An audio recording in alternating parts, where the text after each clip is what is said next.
It's up 2, maybe 3. They're going to mark him down close to the 3-yard line, and it will be 3rd and goal. Zaire Franklin among the tacklers.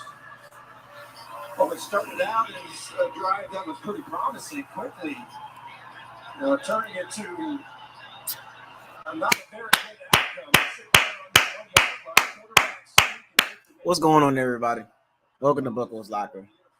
Subscribe to the channel, like the channel, share all the videos. Don't forget to hit the notification bell icon to notify you all new video that's posted on this channel. Bucks on the road against the Indianapolis Colts. Oh.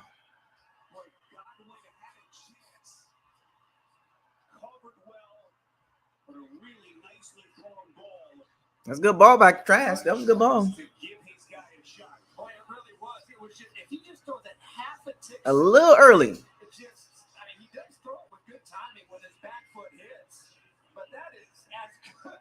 That was a good throw. This is a good throw.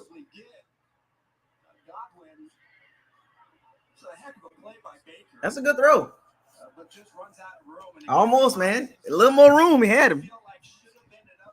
Man, that should have been a touchdown, bro. See, this is what I'm talking about, man. The Bucks red zone, man. Terrible. It's about scoring points, folks. You know, a 7.5-minute drive and you get 3 points, man. It's like, come on, man. With no preset spending limit, our purchasing power adapts to meet our business needs. And unlimited double miles means we earn more too. What's in your wallet? 7.5 minutes and a field goal. You know what I'm saying? Like, it's frustrating. You know.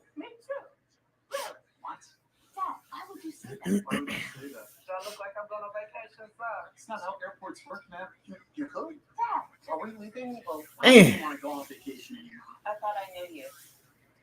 Damn, man. That's a long drive to get 3 points, man. One of 8 teams in the NFL to not score a touchdown on the opening drive. That quarterback sneak is dangerous, man.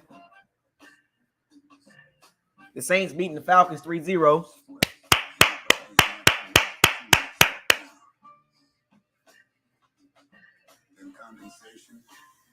You know, 28th in the NFL in red zone offense, 22nd in total offense, 14th in the pass, 32nd in the run. I mean, to me, it's literally, to me, I gotta be honest, folks. The Bucks offense is the same as last season, just different coordinators and a different way of getting yards.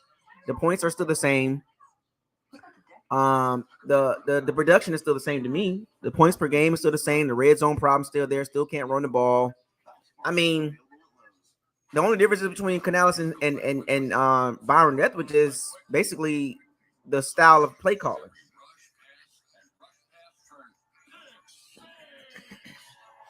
You know, the style of play calling. That's the only difference. It's the same. It's the same thing to me. It's the same thing. March. $5 get $150 in bonus bets if your team wins. FanDuel, America's #1 sportsbook. And that's a lot of time to get 3 points, man. Hey, I know. 3 points, man. 7.5 minutes, 3 points, man. I mean, I'm not mad at the throw. It was a good throw. It just a little bit, half a second off. It's timing. That's all. It's a timing thing. 15 plays, 72 yards.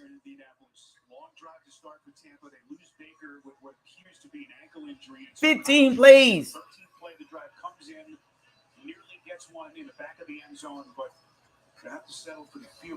15 plays, 3 points, man. Oh, by the way, I do have the Bucks winning this game. By the way, I didn't do my preview video. I was in my Thanksgiving mode, but I got the Bucks winning this game, 27-10.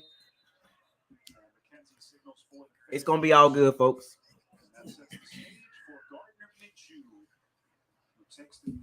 I mean, God, anybody, did y'all enjoy the college football yesterday? Did y'all see Auburn choke the game away? Did y'all see Auburn choke the game? What about those Gators, man? 5-7, back-to-back losing seasons, man. 3 seasons in a row losing season. Billy Napier, Sunbelt Billy, can't get out his own way. You know, there's not a big difference between the teams in the NFC South except for the Panthers, man. Like the Falcons, the Saints, the Bucks, they all the same to me.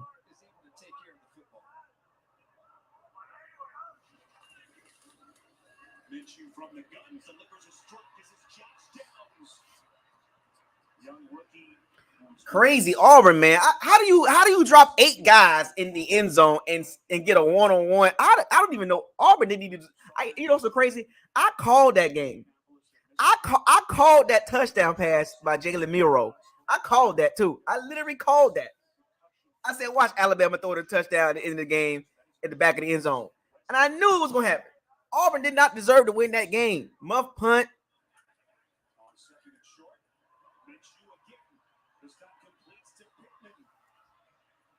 Muff punt and everything. Like, come on, man.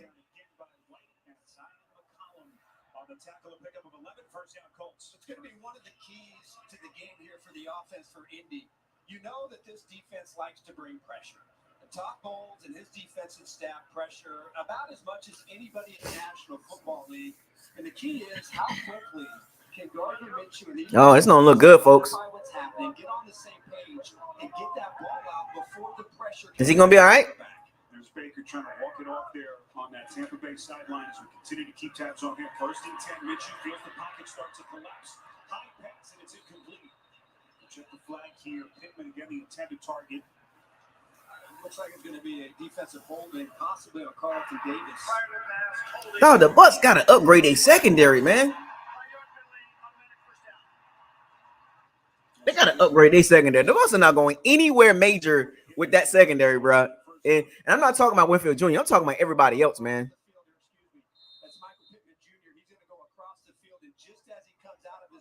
Everybody else just no good back there, man.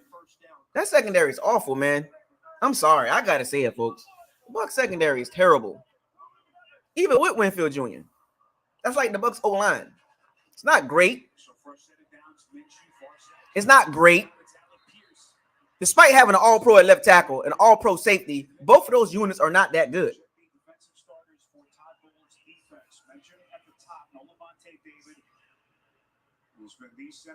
Oh, Joe Tryon been benched. Joe Tryon has been benched on the low key, folks. He's been benched.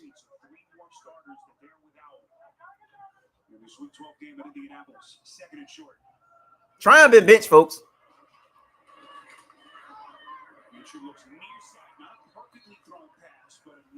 Tryon has been benched, folks. Y'all see Yaya Dobby out there? He's starting.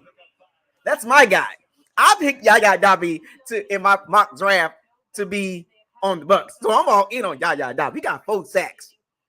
He might have a chance to get 7 to 10 sacks by the time the season over with.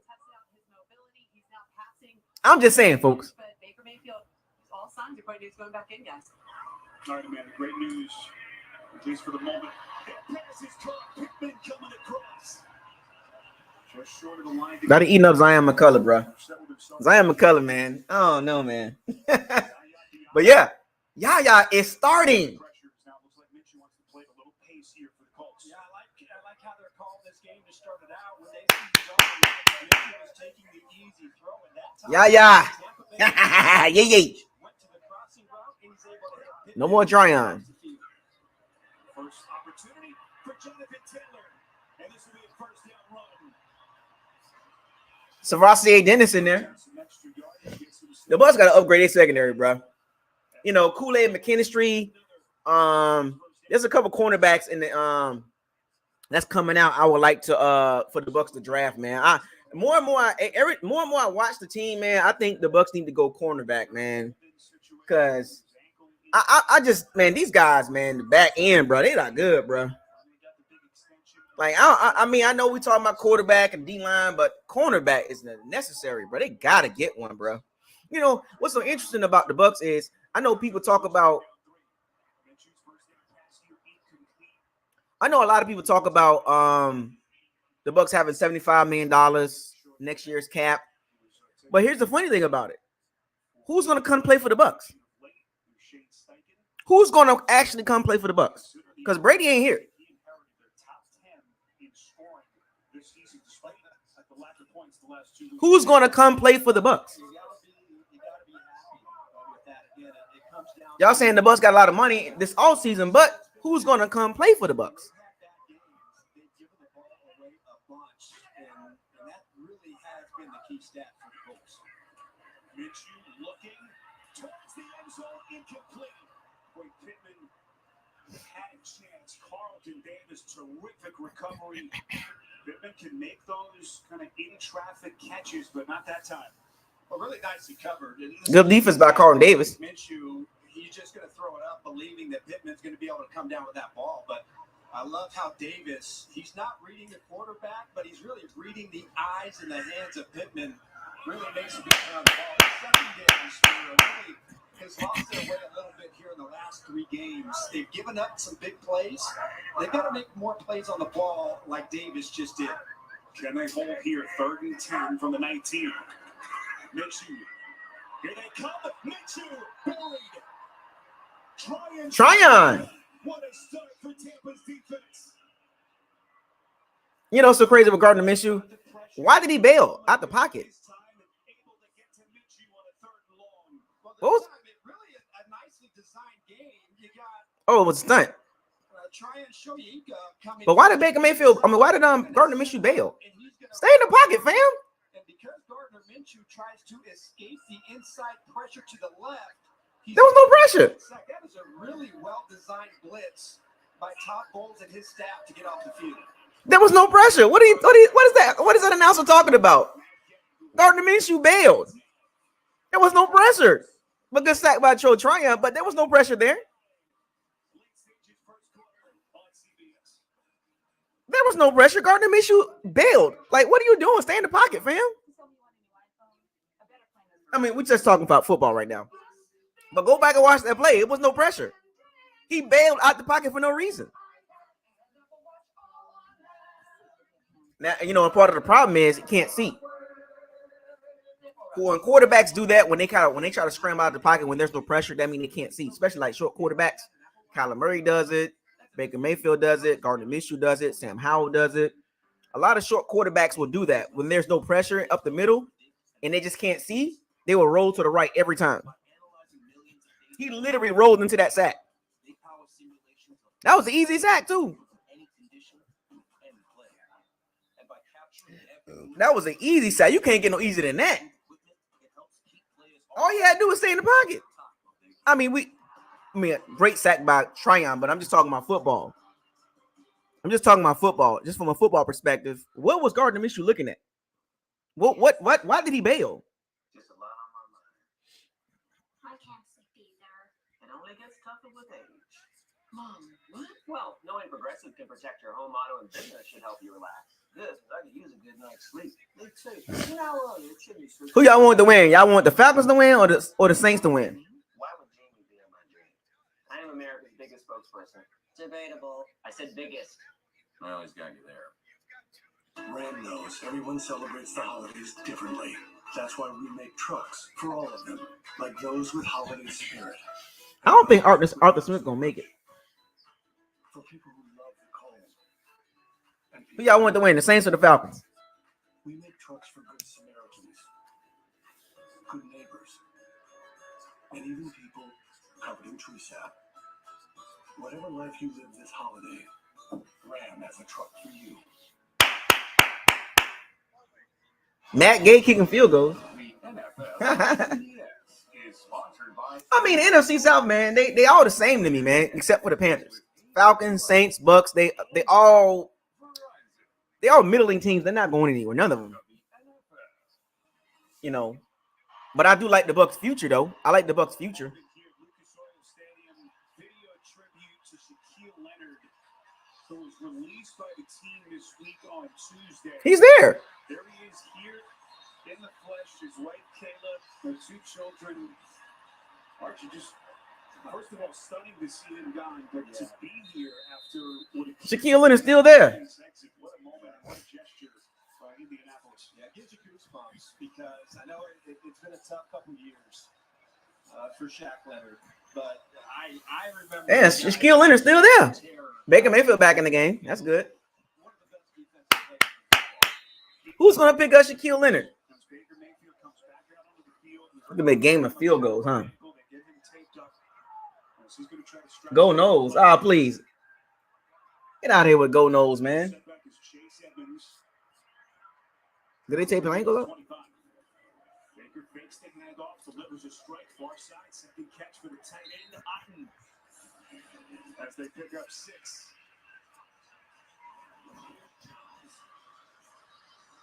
Just check it out on a quick throw. The plant, footwork, drive, everything looks normal there. Go nose. It's all about Gators. In that first drive, how fast the ball was coming out. He got rid of the football on an average of 2.36 seconds, which is one of the fastest that you're going to see in the National Football League. Quick, precise decisions. He went right Oh, Mike Evans. Throw the ball to Mike Evans. Throw it. to get a touchdown. On 2nd and 4, back to the ground game. This is Edmonds for a slippy initial tackle. He was right at the line of the game, but we'll check the flag here from Cleve Blakeman. Line the game. I thought he was gonna fade to Mike Evans on that blitz, man. Went back in, clock stopped at 2:20. I thought he adjusted that play call. Audible. Offside. Defense number 94. Lined up in the neutral zone. 5-yard penalty is enough for a first down. It's Tyquan Lewis. Let's get our first NFL Today update to New York. Injuries for a short yardage. Give it to the freight train. Yeah, Derrick Henry takes it from 1 yard out and culminates a 15-play, 91-yard drive. It took up 10 minutes. Something that Tennessee defense likes to see, right, Adam? That would be correct. Dog, poor Panthers, man. The Panthers are terrible. I don't know. Frank Wright might get fired, man. I don't know. He might be one and done. Might be. Houston game, Jacksonville, the early lead there to give you prize of all those key scores. Baker play action again. That pass is picked. Intercepted. Damn. And it's Ronnie Harrison They finally got to him. making his Colts debut. Unbelievable. The Colts known for getting interceptions, bro. That's a bad read. Harrison just signed to their active roster on Tuesday off the practice squad, taking Shaquille Leonard. Derek Carr just threw a pick six. Welcome to Indianapolis. And the Colts in business with Gardner Minshew when we come back. I'm a high school hero, class of 89. That was a bad read by Baker, man. Well, he got away with it last week. I'm about to relive my glory days. He got away with it last week about multiple times. He got away with it a lot last week. He should have had like four picks last week, and then the week before that too. He's been skating along with these interceptions, man. He's been getting away with it for the last couple of weeks. He's been getting away with it, folks. Yeah, I saw that. Derek Carr, another red zone interception. No, Derek Carr is so terrible in the red zone. He is so freaking terrible. He is so terrible in the red zone. I don't want to hear nothing from the Saints fans. I don't want to hear anything. He is one of the worst quarterbacks in the red zone. But yeah, Baker Mayfield has gotten away with a lot of drop interceptions. I told you the Bucs, Saints, and Falcons are the same team. They're literally middling teams, or none of them are going anywhere. None of them. None. All three teams are not good. All three teams got major problems. All three teams got head coaches that probably should not be head coaches. All three teams are literally in the same bubble. You got Arthur Smith, Dennis Allen, and Todd Bowles. They're the same. The same team. They're not going anywhere. Starting at $199 per month for 3 months, you get all of this. Move for our buck with a $10 super chat. Amazing. Carr and Baker do interceptions at the same time. I'm telling you, man. Like, this is, you can't make this up. You can't make this up. You cannot make this up. You can't make this up. All three teams swear they're going somewhere and they're not going anywhere. None of them. And I'm just talking to, forget the Bucs fan perspective. I'm just talking about from a football perspective. None of them are going anywhere. All three teams, whoever make the playoffs out of the NFC South, are one and done. That's it. Because it's like now, I'm at the point of the season right now is as far as Bucks fan, I just want to see the Bucks finish strong. Now they did talk about the Colts getting turnovers a lot. This is a Gus Bradley defense. Gus Bradley defense, they're pretty sound. I mean, that was a bad read. I want to see the replay.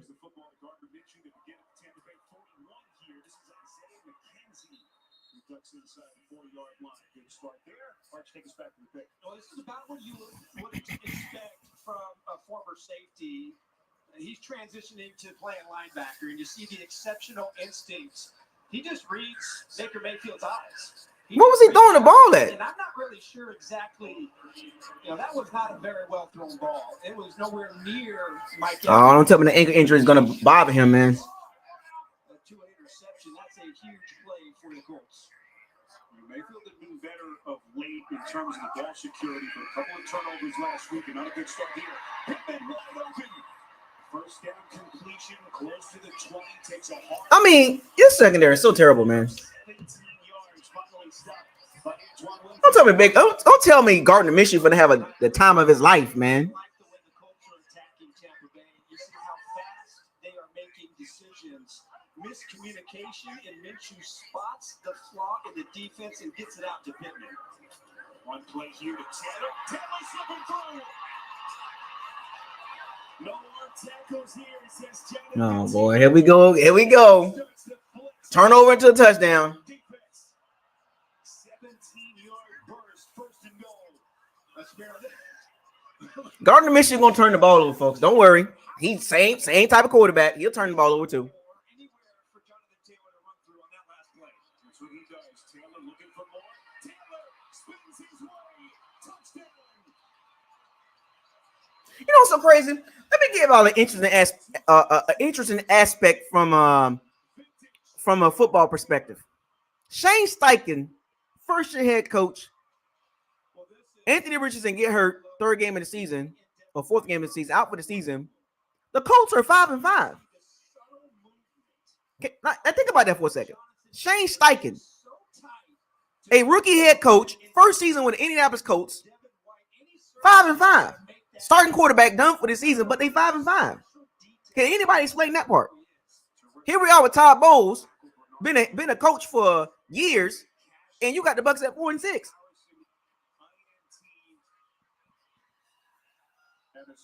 I'm just curious. Can anybody help me with that part? Shane Steichen, Philadelphia Eagles, OC, first year got the Colts at 5-5. That's a shock. I didn't see the Colts being 5-5. But after living in this house for so long, we started to feel a little different. Did y'all know, Saints fans, did you know Derek Carr is 45% completion percentage in the red zone? He is so freaking awful. He don't process well in the red zone. And that's when I learned why the Michigan Wolverines don't have a mascot.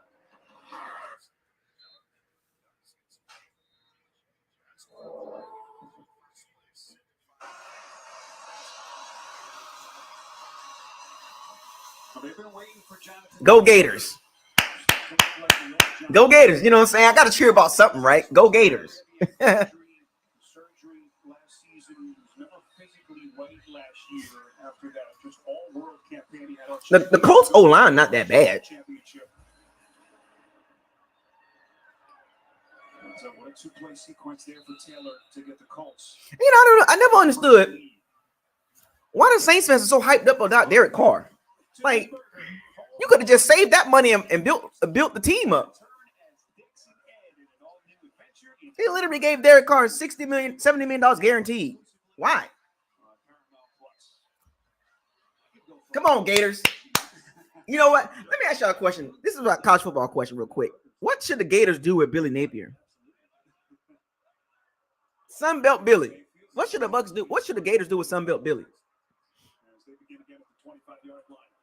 Mayfield turns hands to right, but he's going nowhere. DeForest Buckner, the All-Pro. As in dead to rights. They're going to lose. I don't know why teams, like, if your fan base, if your team is not going anywhere, why are you hyped up about mediocre play? Derek Carr, Baker Mayfield, Desmond Ridder, they get so hyped up about mediocre play. Sunbelt Billy, man, what are we going to do with him? How about a car? Oh, yeah. What we gonna do with Sunbelt Billy? I'm gonna need that line back. Aiden O'Connell, Jimmy G. I don't know. I never met the guy. What are we doing here, man? Zach Wilson.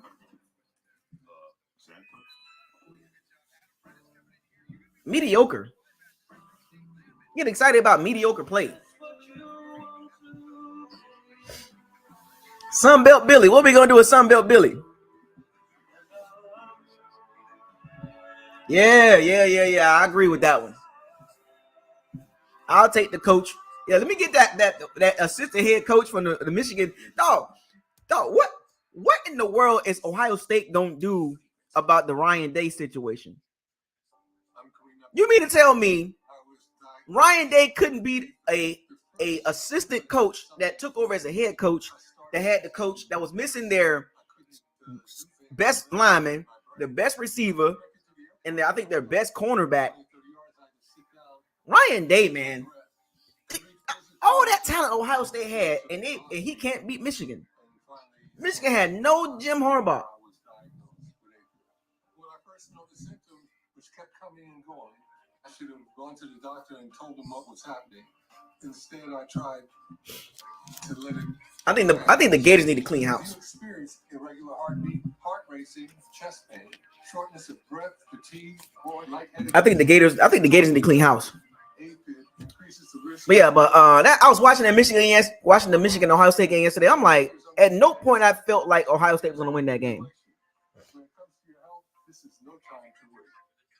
You'll never guess who just ordered a good burger. They had I didn't see I didn't see anything about Ohio State that let me know they was going to win that game yesterday. So the outcome again, this time with no John Harbaugh and missing 3 starters. Like on paper, Ohio State had the better talent. But it always comes down to coach. You can have talent, but it comes down to coaching.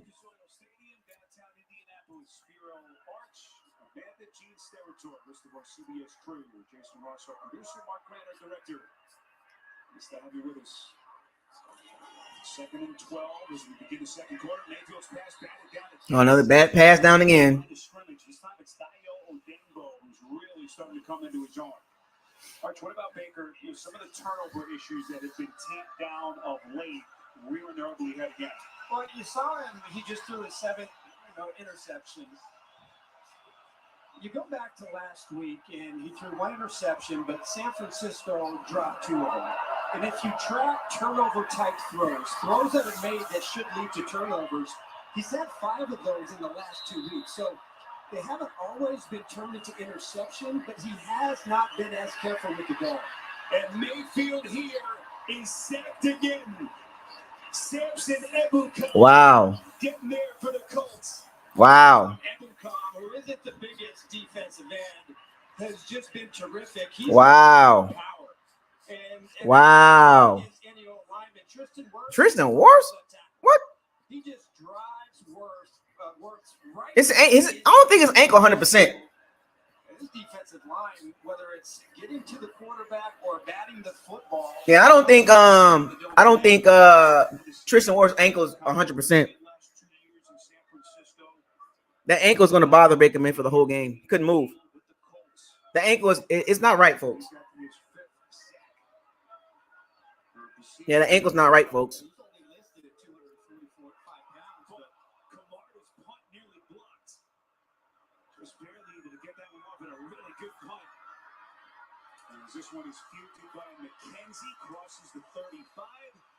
It's almost a block punt.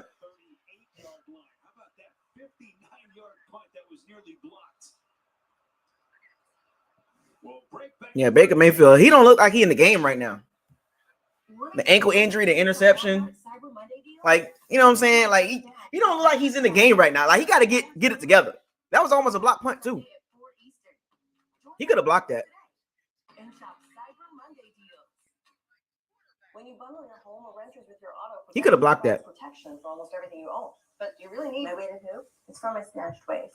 Foot shed mom. Purse that says purse. My Tuesday challenge. Lake making kit. Mushroom humidifier. Futuristic coat rack. Tells you how many coats are on it. 2. Dog. Thanksgiving weekend. The Bucs need a turnover here. The Bucs defense got to step up, man. The Bucs defense got to save the day. Congratulations to that young couple. Got to save the day, man. She's announcing to the television audience. I guess you knew already. Yeah, Baker Mayfield don't look like he's in the game right now. Like, he got to get his head in the game. And Zach Moss going to get reset at the top of your picture. As Gardner Minshew back to the air. His pass batted down at the line of scrimmage. You know, Gardner Minshew and Baker Mayfield are the same quarterback to me. Let's take a little sneak peek at our next Both short. They both gamers. Batted balls down. with his defenses. Always been a big fan of pressure, and you see 39.5% blitz rate. That's third, but it hasn't. Look at the pressure rate. Look at the pressure rate. 31st in the NFL. 31st in the NFL in pressure, bruh. All that blitzing you do, and you still don't get to the quarterback. So that's not a typical of what you'd like to see if you're Todd Bowles. And today navigating without his star, Levante David. Minshew's pass batted down again. Kalijah Kansas. Dog. 31st in the NFL in pressure rate. At the line of scrimmage for both defenses. Baker Mayfield and Gardner Minshew are the same quarterback. They're literally the same quarterback. Same size, same height pretty much. What a nice job of is getting Minshew to flush with inside pressure and then a wraparound. He be bailing for no reason. Wait, but getting inside, you've seen that a couple times when they spike somebody right up the middle of his face, get him to flush, and the second time somebody wraps. They're the same quarterback to me, man. They literally are, both of them. The 19th overall pick in the draft really starting to show some signs. This year kid had a pick. Minshew feels the pocket start to collapse here. Gets away, fires, completes. Alec Pierce appears to be a little bit short of the line to game, but boy, that's Minshew at his best, breaking away. Same quarterback, man. Find himself some time. If you look at his big play tape in the last few games of the season, a lot of the bigger, more explosive passing plays down the field have come when Minshew has gotten outside the pocket. Boy, he sent his punt team out, and now the offense.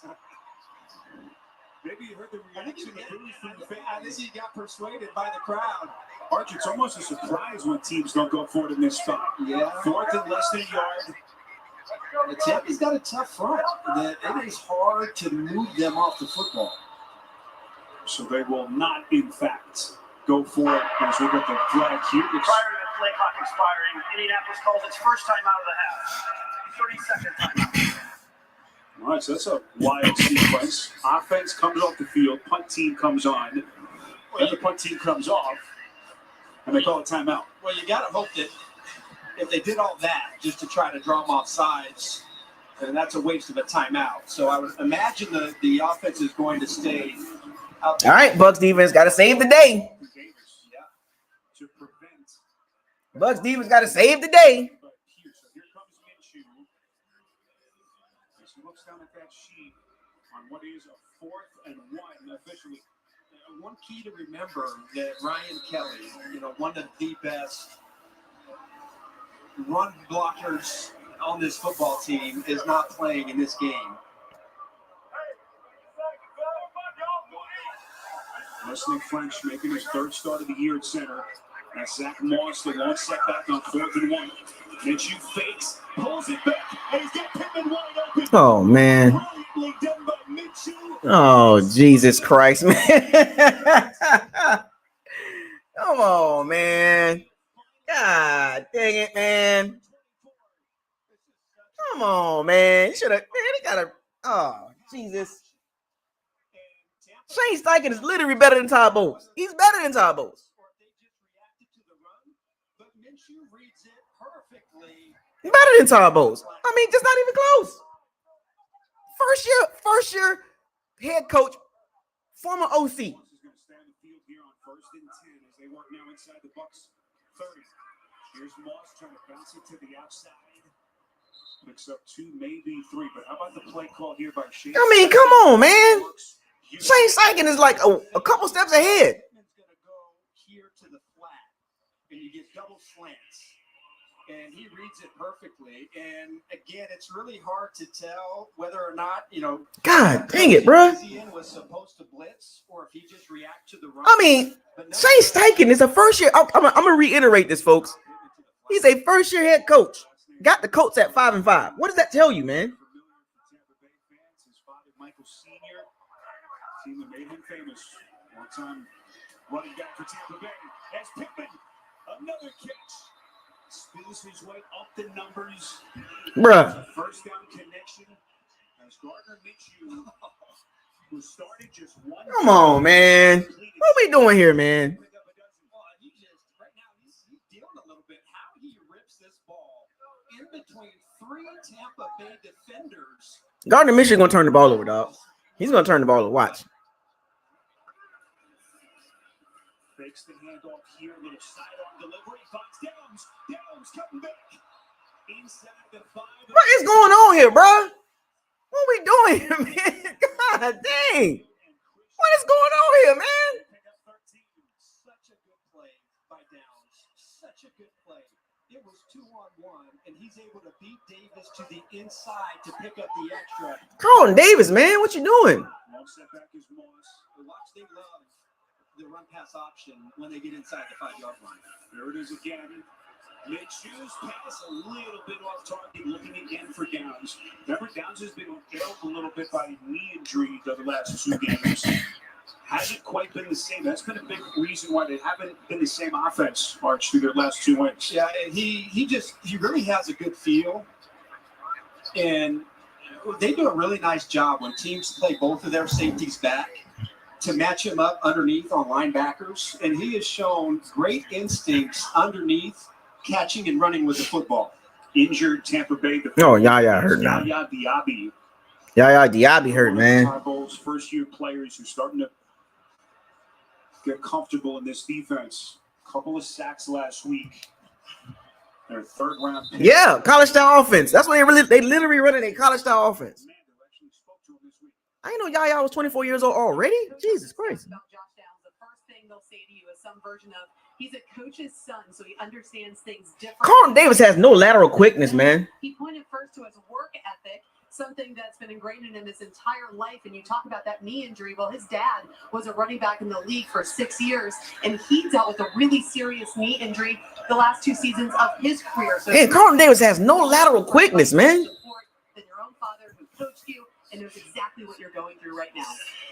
All that kind of knowledge just invaluable. See what Downs have done. Still among the rookie leaders, despite the fact that he's been slow. Didn't play this entire second half against the Panthers. That game 3 weeks ago. The Wildcat here. Taylor, direct snap, looking for a seam, and it's not there. Terrific play by Shaquille Barrett. And then also, Devin White was right there for Tampa Bay. Yeah, well, you see, Indy, they have to get creative. Now, Tampa Bay, their defense is really good in the red zone. They're number 1 as far as allowing touchdowns this season. And where their problem has been is just making plays and giving up the explosive pass. But they have a really strong run front inside, led by Vita Vea. So, again, you have to get creative if you're going to find a way to get into the end zone. It's Pittman in motion, 3rd and goal. Minshew rolling out, looking. He's going to run it forward, and he's in. Touchdown. Devin White. Oh, Jesus, Devin White. Oh, boy. What, Devin White, boy. Good God almighty. Every scoring play subject to automatic review. Well, listen, I know he came in with a foot, but Devin White's got to make this play. You're 1-on-1 with Gardner Minshew. Devin White, bruh. Jesus Christ. From inside out, he's running to cut him off and completely overruns him. What a play by Minshew. Jesus Christ, bro. Come on, man. What we doing here, man? What are we doing? What are we doing? What are we doing, man? Devin White, what are you doing? That's a play we've seen him make so many times, but Minshew able to bang it in. Minshew with the moxie. Minshew with the moxie. Minshew moxie. Moxie Minshew. What are we doing here, man? What are we doing with Devin White? What are we doing with Devin White? What are we doing with him? Why didn't we trade him? Why didn't we trade him for some picks? Why did we keep him, knowing that dang well we're not going to resign him? You know, God darn well you're not going to resign Devin White to no $20 million. They know dang well they ain't going to resign him. If you was going to resign him, you was going to resign him in the offseason. They would have resigned him before the season started. Or he would have got a contract before the bye week. My name is Josh Nugget, and I'm the owner at East Lawn Veterinary Boutique Hospital. So what are we doing with Devin White? And I knew I was going to do that. Once Alexandra called me to let me know that Bank of America had approved my Byron Moore, $2 super chat. Get White out of here ASAP. I've seen enough. We all seen enough. He's still overrunning plays. He's still overrunning plays. I'm going to eat me some Cinnamon Toast Crunch. Who wants some Cinnamon Toast Crunch? The 5th pick in the draft is in his 5th year, no contract. What does that tell you? Anytime you see a top 10 pick in his 5th year with no extension, that tells you a lot about what the team direct, even with Josh Allen for the Jacksonville Jaguars. He don't even have a contract yet. Brian Burns don't have a contract yet. That should tell you about the franchise and what they think about those players, because they're like, well, if we give them big money, we're going to put our franchise back. Now, I think the Jacksonville Jaguars probably going to re-sign Josh Allen, and I think the Carolina Panthers going to probably re-sign Brian Burns. But my point is, with Devin White's situation, he's not a pass rusher.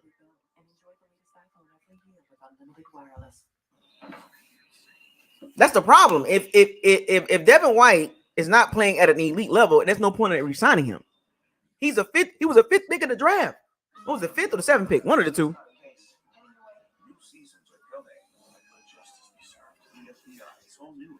Like I said this when the Bucs drafted Devin White. I said he's got to be super elite. He's got to be super elite. And the problem is he's not.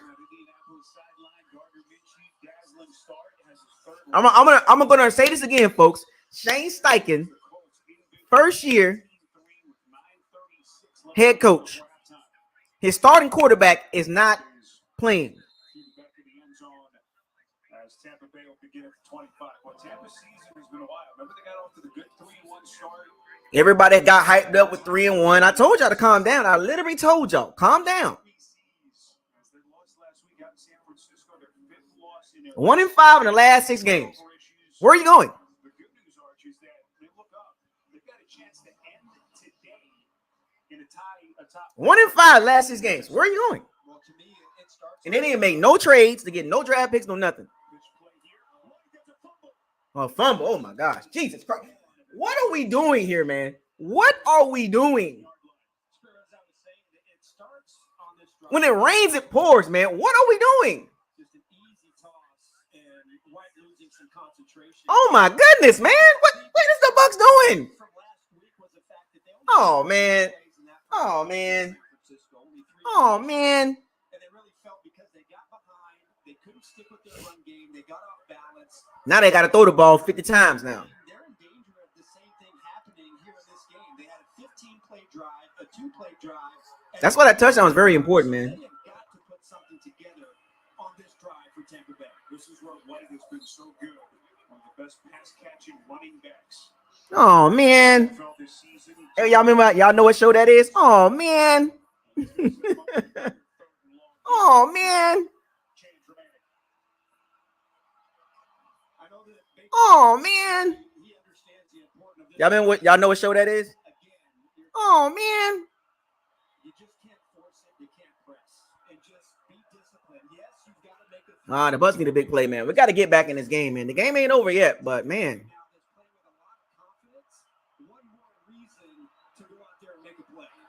Bucs go empty here. 3rd down pass. Mayfield underneath White. Trying to make a play. He's going to be well short. Kenny Moore. Check now. Terrific season. Oh man. Y'all remember that? Y'all know what show that is? Yeah, he got it. Oh man. There was an opportunity right here to make this play. Baker Mayfield had somebody open right here. Let's see. I'm Mike Evans? that he wasn't able Oh, Mike Evans right there. He checked the ball down. but he just looks at White the entire time. Oh, he checked the ball down right away. He ain't even looking no more, man. Marty's had a couple of booming punts so far. This will take a Baker Mayfield not even looking. around the 8, maybe 7-yard line. 64. He didn't even let the play develop.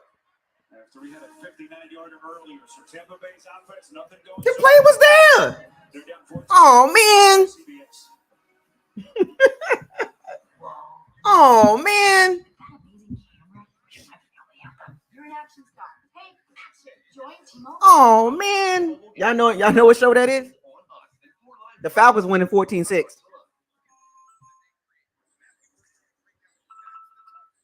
Go and go and go and go. Yeah, do y'all remember that? Remember that offensive tackle I was telling y'all about, Matthew Bergeron from Syracuse? You know he's starting right now for the Falcons and playing pretty well. I'll be calling him, man. Adam Schaefer's $5 super chat. Buckos, that 5 and 12 looking right for my quarterback draft pick. Hey, you know it is what it is, man. Look, I would say this: if the Bucs are in the top 7, you gotta take a quarterback. Now, if they fall between like 9 and like 14, you take a cornerback or D lineman. This time of year, there's one workshop. Y'all remember that? Remember I was talking about the O lineman for the mock draft, and I talked about Matthew Bergeron, DeJuan Jones. Remember I talked about those guys? Yeah. The Bucs got a lot of holes they got to fill. It's tough, man. It's like, I know the Bucs gonna have a lot of money to spend, but the question is though, who's coming to the Bucs to play? Baker Mayfield had Mike Evans open. He didn't even let the play develop. He just checked the ball down right away. We make trucks for good Samaritans. Oh man. And even people covered in tree sap. Whatever life you live. Oh man. Ram has a truck for you. During the Ram Black Friday sales event, get 10% below MSRP, plus no monthly payments for 90 days on virtually all 2023 Ram light duty and heavy duty pickup trucks. Visit your local Ram dealer today. The NFL Oh man. is sponsored by T-Mobile. Keep drafting D lineman until you get it right. No, did y'all see the graph, the stat? The Bucs blitzed third most in NFL, but 31st in pressure rate. We gotta get some D linemen and some cornerbacks, man. 31st in pressure rate. What are we doing? Since that crazy Monday night that these two teams played, Tampa Bay leading that game 21-0 at halftime. Just removed from a couple of great years, Super Bowl years that they had. And they just talked about it. That pass is incomplete for Pittman. They talked about that being one of the key games, breakthrough moments early in their run. But Arch, how about their offense so far in this first half? Well, what's not to like? Minshew is getting the ball out quick, precise, fast decisions. How did Jonathan Taylor make anything out of this run? I don't know, but they decide to give it to him right after it. He rewards them with a touchdown. And then Minshew, one-on-one outside the pocket, makes the guy miss and gets into the end zone. Really, this is the epitome of running an efficient offense so far for Shane Steichen. Here's Zach Moss, who was sensational the first 3 weeks. No, Devin White, love tackling high, man. Taylor was able to join this team as we go downstairs to Amanda.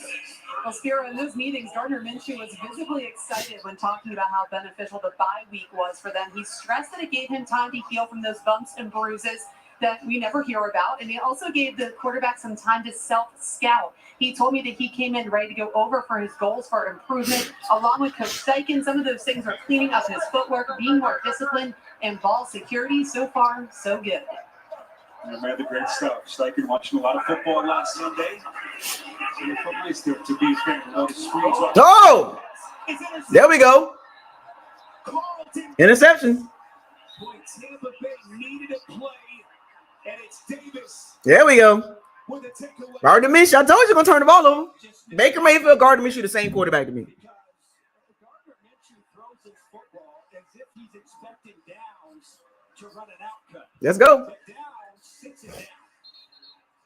And so, really wasn't sure, is it man, is it zone, where you're supposed to be? Again, Minshew tried Yes, sir. with anticipation, But Carlton Davis, who Gardner Minshew. Hey, man, I don't believe in none of these quarterbacks, man. a tough few weeks for Carlton Davis, but so far An easy interception for Carlton Davis. Right in his chest. He couldn't drop that. Well, the Bucs just have to cash this in here as they desperately try to get their offense on track. Late on the toes, picks up 3, maybe 4. Samson Ebukam on the tackle. Now, this has been really the X factor. When Minshew has been able to take care of the football, this has been an entirely different offense. Gardner, well, it wasn't Gardner Minshew's fault. Josh Downs ran the wrong route. That wasn't on him, man. Really. Just not being on the same page. Again, it's hard to say who was to blame on that, but clearly. Oh, then right in his chest. He couldn't drop that. Not able to connect on that play, and a great opportunity, exactly what Tampa needs. Baker moves around in the pocket, throws far side. Oh my goodness. He's short of the end zone. Oh my goodness. That was almost a pick by Baker Mayfield. What you doing? Holy smokes. I mean, he just takes it away from Daryl Baker. Woo. Spiro, that's kind of Payne Durham. the Turkey Bowl. I had him going to the Bucks too. All the 11-year-olds, I had a couple interceptions where I just stood over them and snatched Both quarterbacks, bro. Both quarterbacks are not good. By Durham, the rookie, 5th-round pick out of Purdue. First and goal, Mayfield puts it there, loaded up in his Evans. It's a touchdown if it stands. We'll check the flag here. He almost threw another pick. Let's get some of the Buccaneer fans here in Indiana their seats. Here's Cleve Blakeman. Offside. Defense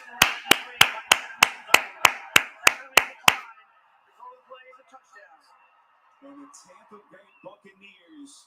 This is gonna be a funny game. Back in it. Brand new game. Yeah, this is just a miscommunication. I'm not sure. Watch Rodney Thomas. He's expecting to have. This is gonna be a funny game, folks.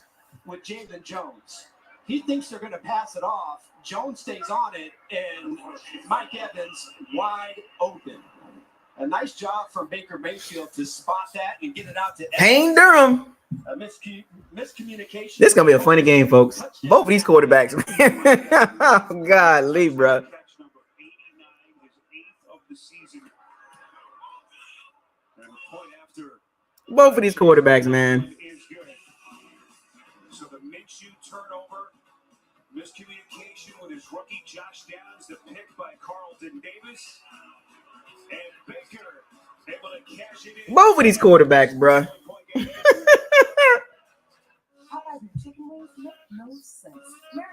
He almost threw another pick. Baker Mayfield almost threw one. If that cornerback was taller, if he was like a 6'1" safety or linebacker, that would have been a pick. It's like, what are we doing?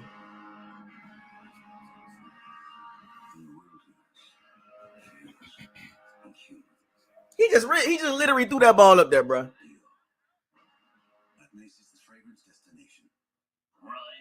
The cornerback was right there to make the play. Just Payne Durham with a hell of a catch, man. Ryan opens his Fidelity app, sees his opportunity, and takes it. Ryan sets his investments to automatic. That was easier than I thought. It's a good shirt. Really? It's like flowers, but also a cow. Not sure that helps. Start investing with no account minimums. Talk about easier investing. We're part of a covert special forces team. We're the only people who can keep the planet from getting blown to hell. We just have a little fun. There's a reason why they passed this. What? Yeah, 2 average teams at best, 2 below average at best quarterbacks. We're gonna celebrate like real American heroes. Both quarterbacks are the same to me.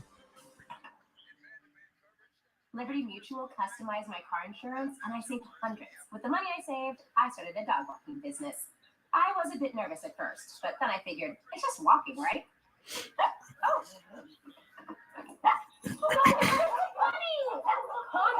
This game gonna be funny as hell, man.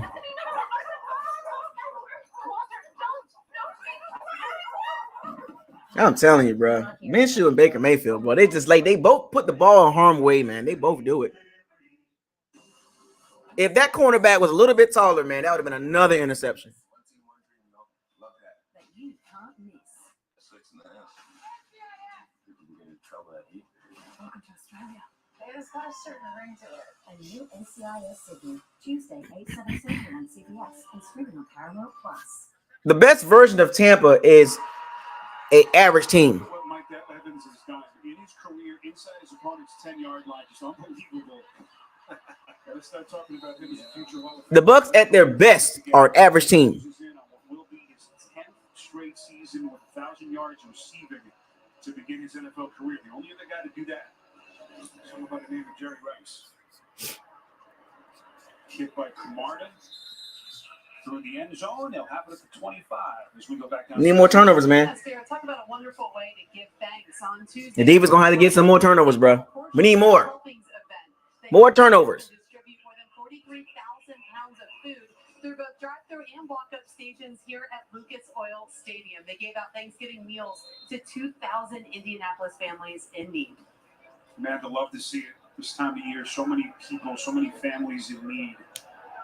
Wonderful job by some of these Colts players getting out into their community.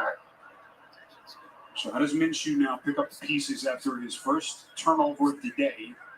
They begin at the 25 as they protect this 7-point lead. Minshew, wobbly pass, and it is, what's the call here? Pigment head. We'll see how the officials rule it here. Now it looks like they're going to say incomplete. Minshew gonna throw another pick. Watch. Here to be a contested catch, but it is indeed an incompletion. I thought when he threw this, that was a dangerous pass. You see, Servassier Dennis underneath, and a great drive on the football by Zion McCollum. But a very dangerous throw, man. Gardner Minshew, he gonna turn the ball over again. Watch. He gonna give us another interception. Against his Tampa Bay defense. McCollum, by the way, making a start today for the injured Jamel Dean, who's out today with the ankle. On second down, Minshew's pass under a little bit of duress, looking for downs. Servassier Dennis. Y'all see that, right? This was Shaquille Leonard on Servassier Dennis with the coverage. Servassier Dennis with the coverage. I'm just saying, y'all see that, right? Servassier Dennis can cover, dog. Tells you all you need to know about Shaquille Leonard. Oh yeah, class guy all the way again. This has to be just a very, very difficult 2 years. The injury and trying to come back and just knowing what kind of player, the caliber of player that he is when he's at his best. Almost surreal to see him watching this game up from luxury box. Minshew's pass. Oh, man. Gardner Minshew, bro. I'm trying to tell you, he gonna do it again. Right to him. That looks like number 31 from the Rams 20 years ago. That's me, Spiro. Oh, man. That was a gift. I don't know what Minshew was. Right to him. He just threw it right to Antoine Winfield Jr. Oh, man. Boy, if you just catch that football, you're going to set up your offense. You know, interesting. What are the Colts doing? They got a running attack, and they're not even using it. That's how disrespectful Shane Steichen is. He think Gardner Minshew is going to chuck the ball around and put up 400 yards. Including what should have been his second interception. But a fair catch was signaled there by Tompkins. So it is a 54-yard punt. Think about that, man. Losing his mind a little bit. I don't know what they think about Gardner Minshew. He's not that type of quarterback. Trying to chuck the ball around with Gardner Minshew. Good luck with that. He's going to throw another interception, folks. Gardner Minshew will throw another interception. I promise you. The defense is going to have to step it up. Both of these quarterbacks, man. Awful, man. Those with weakened immune systems may have a lower response. I don't know what they think. I know Gardner Minshew has never been that type of dude. Why they not running Jonathan Taylor and Zach Moss is weird. It is weird. They're chucking them. That's how disrespectful they don't believe in the Bucs secondary. They're throwing the ball around with Gardner Minshew. Disrespectful, Shane Steichen. You trying to disrespect the Bucs defense by chucking the ball around with Gardner Minshew? That's so disrespectful. You out of your freaking mind, Shane Steichen? You got Jonathan Taylor sitting right there.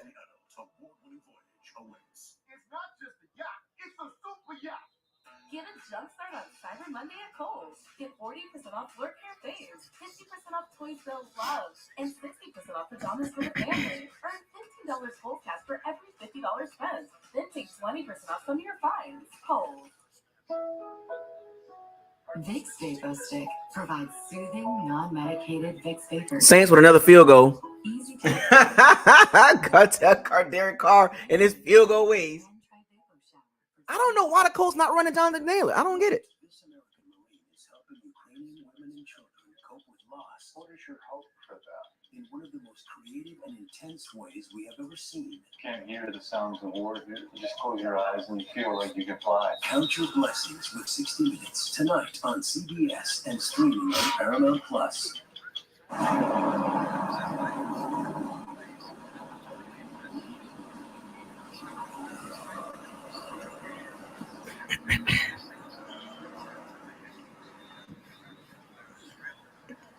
That's disrespectful of Shane Steichen, man.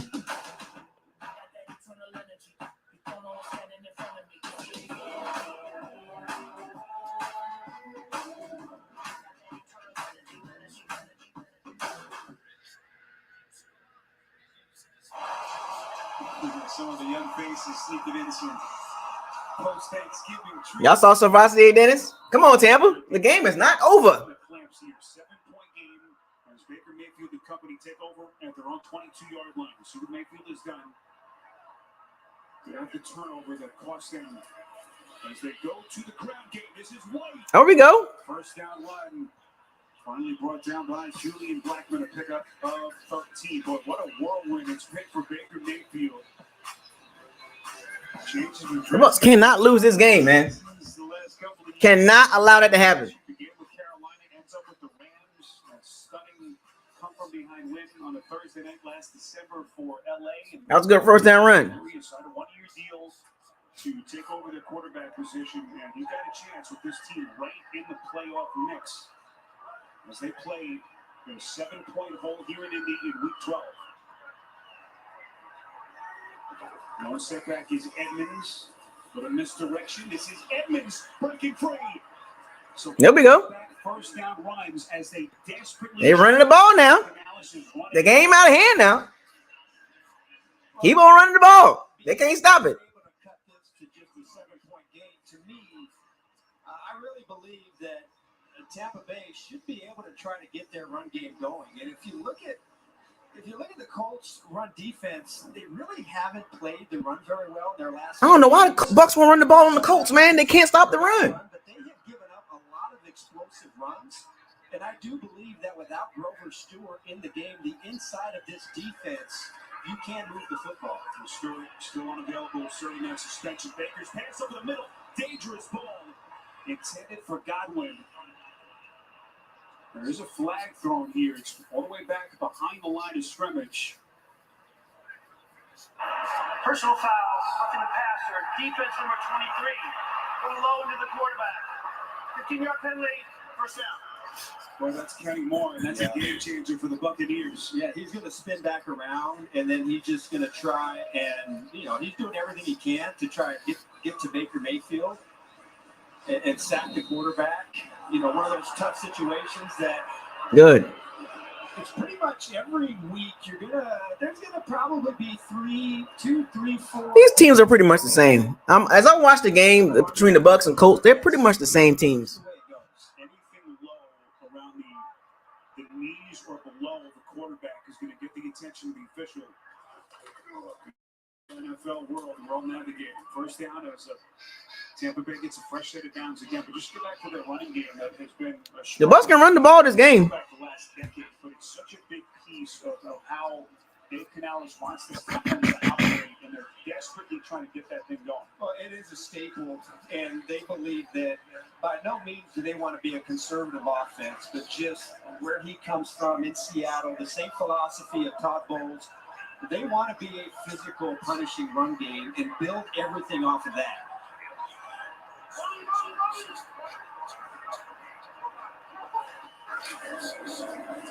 White again, as they have really committed to that ground game here. White They can run the ball. 35, good block that time by his left tackle, works. Picks up 5. The Bucs can stick to. They could actually. This could be a good running game for the Bucs. Like this game right here is where the Bucs should be like, all right, we're gonna pound y'all. 3 of 6 so far today on 3rd down, and much like it was last week, we really haven't heard much from Chris Godwin here in the first half. 2-minute warning in Indianapolis. Colts 17, Buccaneers 10. Same teams. Colts and the Bucs are the same teams, middling around. When we said we make the skies blue, some said keep dreaming. So we did, lowering emissions on the road to zero. Now we're working on an EV that has wings. And someday we'll turn your old Honda into your brand new Honda. Because we are a company of dreamers, set out to be carbon neutral by 2050. So no matter where we go, we're going to keep dreaming. Thursday night football on Prime. It's on. Thursday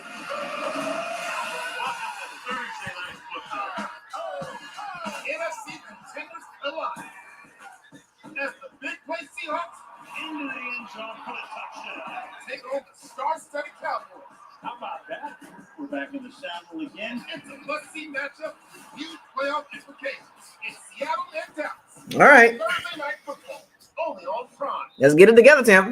The Bucs gonna win the game. It's just weird, you know. So the Bucs are weird. We just kind of, I think we understand where the Bucs are at.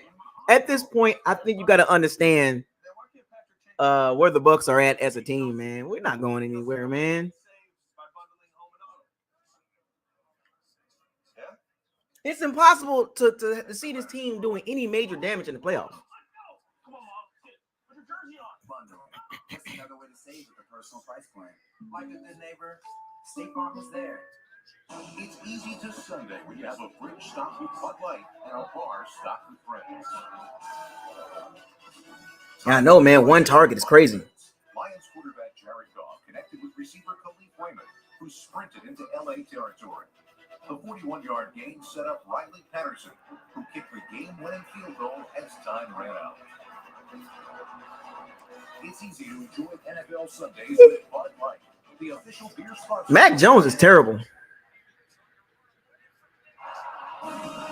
The NFL on CBS is sponsored by State Farm. Like a good neighbor, State Farm. No turnovers. And by Honda, the power of dreams. I think the Patriots trying to get Drake May, Caleb Williams.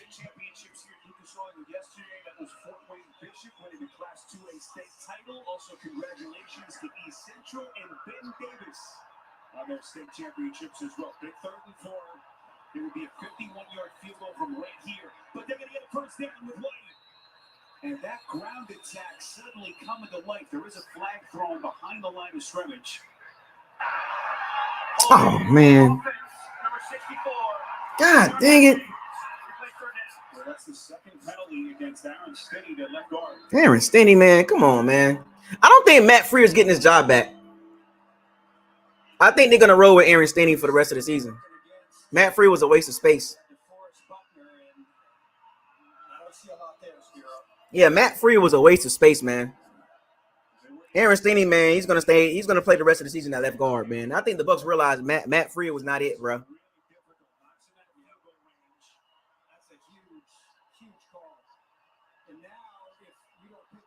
Yeah, Matt Freer is not good, bro. I told y'all.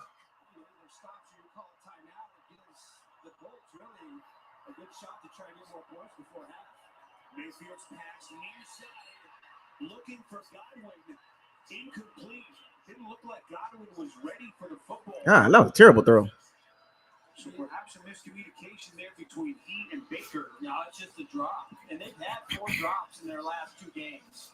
That was a terrible throw. If it's ruled a drop, that'll be his first all season. Yeah. That was a bad throw. What you mean a drop? That was a bad throw. Yeah, killer. And it's really kind of been the story here. That was a bad throw. Something, whether it's an explosive play or a penalty or just something that just goes wrong that kind of stops Tampa Bay in their tracks. Well, they need a bounce there. They don't get it off the right leg of Camarda. As that'll give Gardner Minshew some breathing room at the 20-yard line, as Indy will have 2 timeouts left. Reminder to keep it here. Verizon halftime report comes your way next. JB, Phil Boomer, and Coach Cowher gets you around the lead. That was a bad throw, man. 2 key scorers as far as Yeah, Matt Freer, man. I don't think he getting his job back. Playing Atlanta, New Orleans atop the NFC South, and Jacksonville, Houston, and a big one out in Houston. Yeah, Matt Freer is not getting his job back. Yeah, that was a terrible call. That wasn't holding. His offense has done so far in this one. Yeah, that was not holding, man. Probably should have had a second interception. It was dropped to Winfield.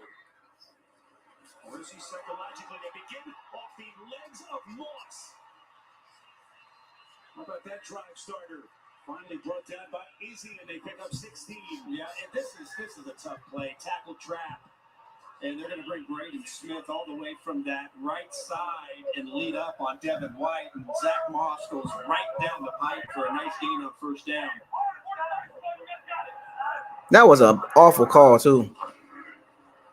Here's Moss. Taking on tacklers. Remember, Moss, first 4 weeks of the season, was averaging over 111 rushing yards per game. He was among the league leaders before Jonathan Taylor returned to the team. Yeah, he's kind of been a forgotten man of sorts, but all he's done when he gets the football is produce. Gardner Minshew going to throw another interception. Now, inside of a minute, they've got 2 timeouts in their back pocket. 2nd and 8, Gardner, little sidearm delivery underneath. It's Moss. Bobbled for a moment. He's got a first down. Out across the 45. We'll see they mark him down close to the 40. You can't let the Colts get a field goal, man. Can't do that. That seems to be working right now as far as play calling from Shane Steichen. Game clock down to 25 seconds. Still holding those timeouts as Minshew's pass for Moss here is incomplete. That'll stop the clock. We're 22 seconds. Another reminder coming up, the Verizon halftime report next. JB and the crew standing by, scores and highlights. All just around the corner on the Verizon halftime report. Gardner Minshew looking down at that sheet. Can't allow no field goal. Well, it's one of those things that it's clear that the aim and the goal when they started this drive was just to try to get a field goal. I think they've seen some of the throws and maybe opting to be more conservative. You don't want a defense to start getting hot because they're taking the ball away. Minshew going to phase the sack. Did it come from the back? Gardner, but running for his life, just throws it out of bounds as they come from every direction. Anthony Nelson and Vita Vea with some heavy heat for Tampa. And that almost, if you're a Colts fan, that almost had disaster written all No, over Gardner Minshew, bro. I mean, I'm a little why surprised. they continue running on that play. Yeah.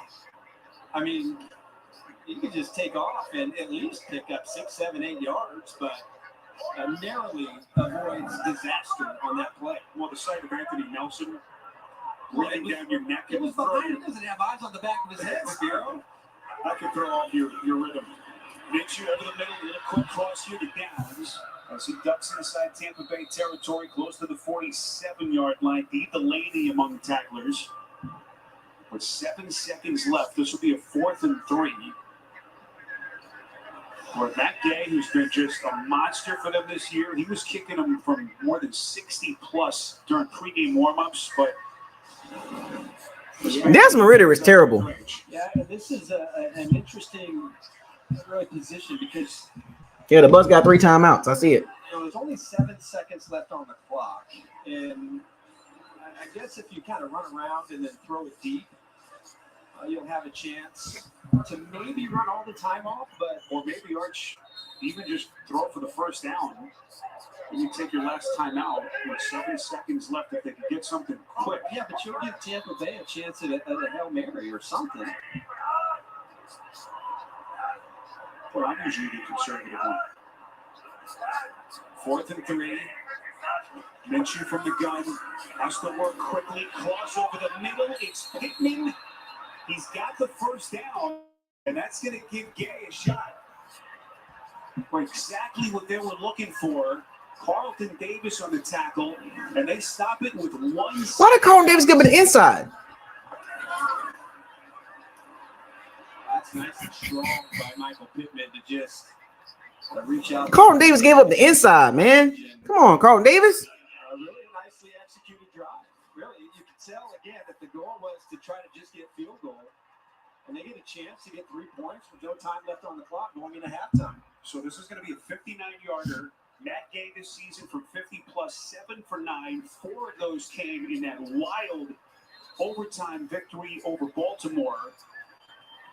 As they now officially will call this a 58-yard attempt as they move it up now to the 40-yard line. So 58-yarder as they block the kick. Back on the clock.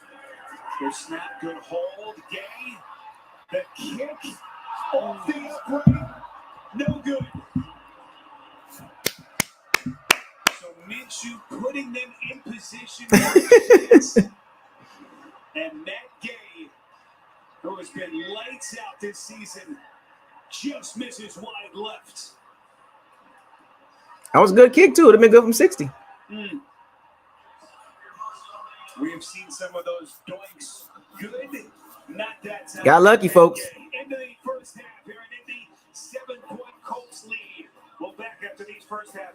Got lucky on that one. Carlton Davis gave him the inside. Dang. You did all this to tell me you wanted a new phone? A better plan would be Verizon. Take this mess. Very much so. Just trade in that old phone. Get a free 5G phone, tablet, and watch. Really just should have done that. On the side, this time has backfired. This Black Friday weekend, trade in any Samsung phone in any condition for a Galaxy S23 Plus, Watch 6, and Tab S9 FE, all on us. That's up to $1,800 in value. Only on Verizon. This game is ugly, too. What y'all think about the first half, man? What y'all think about the first half?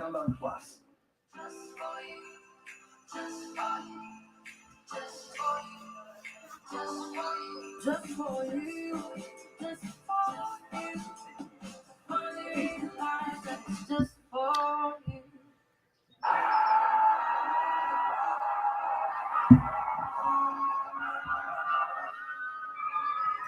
I'm expecting the Colts to run the ball more in the second half.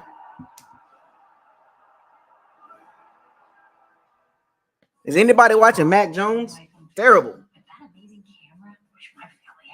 You're an action star. Hey, action. Join T-Mobile. This holiday at T-Mobile, get 4 new iPhone 15s on us and 4 lines of unlimited for $25 a line.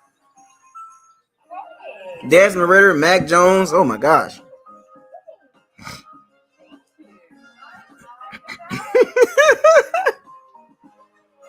I got a feeling the Colts gonna run the ball more in the second half. You know the Bucs had 3 timeouts. Canva whiteboards are great for planning. Ooh, Johnny's bringing his burgers. Yum. I got the grill. I can't wait for Sunday. What will you design today? At Canva.com. Well, Patrick, it's official. You're the league's most valuable butler. I just did not see this coming. I'm gonna start locking this place up. Bundle and save with the personal price plan. Like a good neighbor, State Farm is there.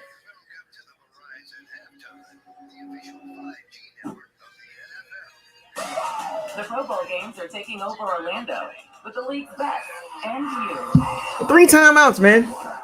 Be there for the ultimate flag football showdown. Plus, skills competition, star appearances, and unforgettable fan moments. Be a part of the action all weekend long. If the Bucs, if they want to run the ball this game, they can. I don't know why they won't. This American Marine is helping Ukrainian women and children cope with loss. What is your hope for that? Count your blessings with 60 Minutes tonight. CBS Sports presents Tyson halftime report. And welcome to our New York studio and the Verizon halftime report. It is the official 5G network of the NFL. JB along with Coach Phil Boomer. We know that the Panthers are terrible. He's down to the New Jersey State football championships with his son at Ramapo High School versus Maine. But that's more on coaching it. You know, when you go into the locker room with 3 timeouts, you didn't use one of them. That's bad. That's just coaching, man. He's also right there. Pittsburgh's down there losing too. Right, because Jake Brown gets sacked there by TJ Watt early in the game. The 12.5 sacks on the year. They were recovered by Jake Brown. Down in the red zone, able to finish his drive off. He finds Drew Sample from 11 yards out. And Cincinnati goes into halftime, leading 7-3. Kenny Pickett is terrible too. There's a lot of terrible quarterbacks right now, bro. Young star QBs in the NFL, Trevor Lawrence and CJ Stroud. CJ Stroud, 3-man rush. He knows it. He buys time. Gets outside the pocket and he finds Tank Dell in the end zone for a 7-yard touchdown throw. Great job by CJ Stroud. How about this? Right before half, Travis Etienne takes the pitch to the right of the scuff at the goal line. As time expires in the first half, Jacksonville leads 13-7. All right, we go from young stars to journeyman quarterbacks, Gardner Minshew and Journeyman quarterbacks. Minshew's going to run right, he's going to run it for a 2-yard touchdown. 17-3 at this point. Indianapolis. Baker Mayfield throws a touchdown pass. 85 yards passing for Baker Mayfield. Okay, you got the Panthers at the Titans. Here comes Derrick Henry. What a time to risk it. No.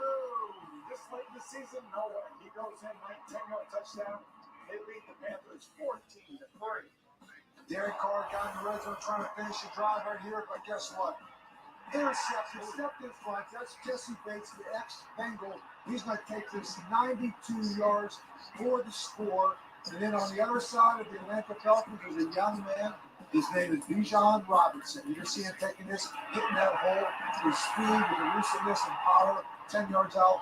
They lead 14-9. New Orleans has 3 field goals. New England Patriots at the New York. No, I don't agree with it. Tommy DeVito, Don Bosco High School in New Jersey, right up the road.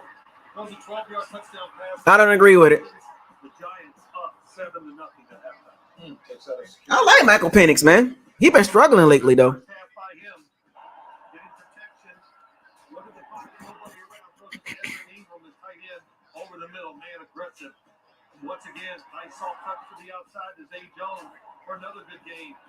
Then as you look down the field, Trevor Lawrence, the deep crosser for Christian Kirk. Terrific job by both.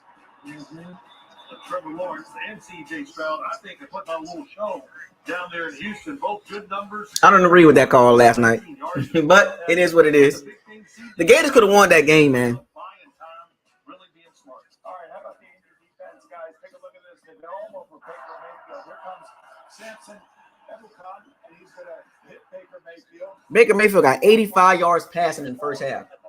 Batted balls, interceptions. Rodney Harrison has the interception right here.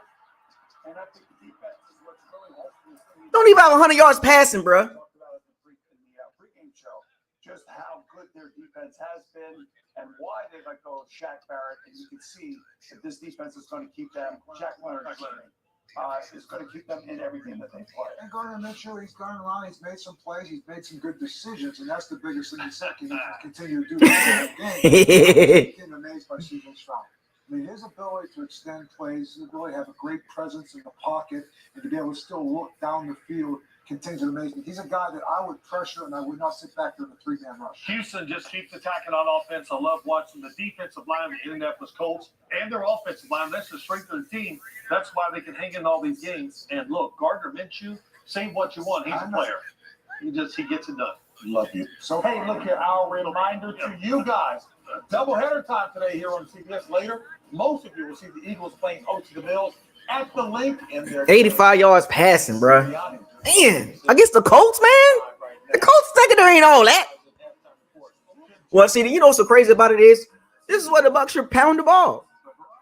If Baker hurt and can't throw the ball, you pound the ball. And the thing about it, the Bucs can run the ball. What gives me the fuel to want to help is my mom, who is blind from a domestic violence situation, and her drive that she has every day. waking up to continue life, not making any excuses, but still doing what she loves and doing herself and other people. There is hope after trauma. All you have to do is get up each day and believe in yourself. This is my cause, and these are my cleats. New CBS Tuesday. This is how you start. I think the Bucs still gonna win the game because Gardner Minshew's gonna turn the ball over again. It's basically whoever turns the ball over, and I got my money on Gardner Minshew. But something ain't right with Baker, man. He's kind of like milling around out there, man.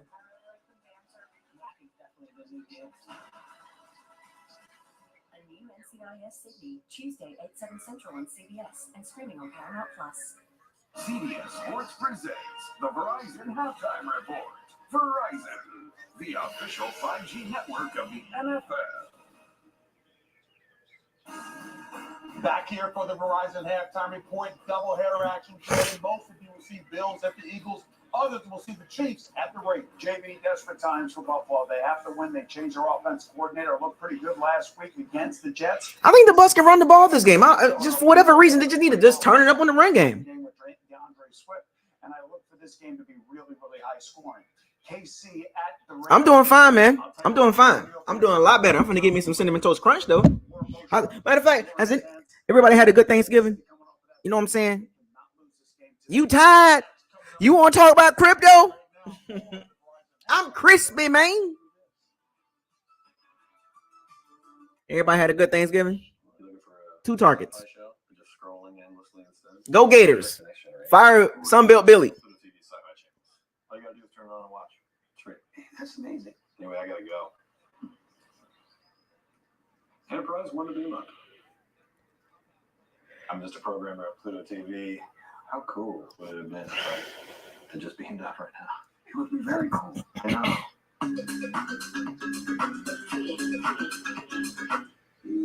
We believe in authentic stories. Share yours. And then did y'all save me some food? Let me get me some Cinnamon Toast Crunch because I want me some cereal right now. I don't know about y'all. I want some cereal in the middle of the day.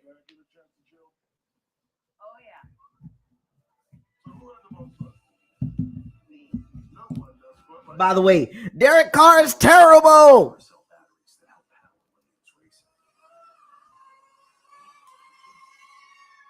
Until you do. Duracell is a proud partner of Thursday night football on Fox. Thursday night football this Thursday. Seattle Seahawks take on the Dallas Cowboys. Terrible. Thursday night football only on Prime. iPhone 15 from your husband. This is Carolyn. You told me you wanted a new iPhone. A better plan is Verizon.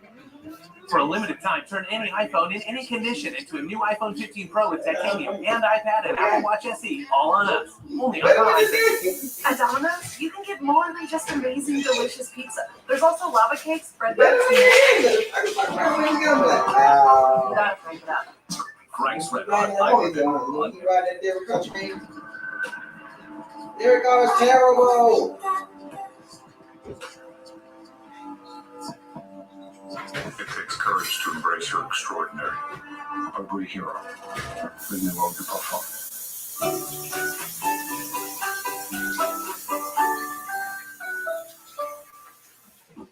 This broadcast is copyrighted by NFL Productions for the private use of our audience. Any other use of this broadcast or any pictures, descriptions, or accounts of the game is set to NFL Productions is prohibited. Oh boy. Desmond Ritter is terrible. Scores 17-10. As we take a look at our State Farm first half highlights, 3 touchdowns, 2 for Indianapolis. Jonathan Taylor able to punch it in. Terrific 2-play sequence from him there. Then Gardner Minshew, a little juke step maneuver against Devin White. Then the Minshew interception. Baker able to cash it in to Mike Evans, and that's where we sit. It's a 7-point game as we sit in for I know. Cinnamon Toast Crunch in the middle of the day can't beat that. It's at stake for both of these two teams. Kind of ugly seasons in some ways for both, but here we go. What I see play calling by Shane Steichen at the end of the first half? A little conservative? How did you see it? Well, I thought maybe it was a little conservative, but he just saw his quarterback throw an interception. So another one that was a drop. And so it's one of those things like, how aggressive do you want to be? Or do we just want to get through halftime and come out and regroup? Turnover certainly a key part of the first 2 quarters of this game. Mayfield making his first big mistake right here. Those turnover issues again coming back to bite him. Well, it looked like the Colts were going to run away with it early with a hot start. And then now you're starting to see Tampa Bay and their defense start to make some plays. A couple poor throws by Gardner. They had a chance to get 3 more points going into halftime. Pretty evenly played game. By the way, that touchdown that Indy scored. What's up with the Bucs offense, man? Baker interception. First touchdown that Tampa's defense has given up off the turnover this season. As the chess match between these 2 coaches continues, talk about where these 2 teams sit. Colts begin the day 2 games back of Jacksonville, who continues to set the pace in the AFC South. But Jacksonville is playing at Houston today, so they could very well gain ground on Jacksonville. And meantime, in the NFC South, this Tampa Bay team just 1 game back of the New Orleans. I don't know what the issue, man. The Saints are in Atlanta today. So a Tampa win coupled by a Saints loss. And the Bucs would be tied atop that division with both New Orleans and Atlanta. Just wild. Now, as we go downstairs to a manager, spoke to both coaches. I did. Starting off with Tampa, Coach Bowles telling me offensively, we really just have to limit those penalties, especially on 3rd down. He said we have to keep things clean if we're going to keep it rolling. I asked him what adjustments they made in the second quarter defensively to start to lock the Colts down. He said, well, the adjustment we made was we started lining up on the right people, referencing the young guys starting to do the right thing. Shane Steichen for the Colts overall really happy with his defense and said offensively we just have got to hang on to the ball. I got a feeling the Colts can run the ball more in the second half. And you just have to remember how young this Tampa team is with all the rookies and second-year players. As the top Bulls have some key spots. Jonathan Taylor is going to lose yardage as they get to him behind the line of scrimmage. Cansey's made a couple of plays today.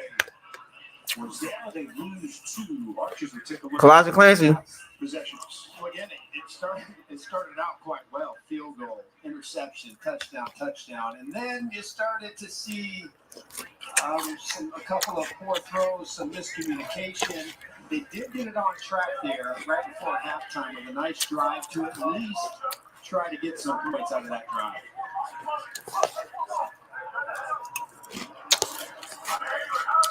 Long setback is Taylor. Minshew on 2nd and 12 goes underneath. This is down. This one down. Just lit up. Takes a hard shot by Davis. He's short of the 30-yard line. Davis, Archie, you alluded to some of his struggles the last couple of weeks. He's made some big plays. Of course, had to pick in the first half. Yeah. Colossian Clancy making plays. This game questionable with that hip, and he's played a heck of a football game. Every time they've attacked him, he's been there to make the play. He had the interception that led to points, and it's a really nice tackle there in the open field. Colts have struggled on 3rd down so far today, just 1 of 6. As they're faced with a 3rd and 6 here from the 20. Lamonte out.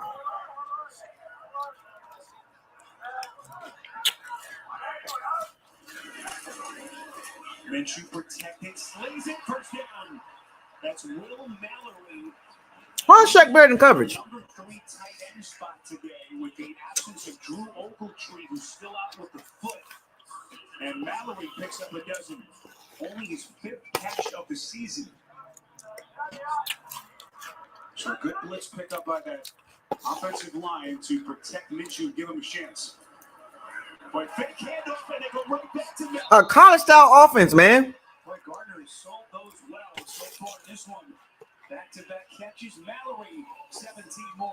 Well, the Colts, you go back to Shane Steichen's roots in Philadelphia and the run-pass option plays where they're reading it, and based on what the college-style offense, man. Throws it to the running back or throws it, that time, again, for the 2nd time today, executed perfectly by Gardner Minshew. Here's Taylor, able to slip through some big look. Jonathan Taylor, like maybe no one else can. For the way he's built, The maneuverability picks up 11 first down Colts. You know, a lot of teams run that dive play up the middle. I don't know why. Doesn't really know how to commit. He sets up Devin White again. and then he's just able to cut back inside. Beautifully done by Taylor. Minshew pulls it back, delivers a strike to Pittman. Mark him down right around that 30-yard line. Devin White, man. Devin White is missed right in the middle of that Tampa Bay defense. Yeah, and a lot of running backs, it just, those little things, you just run right through that hole, and then it's one-on-one with a linebacker. But he just sets it up so doesn't know how to commit. I heard that, yeah. Here at the top of the show, it is a little strange to look out there and not see Levante David. Don't know how to commit to a tackle, man. Beat of this defense, and they miss him not being in the lineup. On 2nd and 7, here's Moss. Moss broken away. Going to be close to what will be their 4th first down of this drive. We should point out Devin White don't know how to commit. Kenny Pickett is awful. Matt Jones is awful. Desmond Ridder is awful. It's awful, man.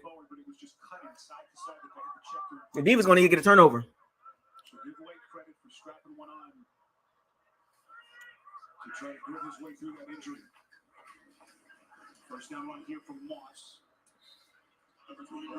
Running Moss. So this is for the Colts with Taylor and Moss. If they can get this thing going. They ain't finna run the ball, man. I told you. The Colts going to run the ball more. So much with this offense. Well, and you look at it every week since Taylor has been back, he's getting more and more of the lion's share of and really in their last game, he played 88% of the plays. So, really, we've seen Zach Moss a few times in this game get the football, but we've seen less and less throughout this season, but good balance today. Goes into the red zone, 2nd and 8. Minshew towards the end zone, incomplete. Looking for Pierce. Good coverage by Good coverage. We got today starting for Jamel Dean. It's interesting, Todd Bowles, we asked him about McCollum yesterday. He said he's the most athletic cornerback I've ever coached. It doesn't matter how athletic you are. Can you play football? Incredible statement, isn't it? From him, who's coached some great players over the years.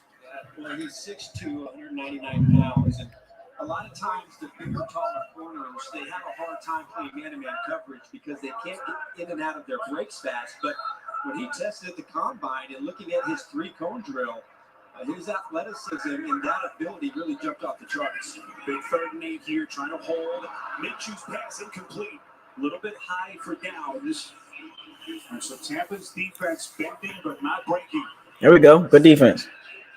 Yeah, really had an opportunity there. And you see Minshew just drift a little bit and just kind of doesn't transfer his weight. That ball is high, and Josh Downs cannot come down with it. So this to try to make it a 2-score game.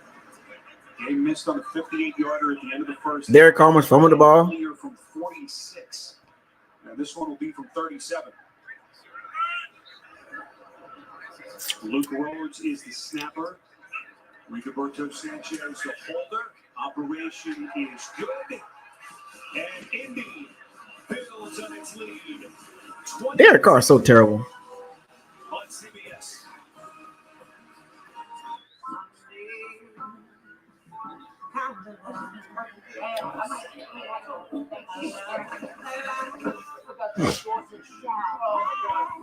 All right, Tampa.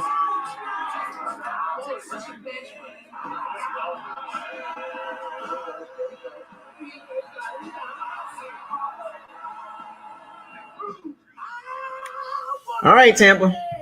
Let's get the ball, go down there and score. We one of 8 teams with no opening game touchdowns.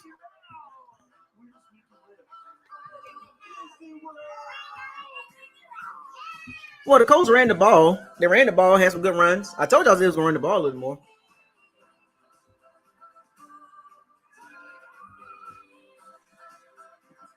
Right now, your magical firsts can be extra special with this 50% off kids play and dine offer.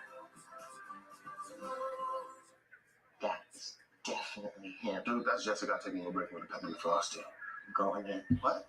Derek Carr's so terrible. That's something, right? Yeah, that's real. And now get 20% off in the Wendy's app when you include a Frosty. This weekend, save big at PetSmart. Get 50% off on holiday toys, treats, apparel, gear, and more. Terrible. PetSmart, anything for pets. I never had a lot of family, but these days we're surrounded by family. Let people around that I can trust. I'm lucky. Oh, great cast, everyone. Yeah, I saw that. Survivor's ready. Go! You did it. We did it. This is what hope feels like. So this is what hope feels like. Week 12 continues later today on Fox and CBS, followed by Sunday Night Football as the Ravens face the Chargers on NBC. And Week 12 concludes with Monday Night Football as the Bears take on the Vikings on ESPN and ABC. Then Week 13 kicks off with Thursday Night Football on Prime Video. Stream games live on your mobile device with NFL Plus. The NFL on CBS streams live on Paramount Plus all season long, right through Super Bowl 50. Yeah, I see that. Next week's great matchups. You can try it for free today. Good to have you with us. Couple of days after Thanksgiving. Spiro Leaders, Adam Archuleta, Amanda Renner, our producer Jason Ross, Mark Ryan, our director, rest of our terrific CBS crew. Everyone back there on the truck, Jason. All right, Bucks office got to do something. Good to have you with us. NFC South standings. The Saints are losing to the Falcons 14-6. Up 14-9 as they play right around the middle of the third quarter. So if these two games hold, then everything will kind of stay even. But Atlanta would move into a tie atop the division with the Saints. But again, it just adds to the urgency level here for Todd Holt's Bucks if they can somehow pull this off. Yeah, and as he called it, it's really going to be a round robin. You know, they're going to play each other, and they have to desperately go on a run, and it starts today. Baker thinking the handoff, delivers. It's Godwin. Godwin breaking away. Takes a hard hit, is brought down across the 45. You know, the Bucks offense is so slow. Pickup of 21. First down, Buccaneers. Well, much like it, kind of a similar pattern to what we saw last week. Godwin only targeted one time in the first half. He ended up leading Tampa Bay with 6 catches, only 39 yards in that game. But again, I really do believe they've got to start to find more ways to get him the football. Takes a shot away. It's so strange to look down at that Indianapolis defense and not see Shaquille Leonard released earlier this week on Tuesday. DJ Speed getting a bigger piece of the pie with this defense as they try to protect this 10-point lead. Yeah, and if I was Tampa, I know you don't have a great run game, but I do believe that if you are a little bit patient, I do believe that you can run at the inside of this Colts defense. The Colts have been able to put some pretty good pressure, about 45% of the dropbacks here today. But I wouldn't give up on the run game. I'd keep going up the middle. Yeah, keep running. There you go. Looking for more. Keep running. Finally with the tackle, but they pick up 11. This is the key missing piece. One of the terrific run stoppers in the NFL. Suspended 6 games. One more game before his suspension is out the week after next. Yeah, and look, he really is a rock in there. And they've tried a couple different players, Taven Bryan. Colts defense is not that good, bro. Sometimes they put O'Dango in there. But he is a guy, when you pair him up with DeForest Buckner, their run defense hasn't been the same since he went on suspension. Fresh set of downs, Baker probing, everyone covered, and Baker. What he said, you thought maybe he could have escaped Tyquan Lewis. That's what you call a coverage sack. Everyone covered down the field. They lose 8. The Colts really do a great job. And Baker Mayfield, it looks like maybe he would have had a throw over there on the sideline, but it's not going to really be open. We got Cade Otton, man. He holds this ball. There really isn't a quick outlet underneath. You have Rashad White, but He holds the ball so long. Now the Colts are able to finish off that pass rush and get a sack here to force 2nd and 17. I thought he had K. Dotton. 3rd sack of the year for Lewis. Mayfield delivers, and it's dropped. Drop. Trey Palmer, boy, he had plenty of green grass in front. That would have been a touchdown. They've had some issues with the drops. Godwin had one uncharacteristic. Oh, that would have been a touchdown, man. Wow, yeah, and that's going to make it 6 times in the last 3 games. And That would have been a touchdown. there's really not much more you can say. Drop the ball, man. That ain't no Baker Mayfield, man. He trying. Hit him in full stride. God dang it, man. This Bucs offense, man. Drop balls, O-line, running the game inconsistent. Tampa hasn't won the critical play. 3rd and 17, trying to get some of it back here. Palmer is buried right after the catch. What a defensive play. The open field by Nick Cross. You know, I never understood the check downs, man. Try to get in field goal range, man. In this defense. And a big stop there to make it 4th down. So out comes Trey Palmer, man. For Tampa Bay, frustrated again. It's always something with the Bucs. Have been starting to roll for the Buccaneers. It's just always something with the Bucs, man. If the Colts score right here, man, the Bucs gonna be in trouble. See what he's done so far in this game. Let's look at it as Camarda gets it off cleanly. And this is going to take a Colts bounce. As they're going to have the football at the 20. God dang it, man. Trey Palmer, bruh. All kinds of frustration. Wants that one back for Tampa. They're down 10. Hit him right in his hands. What you literally just can't blame Trey Palmer. You can't blame just Baker Mayfield. It's a collective effort, man. There's big news for women going through menopause. Veoza, a prescription treatment for moderate to severe vasomotor symptoms, the medical name for hot flashes and night sweats. With hormone-free Veoza, It's a collective effort, man. It's always something, bro. and more not flashes. Veoza is proven to reduce the number and severity of hot flashes. It's always something with the Bucs. Some women can start working as early as They can't get out of their own way. I don't know what to do, man. I don't know what to say, man. kidney failure or take CYP1A2 inhibitors. Increased liver blood test values may occur. Your doctor will check them before and during treatment. Most common side effects include It's always something. difficulty sleeping, back pain, and hot flashes. Ask your doctor about hormone-free Veoza and enjoy more not flashes. ProPlan is always advancing with game-changing formulas that promote mental sharpness and help extend lives. See what nutrition can do. During a ProPlan, always advancing. DK Royal Crispy Wraps. Eat it with a meal or have it as a snack. Only $2.99. It's a hunger hack and it fits in one hand. And have it your way. There are people who say things aren't made here anymore. It's always something, man. Those people should come to Michigan or Kentucky or Missouri, where you'll find Ford workers not just assembling vehicles, but building the future of automotive manufacturing. It's why Ford employs the most hourly auto workers. Always something. Can't speak for the other guys, Every time turn around. but we are all in on America. All right, time now to get you our Ford game highlights. Baker Mayfield. Big mistake, the interception by Ronnie Harrison in his first game with the Indianapolis Colts. And the Jonathan Taylor touchdown run. Gardner Minshew running the score. You know what's so crazy? The Colts defense not even all that good. His Buccaneers back. They cut it to 7 at halftime.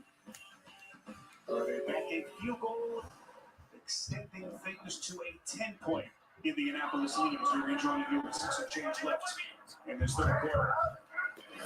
Should company begin at the 20. Jonathan Taylor totes the rock. Will pick up 4 here to get this drive started. Let's update you on where the Colts sit in the AFC South as they begin the day 2 games back of the pace setters Jacksonville. But right now, Jacksonville is losing in Houston. So the Colts and the Texans with a chance to make up some ground as things starting to get interesting around the NFL. The Colts defense not even that good, man. How about the Houston Texans? Just unbelievable.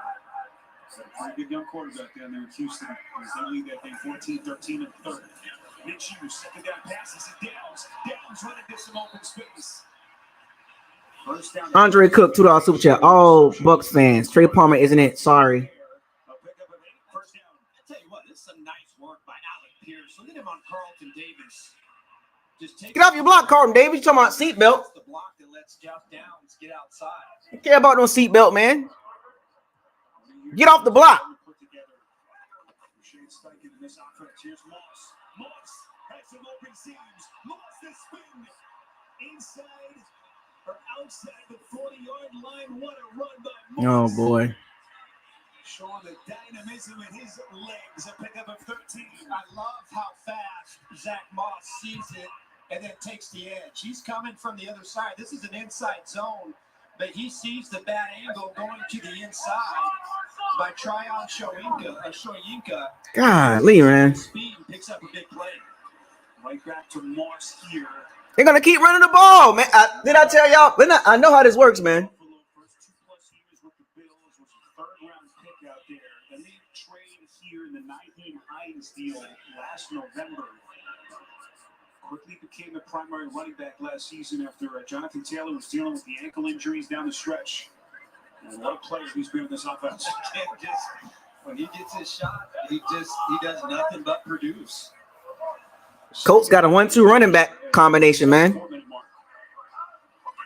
Colts now operating inside Tampa territory. This is Taylor probing.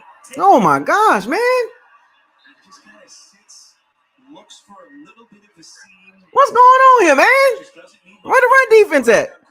Yeah, and look at their run game.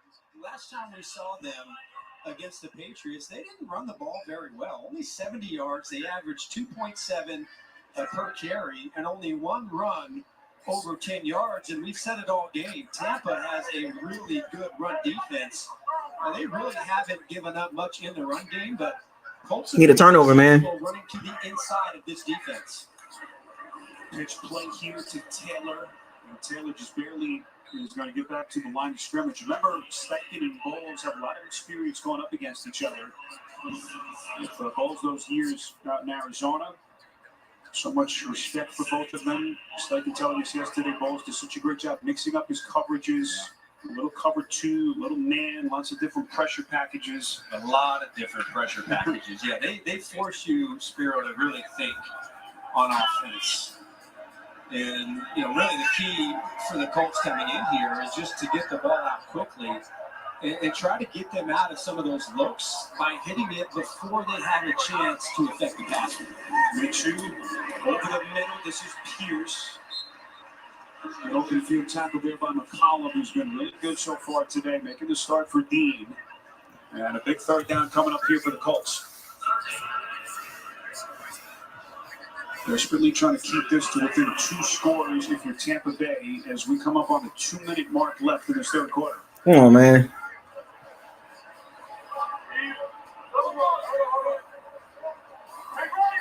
So what Minshew has done on third down so far, including a second quarter interception. They love crossing routes in this down and distance. Low snap, Minshew fields over the middle. There it is, but it's low and incomplete.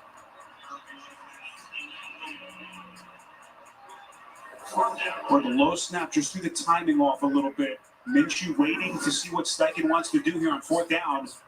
Remember, it's French in its center today for Ryan Kelly. That arch their offense staying on the field. Yeah. Good drop.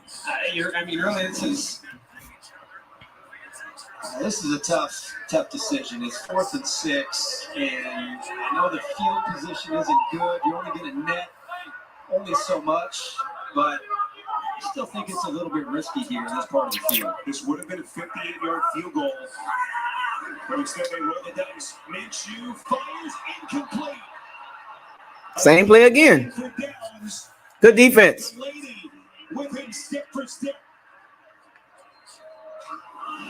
And the Colts come away empty.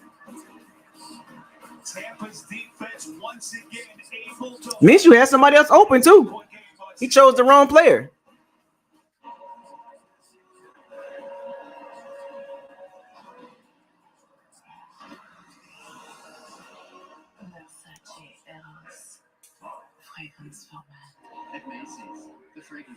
He had a guy open right in the middle of the field. He chose the wrong route. Go back and watch that play, folks. We got lucky on that one. Make the switch. It's your business. It's your Verizon. When you order Domino's, Got lucky on that one, folks. Free pizza to use for a future pizza emergency. So you'll have an emergency pizza, a free pizza. Here you go. Thank you. When you need it most. The seasons change, and we change with them. What we wear, what we eat, where we go. Dog, Alec Pierce was wide open in the middle of the field. Gardner Minshew predetermined that throw. We got lucky, folks. Getting this season's updated COVID-19 shot is one of the best ways to help protect yourself against COVID-19. Dog, we dodged a bullet on that. Go back and look at that play. Alec Pierce was wide open in the middle of the field for the first down. This new Charmin Ultra Soft Smooth Tear is so soft and so smooth. New Charmin Ultra Soft Smooth Tear has wavy perforations that tear so much better for a smooth, more enjoyable go. Charmin, enjoy the go. The walk rift is expanding. All worlds within the Calaxian Veil will be consumed. This difficulty demands a specialist, an ease specialist. You know, that's Geico makes it easy to get coverage for what you care about. Cars, apartments, jewelry. And what about the walk rift? I've got you. There you go. Dust in the cartridge. Good. From cars to renters to jewelry, it's easy to Geico. What is the word on the streets these days about? Ranger. Ranger. You got it. Looking for something fun?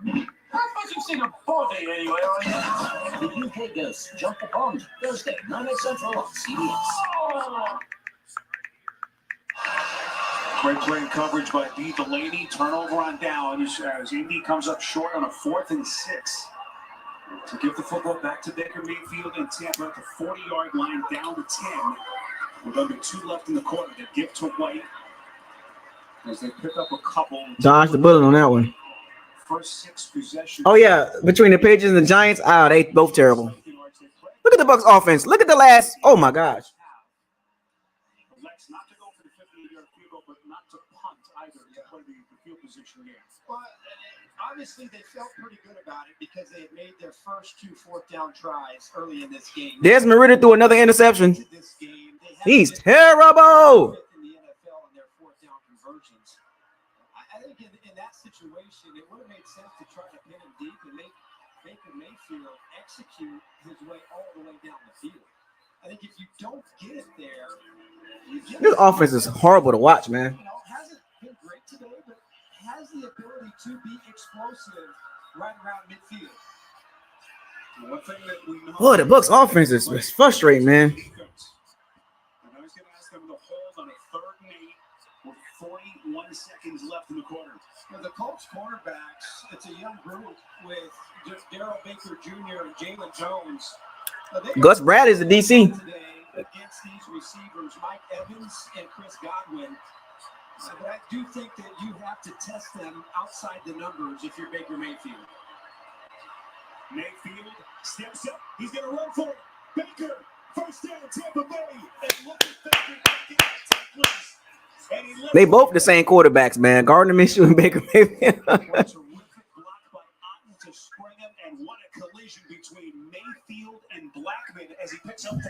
Yeah, it really was. There we go. Heads up play by Otten, and really for Baker Mayfield.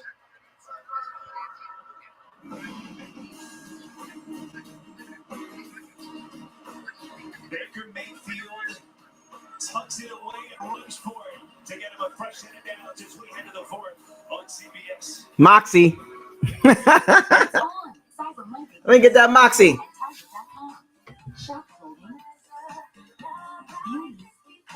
toys, and so much more.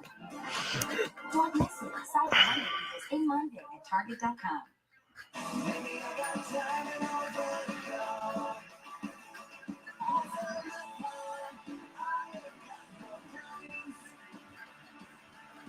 If y'all want the best version of Baker Mayfield, he got to have a top 5 running game, man. The best version of Baker Mayfield, top 5 running game, top 10 O-line. That's the only way you're going to get the best of Baker Mayfield, man. Like, there's a lot of Baker's not in a great situation for a small quarterback. He'll give you plays like this, but the situation he's in right now is not protecting him. Start your holiday season off with one of our new holiday combos starting at $13.99. Whoa, the new iPhone 15. The recipe for quarterbacks like Baker Mayfield, you got it. Like the Bucs, I don't know why the Bucs won't run the ball. They can run the ball. I don't get it.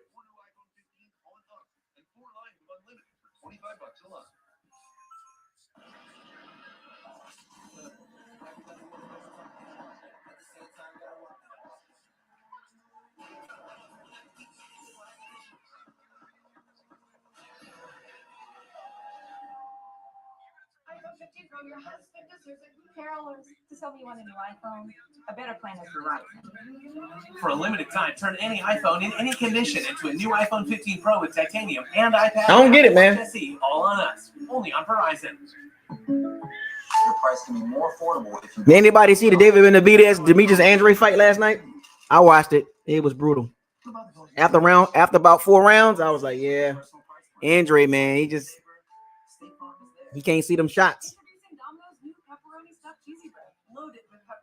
Andre tried, but at 34 years old, going against a guy, and he's a big guy, and Benavidez has chopped him down.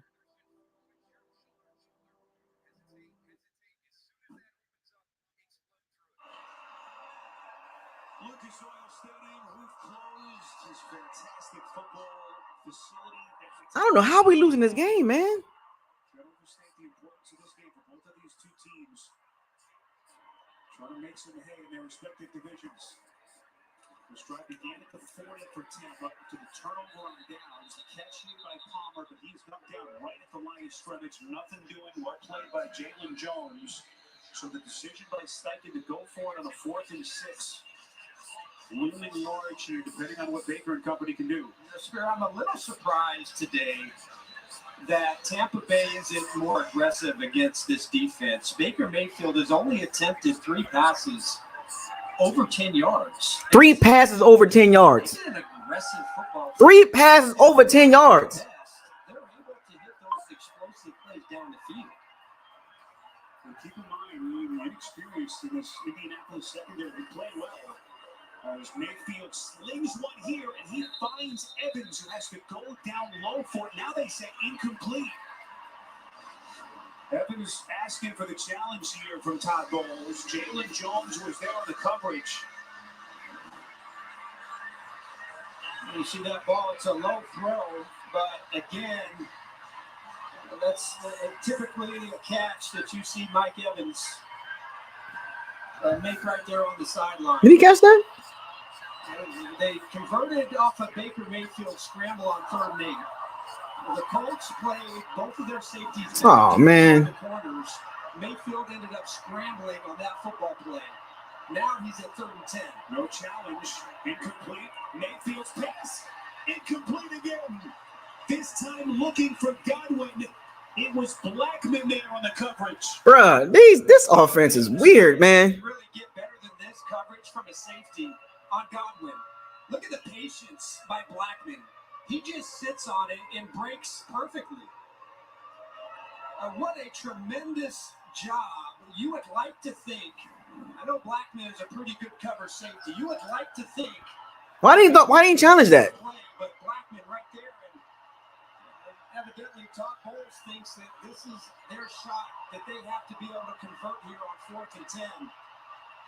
When they haven't really been. Why didn't you challenge that? Over 10 yards today. Boy, a brazen roll of the dice at 4th and 10. Mayfield taking his shot. Mayfield. Straight threads the needle to Godwin. Boy, when his team desperately needed it. Woo, that was a good throw. Mayfield comes through. First down, Tampa. Boy, I don't know how. How did he get that throw in there? Has the guts to throw this because Kenny Moore is in great position, and typically you're going to see Moore be able to break underneath that outcut, but Mayfield just lets it right on fourth down, and Godwin comes up with a huge one on the sideline. What they say, Baker Mayfield's a gamer. He a gamer. 19. As he drops that one right into the bucket. 4th and 10. That was a big catch. Buckner on the tackle of Rashad White. As Mayfield trying to breathe some life into this Tampa offense, down 10. Early moments of this fourth quarter. And he's the type of player, Spiro, that scramble on 3rd and 8, where he kind of gave the safety a little something at the end of that. All right. Baker Mayfield in the game. Baker Mayfield up. In the game. So you had some huge. Get your head in the game, Baker. That's what I'm talking about. Get your head in the game. Really nice. Colts defense not that good. Everything he possibly can. Mayfield throwing towards the end.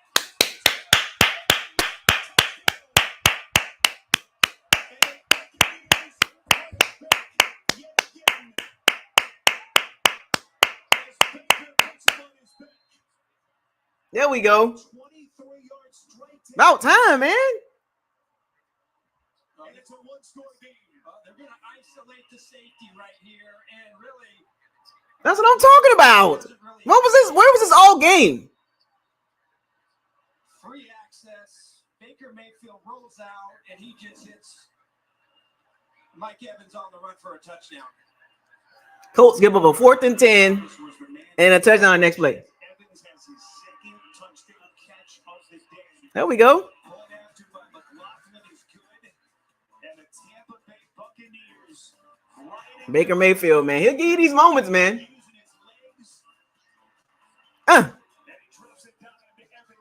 Moxie. But the problem is, though, the Bucs are so inconsistent. We can all be home for the holidays.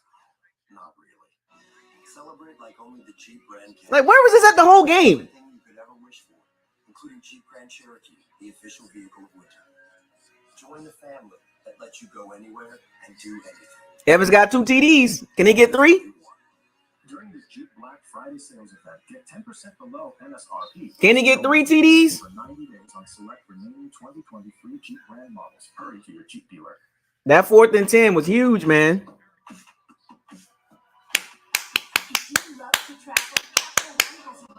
That 4th and 10 was huge. With Venture X, earn unlimited double miles on everything you buy and turn everyday purchases into extraordinary trips and get access to over 1,300. You can't give up a 4th and 10, bro. You just check in and chill out. Open up a That was a gutsy call by Todd Bowles, man, because he don't get that first down there. Everybody gonna look at Todd Bowles like, man, what the hell?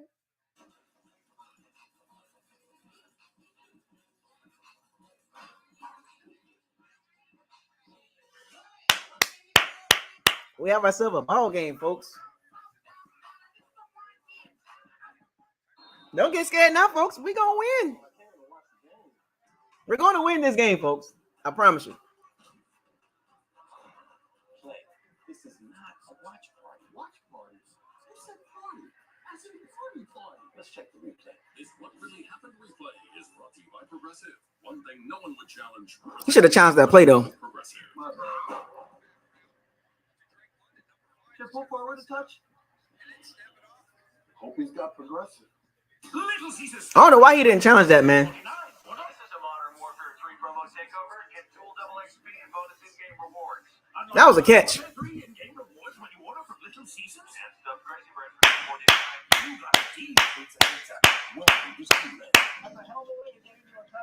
Baker Mayfield with the moxie play. He give us this every game. He'll give us a couple of these.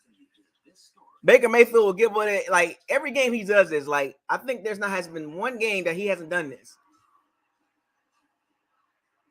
Now he's playing with a little energy now. Now he's playing with some freaking energy. Mike Evans, 2 touchdowns now for Evans. 19th game of his career with multiple touchdown catches. Second most among all active players.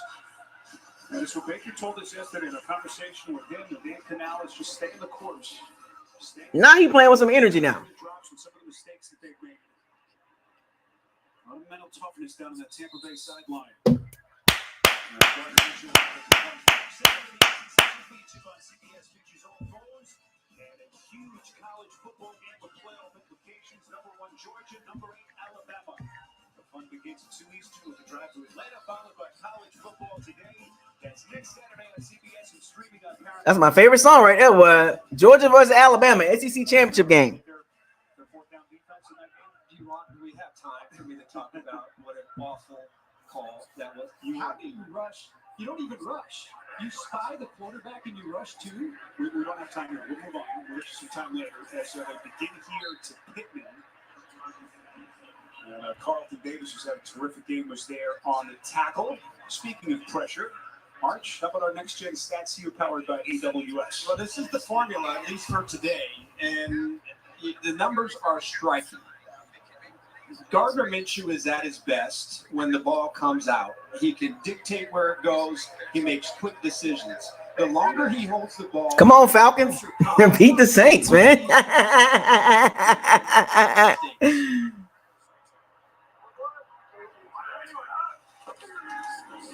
Minshew faking the handoff, delivers over the middle. Pittman had to reach up for it. His catch radius is something to watch. What a day Pittman's putting together. 9th catch for 98 yards. Look at the hands. Just how he uses his hands. Come on, Zion McCullough. Ball out of the air. God dang it, man. You said it. He is having a game so far today.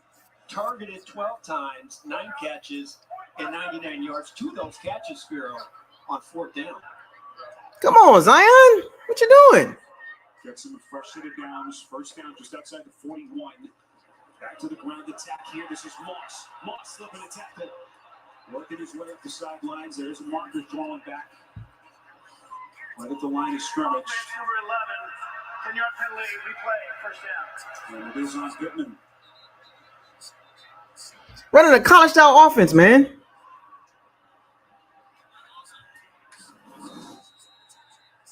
This one, I think, is one of the legit calls. You can see that he grabs Delaney right there by the back of the jersey, and that's why you see Zach Moss get to the outside.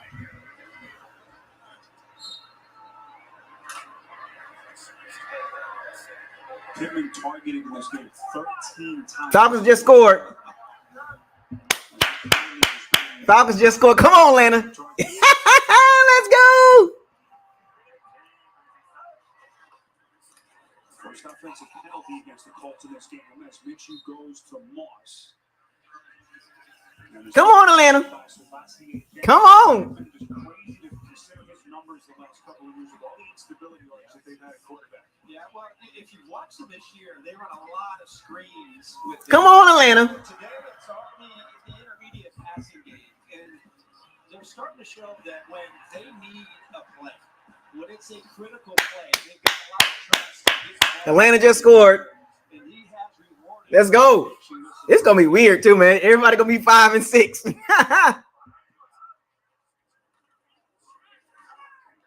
swinging one, and it's Pittman again in a very tight window against Davis.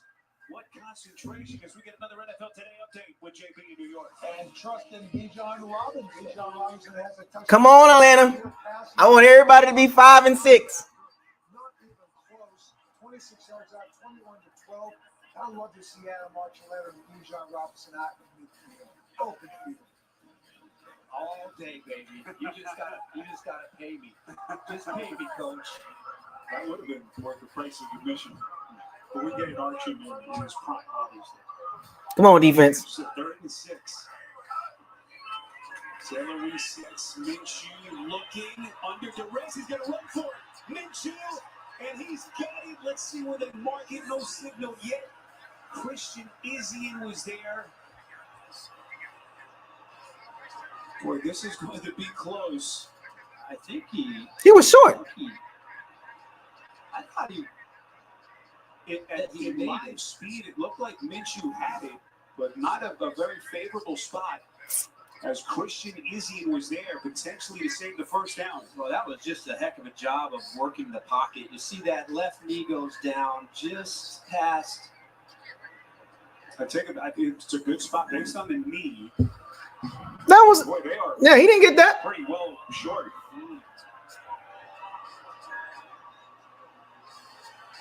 They went for it on a 4th and 6 their last time out. Yep, they're bringing. Yeah, Gardner Minshew staying on the field. 4th and inches. There we go. Is Zaire Franklin on the field? Zaire Franklin is indeed on the field as they're going to go 6 offensive linemen. What a potential call this is here by Shane Steichen. It would be a 54-yard field goal. So they got the meats out there right now. He was short. Load up and go right at. Either that, it's a great camp. Come on, Vita. Bringing everybody. Vita Vey, let's go. Some sort of sneaky little pass play off of it. Be careful with the pass, pop pass too. And Zaire Franklin both on the field, as are Mo Alley Cox and Kylan Granson. Be careful now. Jonathan Taylor, the long setback on 4th and inches. Yes, Zaire Franklin at fullback. Watch for the little pass. I knew it. I knew it. I knew it. I called it. I said the pop pass. I called it. Oh my gosh. I literally do this. Oh my, called it, Todd Bowles. The pop pass. Man, oh, you can't make this up, man. I called it.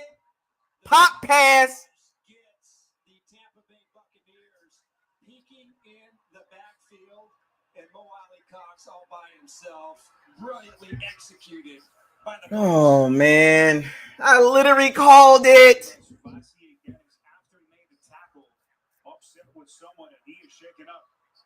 I literally called it. Pop pass. Calm before the storm? No. This is Jim's time shot. And Mike. Come on, man. Helmet, check. Drone, check. I literally called it. How do you not see that coming? How are you driving this thing? This is when we get to work. To keep you connected. No matter what. Connect before the storm. Change how we work. Pop pass. I called it. You can't make this up, man. Oh, I didn't serve, but if your spouse, parent, or I called it, folks. I saw it coming. I was like, you know, not gonna run the ball against the Bucs defense like that. I even said it. You knew they weren't gonna run the ball up the teeth like that. You knew that. I knew that.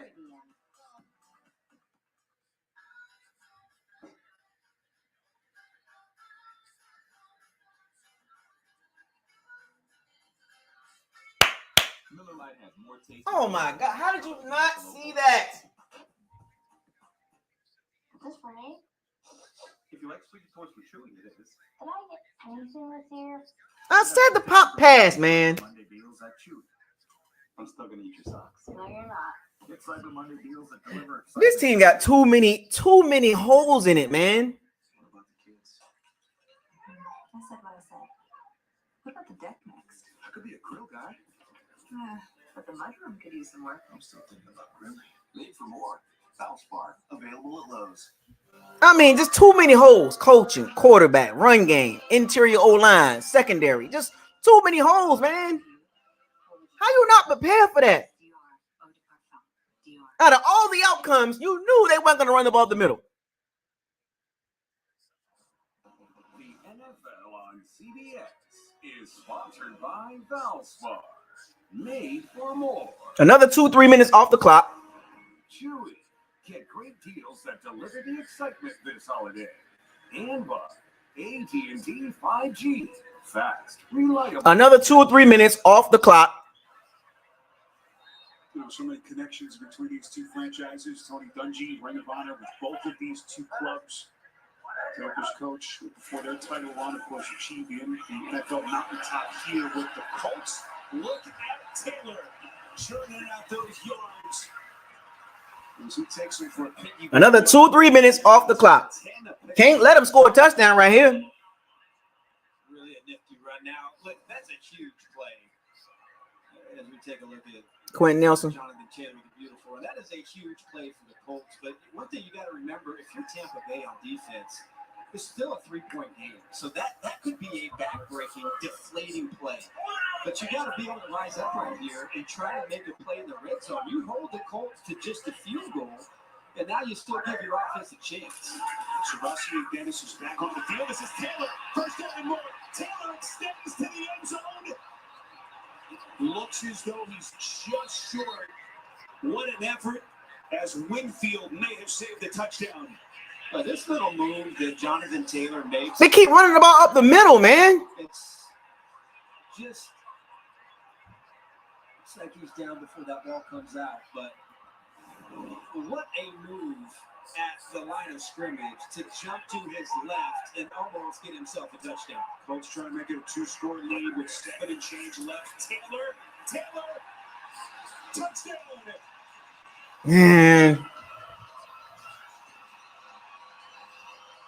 Dennis had a shot, but Taylor just too slow. Colts running game, man. God dang it, bro. So Indianapolis, the big 4th down conversion. And on the verge of making this a 10-point lead.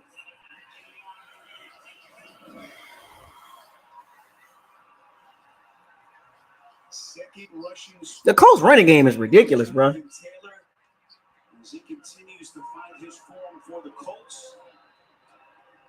And now Matt Gay for the point after. That 4th down call was crazy, bro. The Buccaneers sails after that long 4th down conversion. Can they recruit? Minshew selling the fake masterfully. Molly cuts. And then Jonathan Taylor does the rest. Colts by 10. Colts running game is really like that, man. I told y'all in the second half they was going to run the ball. 50 years with my best friend and my soulmate. I called it, man. That 4th down call was crazy.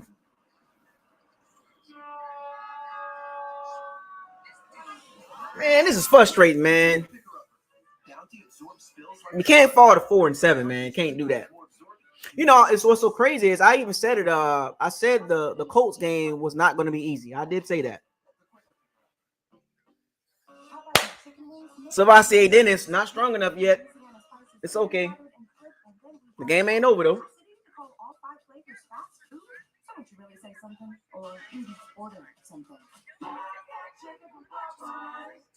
My store, my design business, works loaded. But my old internet is not letting me run the show. So we switched to Verizon Business Internet. They have business-grade internet. Take the switch.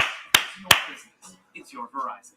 Yeah, Sebastian Dennis, man, doing a good job today, man. Sebastian Dennis, Kalijah Clancy, they did a good job today. Who else? Yaya Diaby, he hasn't done much today. But I like what our young guys are doing, man.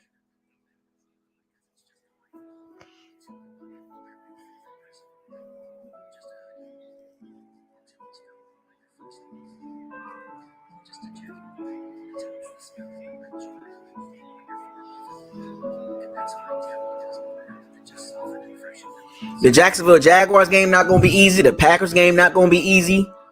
The Saints game won't be easy. The Falcons game won't be easy.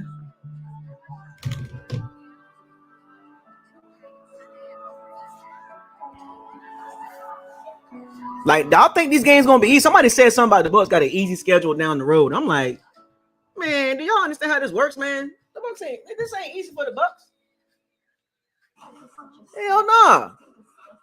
Saints, Falcons, Packers, Jags. They got the Panthers twice. They should be able to beat them, right? Twice. So that's what, 6 wins?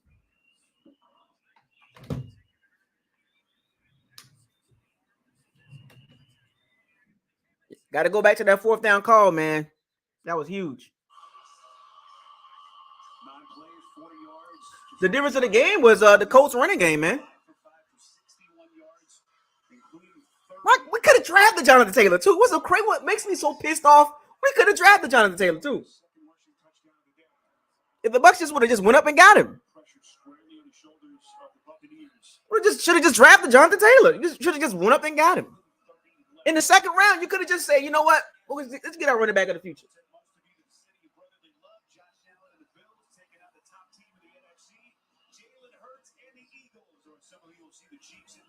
It's gonna be easy, folks. The rest of these games will not be easy. I don't know why y'all thought these games gonna be easy.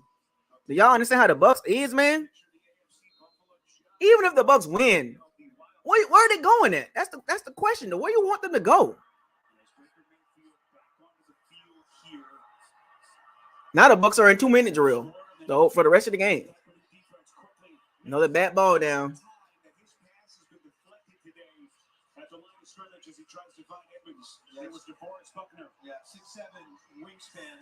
Another batted ball down. I believe that if you're Tampa Bay, you've got to be able to win outside the numbers. You scored on that last. Let me ask y'all a question: if the Bucks, if Malik Neighbors or Oduzier sitting there, do the Bucks draft Oduzier or Malik Neighbors? Do we draft one of those receivers if they sitting there in the first round?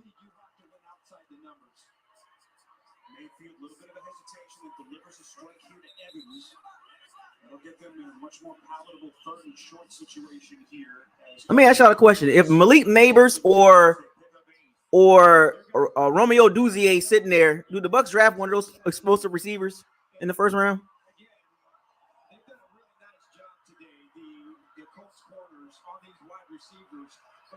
What should they do?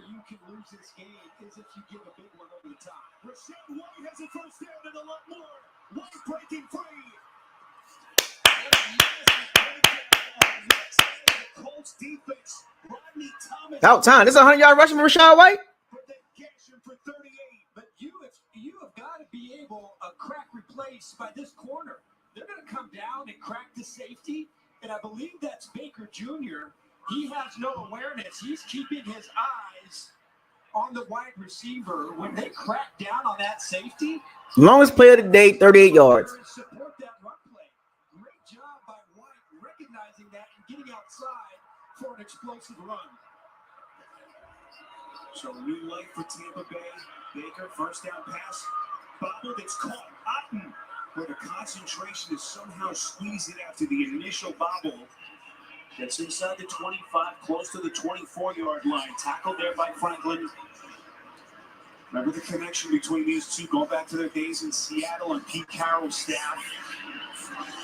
Now is credited with really helping to resurrect the career of Geno Smith, trying to dial up the right plays here for Baker Mayfield. Second down pass is caught. Evans. And Tampa Bay right back in business, first and goal. Exactly what you have to do. Attack. Go to single high. That means the corner, he's all by himself on an island.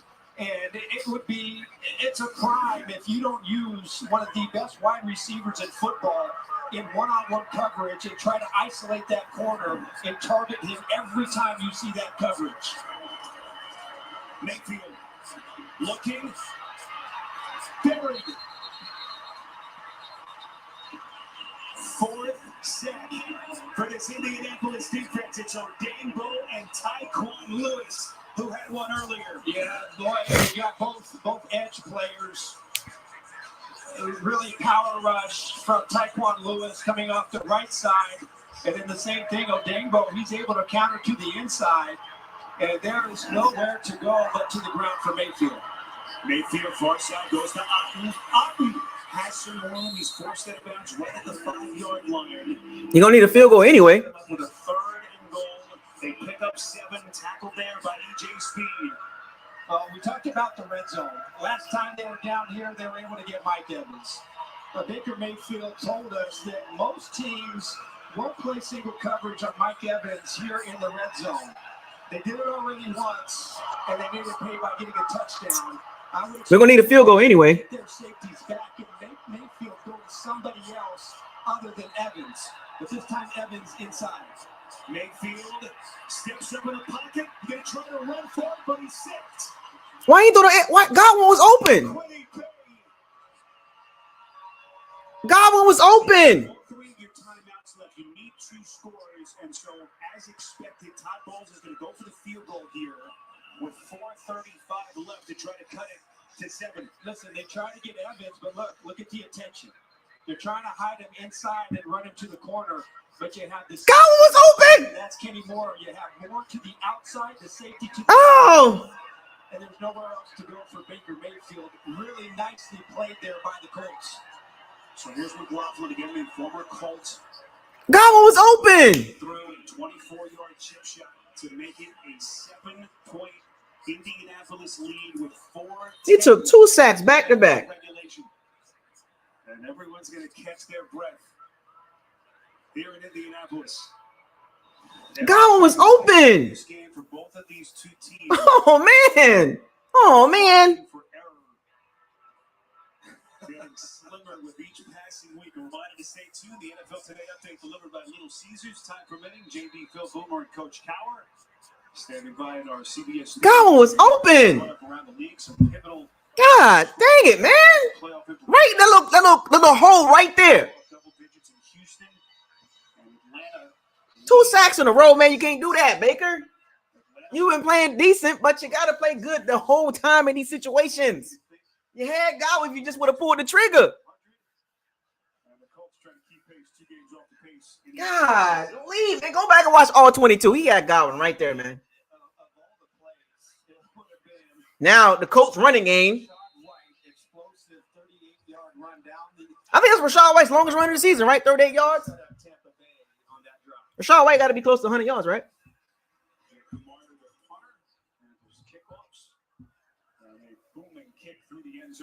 God dang it, Baker. That's what I'm talking about.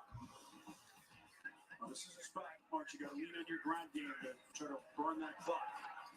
Well, listen, they came out throwing, but Spiro, they've run the ball for 131 yards against this defense. And both running backs have been effective. Taylor, 12 carries. Come on, Buck. Stop the run. 8 carries for 55.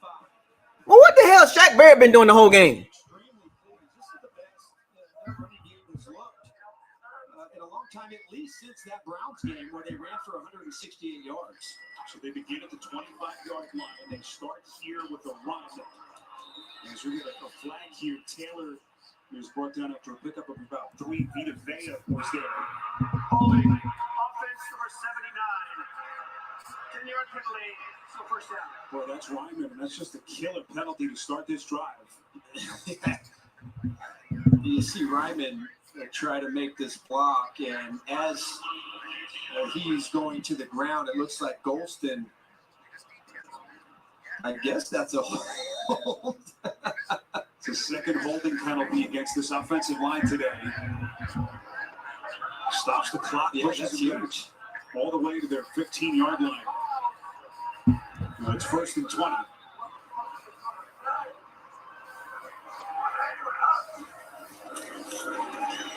Minshew puts some touch on it up the sideline for downs. No flags.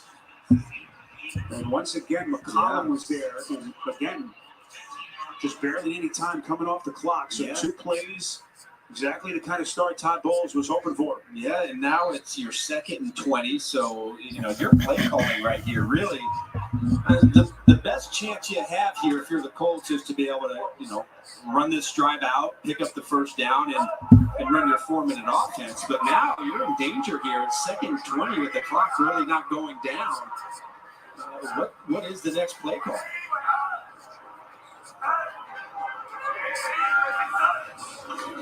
Four-man rush for the Bucs on 2nd and 20, and Minshew is crunched. Kalijah Clancy. Kalijah Clancy.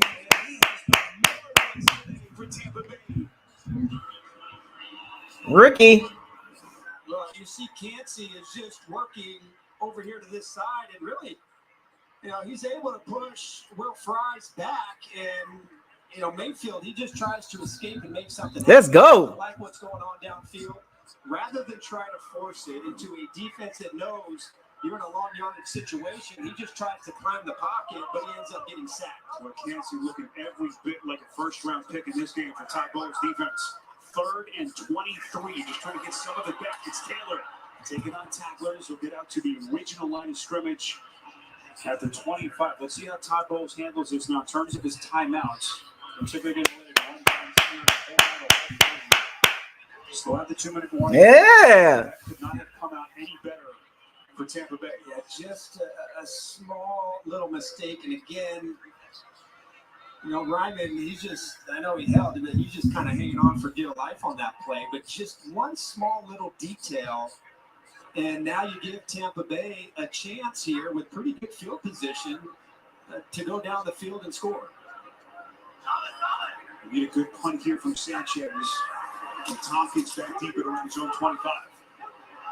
Now, this is not a good punt. It'll bounce right around the 35-yard line. We'll see what the officials mark it. 41 on the punt by Sanchez. Game ain't over yet. Really good start in field position for Baker Mayfield and Tampa Bay. Yeah. I don't know how he's alive in this game. William Golson got that holding penalty called. That was pretty cool.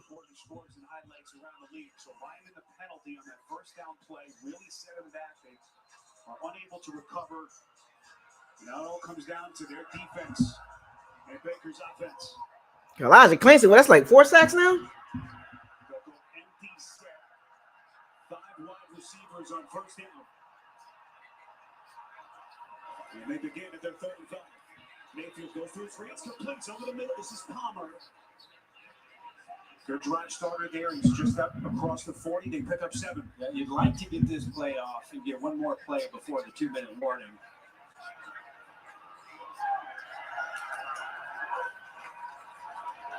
Silent snap. They get it to Godwin. It's a first down if it stands. They'll check the flag here. Thrown along the far sideline, just in front of the Tampa side. Yeah, it's going to be an illegal shift. Illegal shift. Offense. Number 1 did not get reset prior to the snap. 5-yard penalty. Replay second down. That's the gamble sometimes. You try to rush to get the play off before the 2-minute warning. And boy, it comes back to bite them. So penalty here takes us to the 2-minute warning with 1:57 left in a 7-point game. Interesting game, man.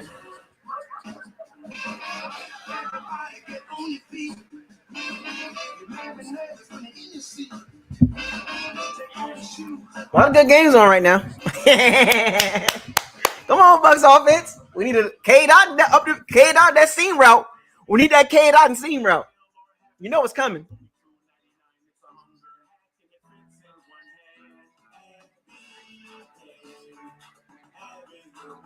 You know that K dot and seam route coming. Cool. This holiday at T-Mobile, get 4 new iPhone 15s on us and 4 lines of unlimited for $25 a line. K dot and seam route. I want to see it. Godwin on a K dot and seam route. We need that big play.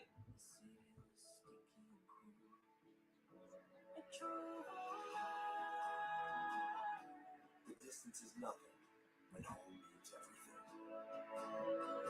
Get 5.9% financing for 72 months on the 20. We need that K dot and seam route or Godwin seam route. Search new inventory and locate a dealer near you at Wagoneer.com. Chili's baby back around. Wonder what you guys are having.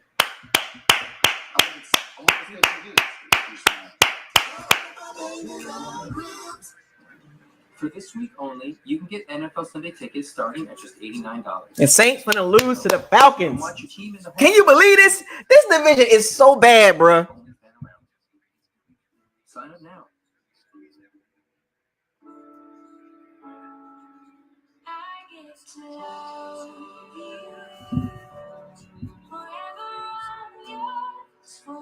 The division is so bad.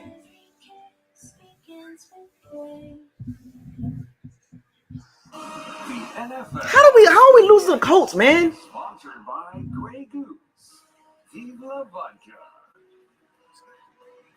and by K. How are we losing to the Colts?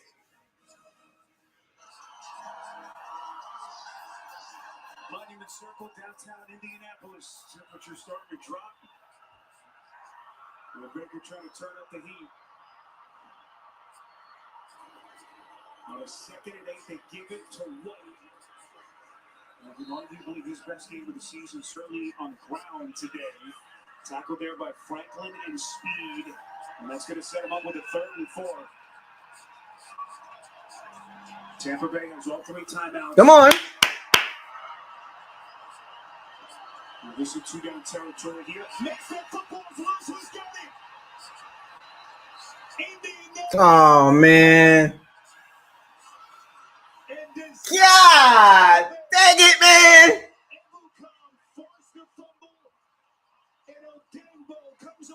Wow.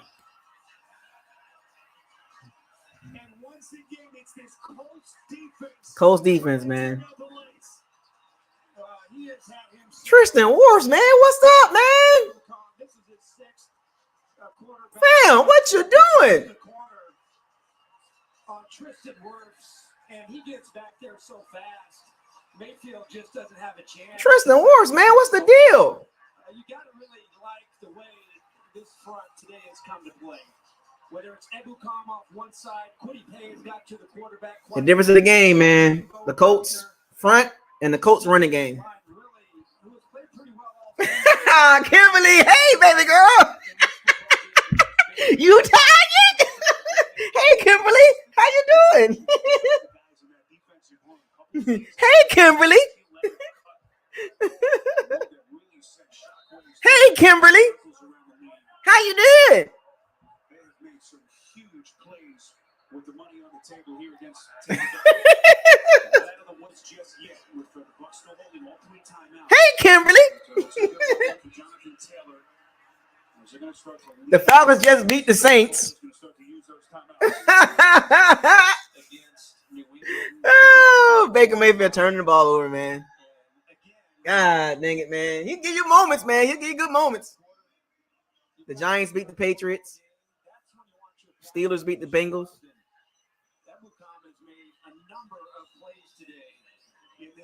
Hey, Kimberly. Hey, girl. Oh, my gosh, bro. I don't believe nobody in NFC South, bro. I don't believe anybody in our division, bro. He said, close the door. Let me give you what you're looking for.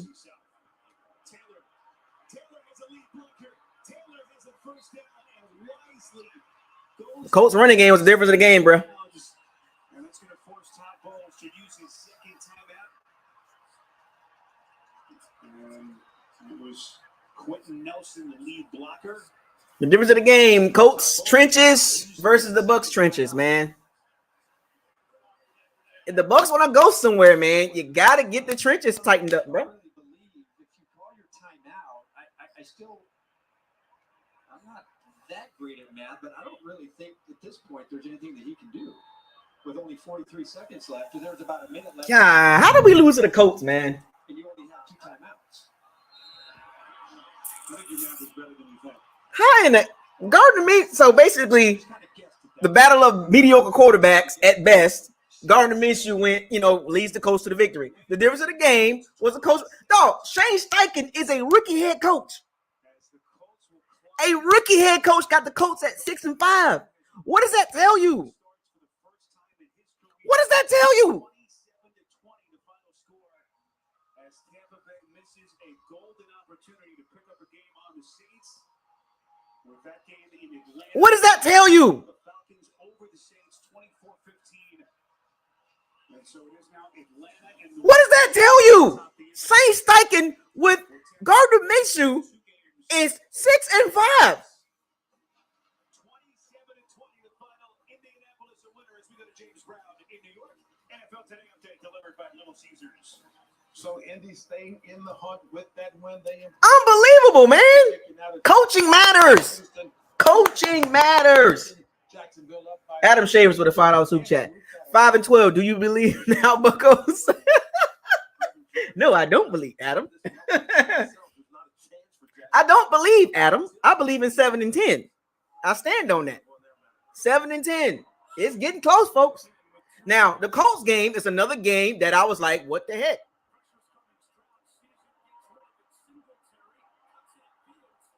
The Colts the Colts, and the Falcons game are the two games are the WTF. How did you lose the game?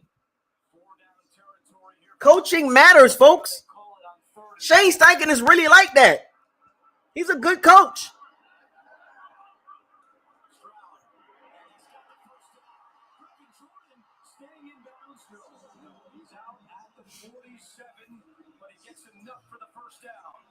I'm just saying, folks.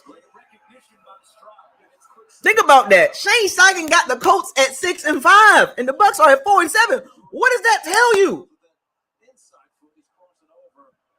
7-10, folks. I'm gonna say this again.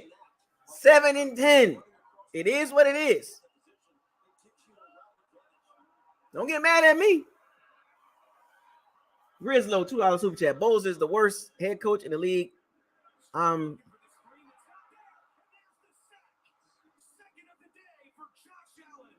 He is so sorry. He's so sorry. Meanwhile, by the way, Josh Allen for the Jacksonville Jaguars, 11 sacks.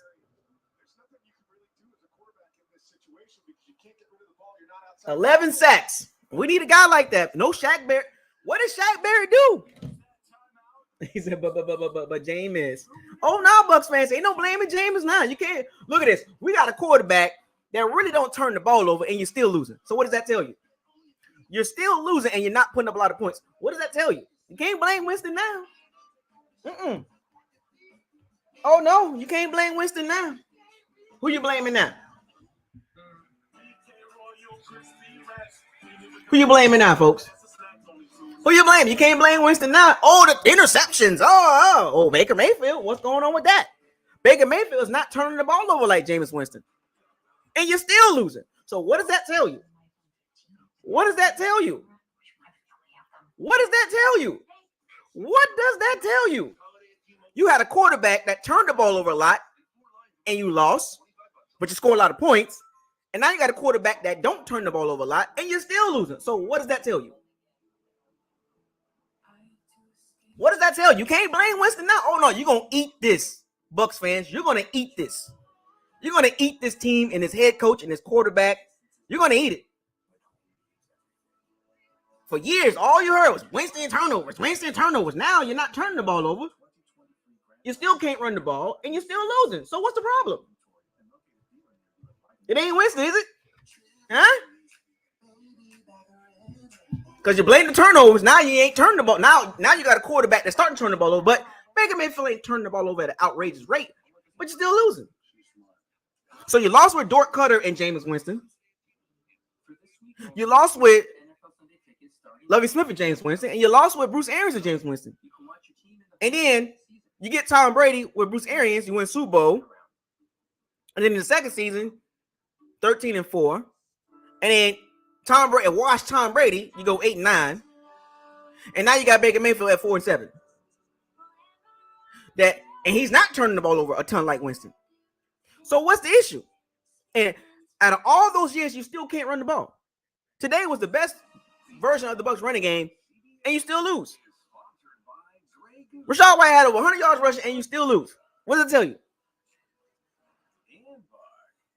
You got a mediocre at best quarterback, a gamer. You're not going to go anywhere with a gamer leading your team. The Bucs got two options. You either go get an elite quarterback or you get an elite roster. That's your only two options. Elite roster with a mediocre quarterback. That's the only way you're going somewhere. You're not going anywhere with a Baker Mayfield-led team. You're not going anywhere.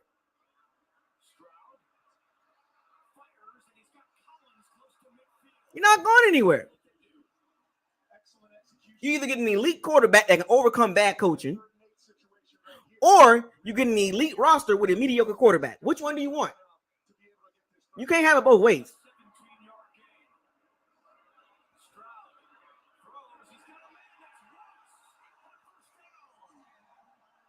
Which one do you want, Bucs fans? You can't have them both. You better find you a CJ Stroud. All I'm going to say is, I'm going to say it like this. If the quarterback's sitting there, wherever the Bucs pick, you take him. If the receiver's sitting there, what do you do? If the D lineman's sitting there, Jared Verse from Florida State, Jared Verse with Kalijah Clancy, Jared Verse from Florida State, or the DN from UCLA. You know what I'm saying? Or Dallas Turner from Alabama. You take them. You can't Romeo Duzier or Malik Neighbors. What do you do? The Bucs got to get they got to get a game-changing player. They got to get another Tristan Wirfs or Winfield Jr. They have to get a Tristan Wirfs or Winfield Jr. at whatever position you go to in this draft. He's got to be an instant like playmaker right away. Wherever the Bucs picking at, because we can start talking about the draft now. Wherever the Bucs picking at, you got to get a game changer. And personally, in my personal opinion, I would not pay a quarterback a lot of money. I would rather stack my roster. You got $75 million in cap space, and you got a chance to start over at quarterback. I'm going that route.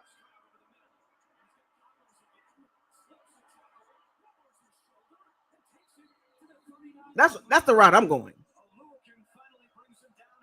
Unlimited. That's the route I would go. I would draft me a quarterback, build my roster up.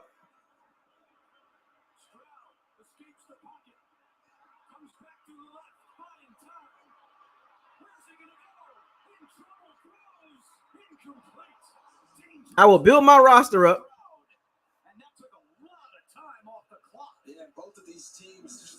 I will build my roster up, draft me a quarterback, and get me an elite roster. That's the route I would take.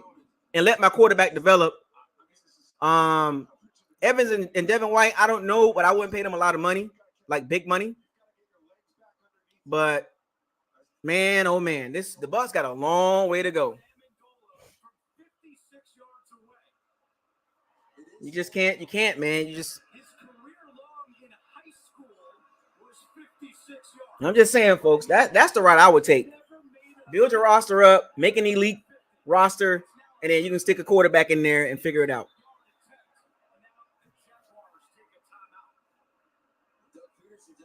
Because the Bucs got to be really careful with this situation, man, because the Bucs are in a really bad situation as far as what direction do they still think they're competitive? Do they still think they're really good?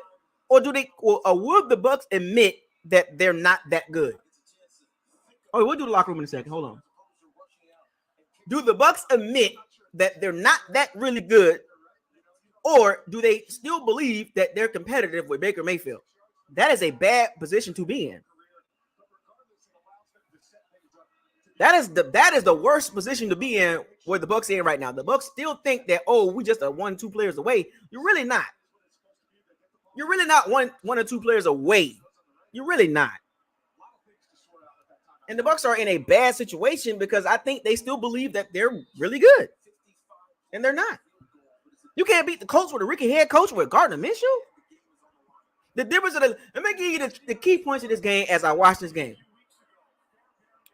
The trenches was the difference of the game, the running game, the trenches, and coaching. That's the difference of the game.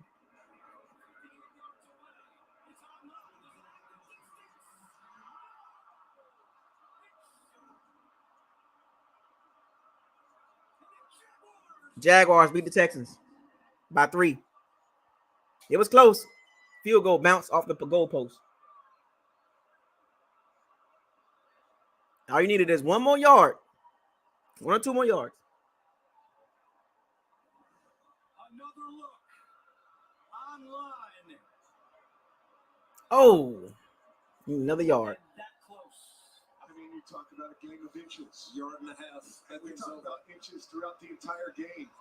The catch before the half on Tank Dell that's ruled out of bounds that you couldn't really tell if he got his feet in. The 1 inch or half a yard that we had on the stop before, the half a yard right there. This division is tight. And today, I'm just saying, man. Proves that both these teams are at the top of it playing good. The Bucs need to get like the Texans and the Jaguars. They need to go that direction. In my opinion, go that direction. Go that direction like the Texans and the Jaguars and the Colts. Go that direction. Do not go the direction of the Saints. You keep thinking that you're really good and you're really not. So now the Bucs are 1-6 in the last 7 games. What do you do? 1-6 the last 7 games. What do you do?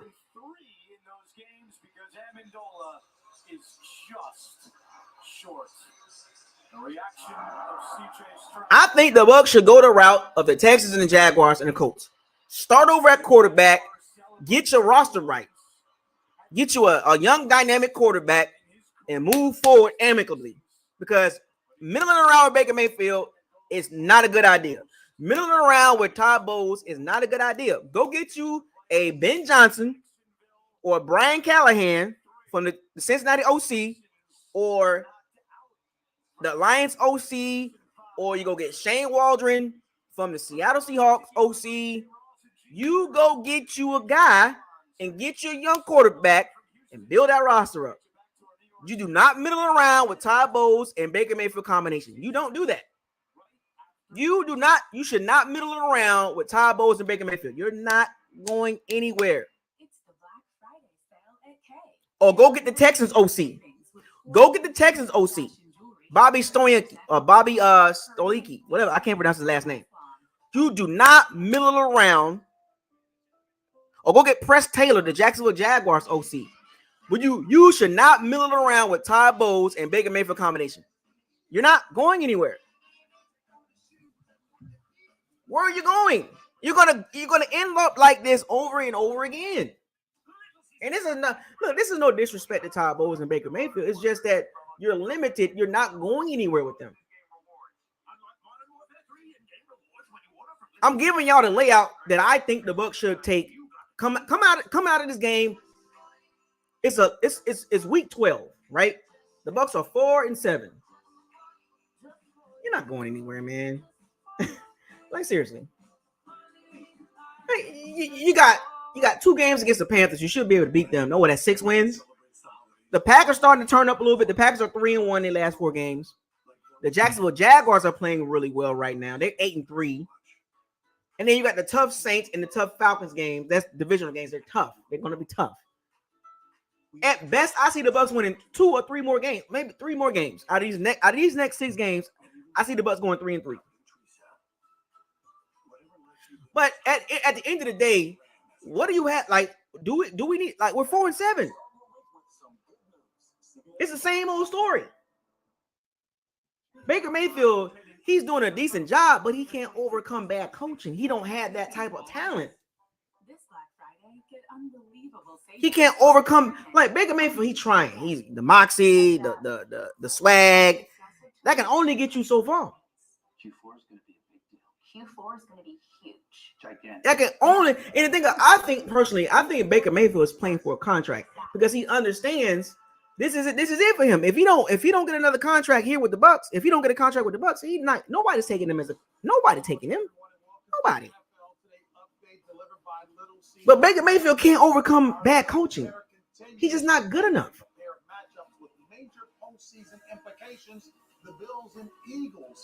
You know, and it sucks for Baker Mayfield that he's trying. He's giving it all he can, but he's limited. Batted balls, turnovers, not making the correct reads. He's playing super safe, and he's still, even though Baker Mayfield's playing safe, he's still, even at the safe version of Baker Mayfield, is still mediocre.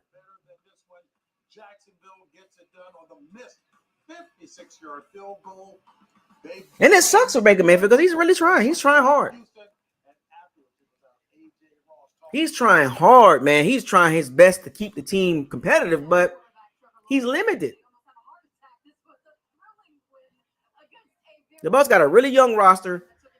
13 rookies total, and half of them are playing pretty good. So you get another draft class like that, you pretty much reset.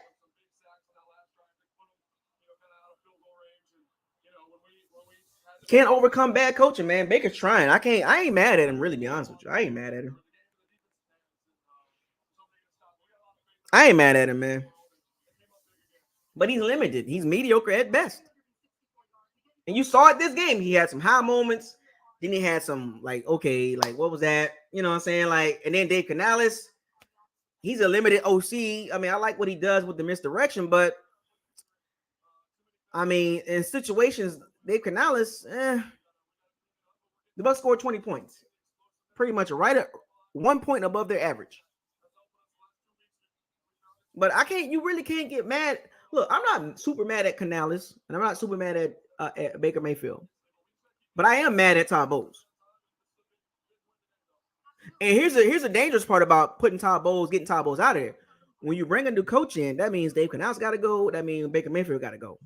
Because there is no coach in the NFL, up and coming coach, is going to come in and say, I'm keeping Dave Canales and I'm keeping Baker Mayfield. You can't do that. You can't do that. And the problem is with that situation is if you bring a new coach in, I guarantee you they're gonna be like, Baker got to go. Dave Canales got to go. And I think this is one of the reasons why I think Dave Canales he had to take the job, because he wasn't going to get no other shot. And if the Bucs do change coaches, what does that tell you? Canales was a one and done type guy.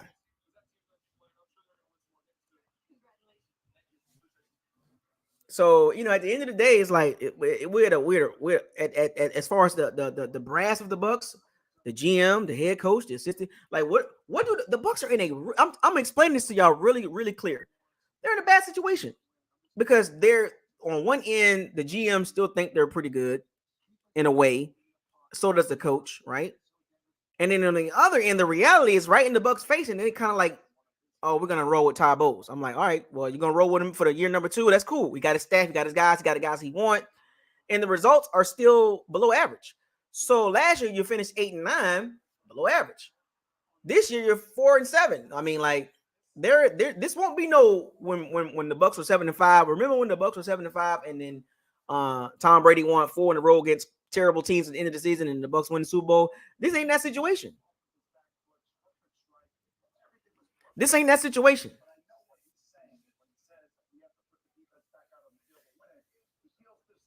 This ain't that situation, folks. This ain't the situation where the Bucs can get on a run and all of a sudden go on a high note into the playoffs and run shop. This ain't the situation.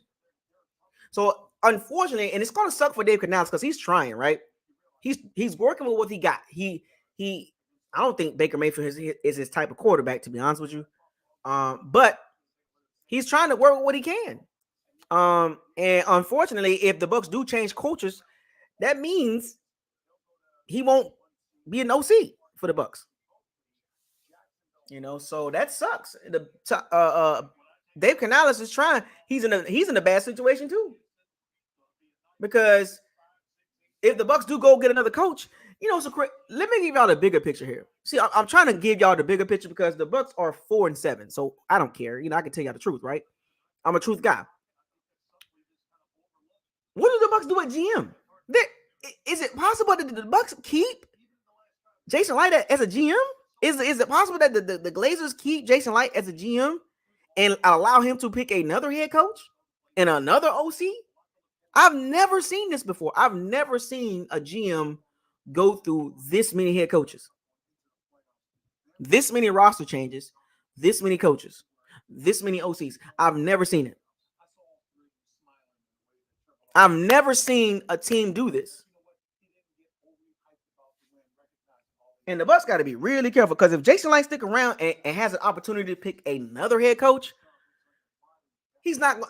I hate to say this, but I don't think he's going to go into the young talent pool. I think he's going to go with a veteran coach, a Dan Quinn, something like that. I don't know, man. I think the Bucs should just clean the slate. I'm kind of sick of this direction because it's proven that Jason Light can't build a team. And I know some of y'all are going to say, "Oh, well, he got Baker Mayfield. I mean, he got Tom Brady and blah blah blah blah blah." No. I'm talking about build a team because most teams build through the draft and they get a couple of free agents here and there. And the problem with Jason Light is he is yet to build a team. Because outside of the Tom Brady years, what has he done as a GM? Yeah, you can give him the great picks he made. I get it. But as an overall, what has he done as a GM outside of 2020 and 2021? If I was the Bucs fans paying your hard-earned money, I would literally be like, look, you got to question yourself as a fan. Like, do I want to keep seeing Todd Bowles on the sidelines, the head coach. The D-line, 31% pressure rate, 31st in the NFL. Running game outside of this game has not been great. The receivers are pretty decent, right?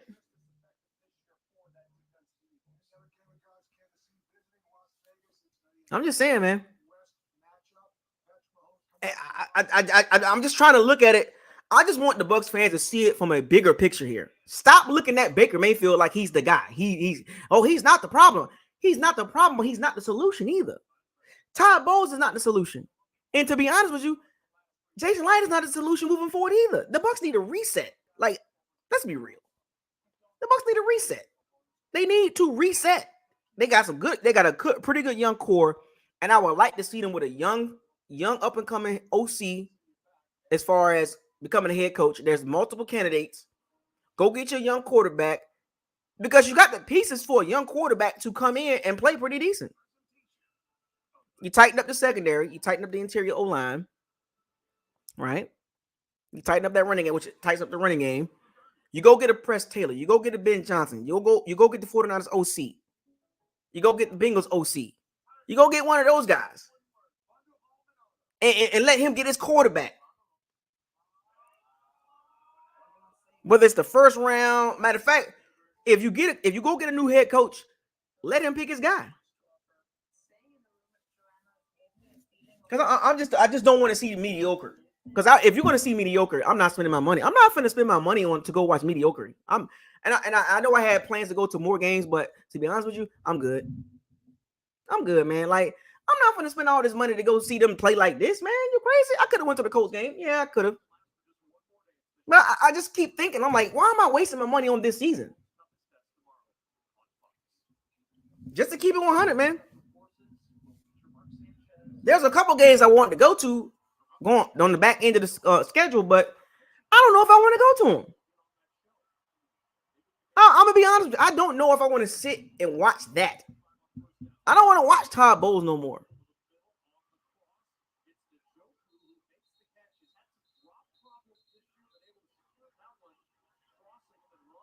I don't want to see this anymore. And the Bucs have talent.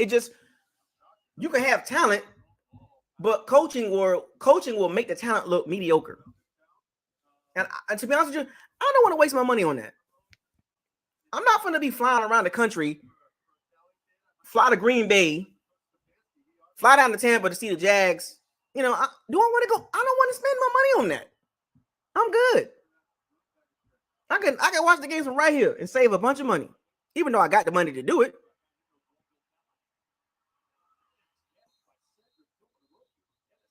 I got the money to do whatever I want to do.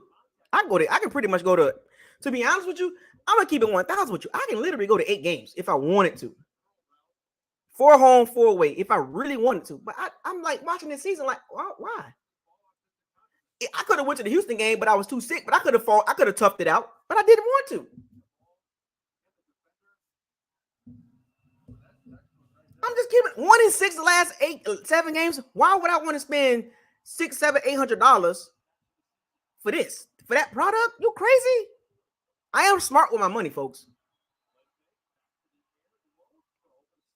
I am very smart with my money.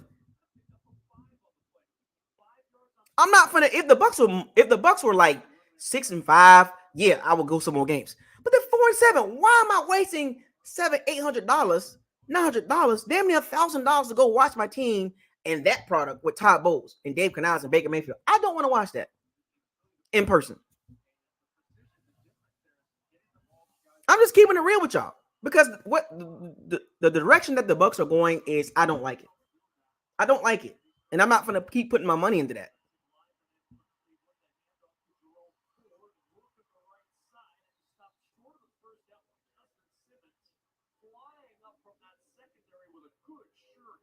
We're missing some key elements. I can name 17 teams that the Bucs are not beating right now. There's 17 teams better than the Bucs right now. 17. That's off. I can name that right now off the top of my head. And then after the 17 teams I named, there's probably about another 3 or 4 that I would probably choose over the Bucs.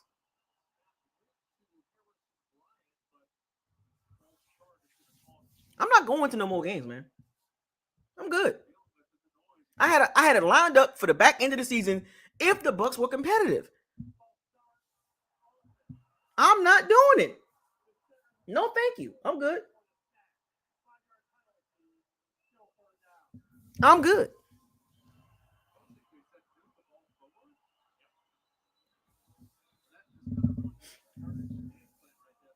So, folks, you got to be smart with your money, and you got to understand where your team at. Look, I'm all for buying apparel and all that stuff like that. I support my team, but, man, I'm good. I'm good. After watching today, you think I'm going to spend $800 to go see the Bucs play? Because that's what you're going. That's what I got to pay.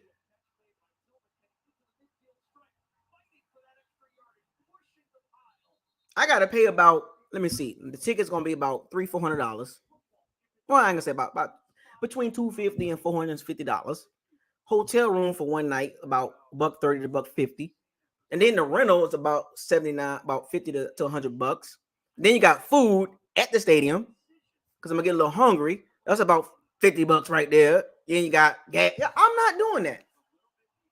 I'm good. I'm going to watch the games for the rest of the season right here.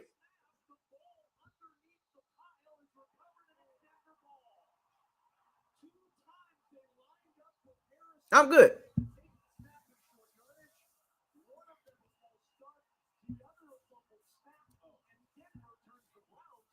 And meanwhile, the Broncos, the Vikings, the Broncos, the Colts, like all these teams are up and up and up.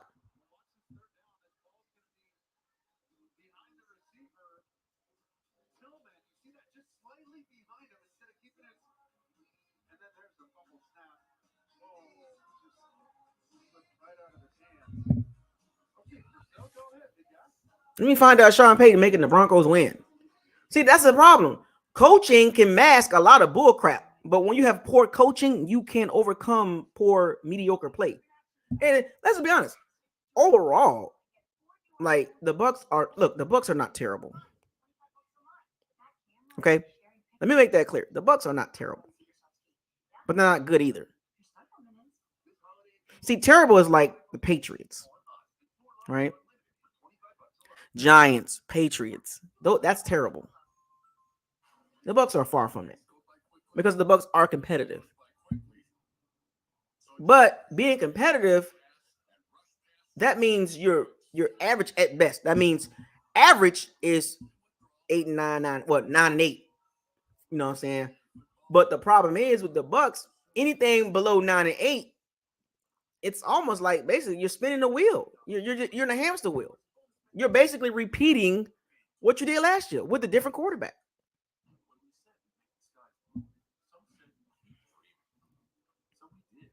There's 32 teams in the NFL. The Bucs are not in the top 16. Okay? They're not in the top 16, and they're not bottom 5. So where does that put the Bucs? It puts the Bucs between 18 and 27. You put the Bucs where you want to put it. The Bucs fall somewhere between 18 and 27. And I think 18 is too high. When it comes to 32 teams, I would probably put the Bucs between 20 and 26.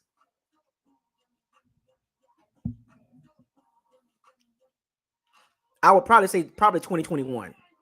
Right up in there. That's where the Bucs belong at. Between 20, between 20 and 22. Because I don't see them being better than 20 teams.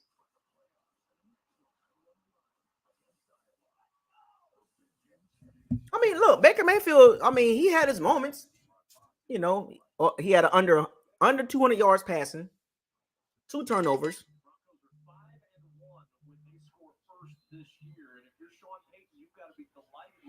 I mean, what do you do from here, man? I mean, like, does anybody want to talk about this? Because I think I'm done talking about it. I think I'm at the point now. I've accepted reality a couple weeks ago. The Bucs are 1-6 the last 7 games.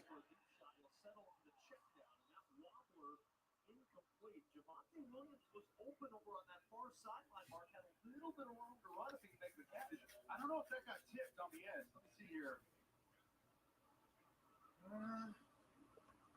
If it was anybody, it was Dalvin Tomlinson. But if he tipped it, I'm just keeping it real with y'all, folks. Well, I mean, we got Clancy there. We got Yaya Diaby. But outside of that, I know Vita does this thing, but Vita's too inconsistent as a pass rusher. And then Shaq Barrett was pretty much non-existent. I mean, what did Shaq Barrett do?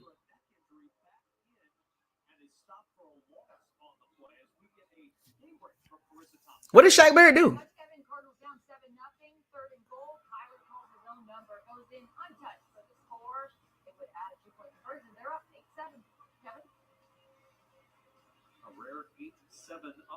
What did Shaq Barrett do? Brayton Smith and number 79 pretty much shed it. Well, it was the Colts tackles. They were and the Colts was missing their starting center, Ryan Kelly. And he's still out of 100, 50, 60 yards rushing?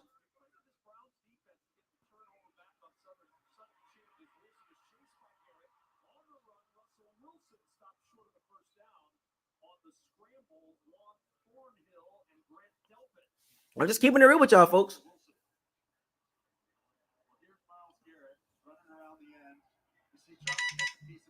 Bulls has to try and get a piece of him. Myles Garrett runs the hoop all the way around and almost gets him. But with that game, Mark, they're going to keep the offense on the field. I guess I'll open the locker room up. Y'all tell me what y'all think, man. All right, let me open this locker room up, man. I'm just kind of done. I ain't tripping. It's just like, it is what it is, man. I ain't mad. It's just like, man, whatever, man. I mean, the Colts tackles shut out Shaq Barrett. What is all this money for Shaq Barrett? What the heck, man? That's a lot of money for Shaq Barrett to give us 4 sacks. What did I tell y'all about that 2019 season? It was an outlier. He's not that type of dude. And I think the Bucks restructured his contract. I don't know. Yo, what up? What's up, man? Hold on a second. I think you touched on it earlier when you said I think the Bucks should cut ties with Shaq Barrett. Oh, 100%. This is too much money. You've been on that since his second year. Yeah, can you hear me now? Yeah. Yeah, I can't. Like that 19 and a half sack season was such a fluke. I told people that because no one knew about him. The Broncos didn't want to resign him. Exactly. But I think you touched on it earlier, and we got to understand, like, the common denominator for most of these years has been Jason, and the fact that he's about to go through 5 head coaches in his tenure. Never seen that before. I've never seen a GM do that. And aside from a few like key positions, he still hasn't built a great team in any situation. Like it's just like crazy to me because like, yeah, we have like Antoine and Tristan Wirfs and Mike and Godwin, but outside of that, who else is there? Because the 2 corners that you drafted are not good, overpaid. And that's also another big thing too with him is overpaying below average players. You know what I'm saying? Like Russell Gage. Where's Russell Gage at? Ryan Jensen contract on the books. Russell Gage contract still on the books. Low on the book. And then you go through the draft. So you missed on 2 cornerbacks. The safety you drafted, Mike Edwards gone. Jordan Whitehead gone. They got to replenish a lot of areas. Exactly. To be honest with you, I mean, interior O-line. I mean, Stenny. Okay, Robert Hainsley. Okay, whatever, man. And Cody March, he's a rookie, so he's learning. But yeah, Lugetti, Cody March, and they're not going anywhere with that, man. Like they're not going anywhere with that. Let's be real. It's the product. The product is none of it seems to make sense. No, none of it seems to make sense. It's just they just out there. And the 20-21 season was kind of a fluke because even Tom said it with multiple other teams. This wasn't his first place he wanted to go when he was in free agency. Oh, I've been doing that. No one. It's not that no one probably wanted him. It's just it wasn't the right fit, so no one probably reached out to him. So he could only come here because we got. Well, for my research and talking to fan bases and stuff like that, my research, It was the Chargers, Raiders, or Vegas. Well, you want to call them Vegas, Chargers, Vegas, 49ers, and I think the Dolphins was on the list too, and then the Bucks are somewhere like 5th or 6th. Yeah, so we weren't even top 3, top 4. So no, he won't but come here. let some of the Bucks fans tell you, oh yeah, we were the best pick. No, man, we're not. We were not the 1st, 2nd, 3rd, or 4th pick for Tom Brady. Exactly. I don't even know why Bucks fans believe that we were the first pick. And then the people wanted to give those free agents like to light, but those free agents don't come without Brady. Right. Brady's 100% those reasons those free agents came. So that Super Bowl, honestly, isn't really because of light. No, it wasn't. It wasn't because of light at all. Hell no. Light was not the reason why the Bucks. I mean, yeah, he had to got to sign contracts, but exactly. I mean, I think we kind of knew that because the 2020 and the 2021 season, and then you seen the drop off. I think the reason why other teams didn't want to deal with Tom Brady is because of that. Yeah. Because the Packers tried the same thing. I mean, not the Packers, but the Jets. They tried the same thing with Aaron Rodgers, get all his guys, the guys that he wants there, make them comfortable, and it backfired. We got lucky. Yeah, we're lucky Brady didn't get injured. Right. We got super lucky that it didn't turn out like the Jets. And it worked out for us. Don't get me wrong. It worked out for us, but the teams that Brady kind of wanted to look at first or go to, they didn't want to put their team through that situation because now we're paying for it. Yeah. We're paying for the decisions. Like I get it. When you want that Super Bowl, I get it. But the cost is years of pain.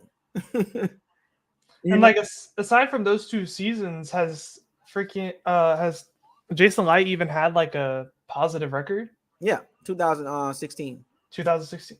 Wait, 2016? Yeah, 9-7. So he has a 9-7, and then did we go? We went 8-9 last year, right? Yep. And then so he only has 2, or no, he only has 1 so far. From what it looks outside of Tom Brady, the Bucks have 1 winning season. 1. That's insane. Yeah, so the Bucks are just this season kind of gave you an idea of what they wanted to do. They got younger. They shedded some salary off the cap, but they wanted to remain competitive and also sell some tickets. And even up to this point, Baker Mayfield is not selling tickets.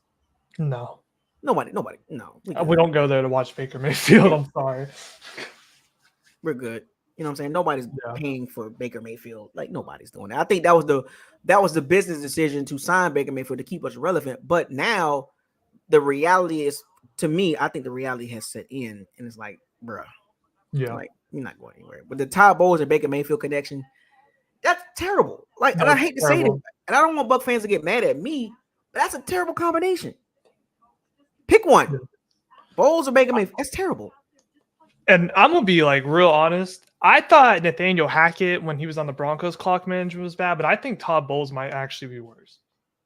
Bowles is terrible at clock. He doesn't call any timeouts ever. Never. He like you should. I wish we could add up all the timeouts we have since game 1 of the season, and we probably would have the most. He doesn't call timeouts correctly, and he doesn't challenge plays that should be challenged for some unknown reason. Like I don't. He gets in our way. He really does. He gets in our way.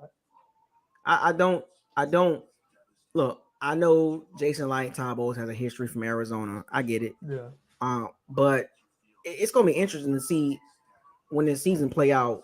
How does the front office evaluate the current setup? Because if they believe that this team is a player or 2 away, that's asinine. Mm-hmm. That's asinine. Like there's no way you can believe that this team is 1 or 2 players away. No way. And that goes off like another thing you said too, is Jason is like so bent on only adding coaches that he had a connection with. He doesn't want to take the chance and get like a young dude, like a hungry younger coach. You know what I mean?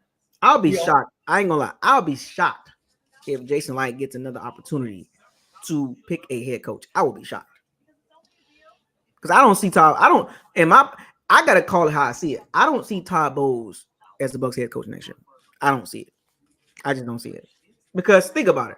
They went 8-9 last year, and if they turn around and go 7-10, 8-9 this year, then what does that tell you? You in a hamster wheel. You are in a hamster wheel. I Yo, can't. Bucko, what's up, man? What's up, Adam? Hey, man, let me tell you something, man. Y'all need to just get it straight. These Cats is a sorry team. They are going to be 5-12. I'm telling you, they are going to lose probably the next. They're going to win one game, and that might be against the Panthers. Yeah, I mean, they got two games against the Panthers, right? Yeah, but I think Panthers might get one. You think so? You think the Panthers gonna get? You think the Panthers gonna get one of those games? Yep. You know, so crazy. I had. Matter of fact, it's interesting that you say that because I had the Panthers splitting with the Bucs this season too.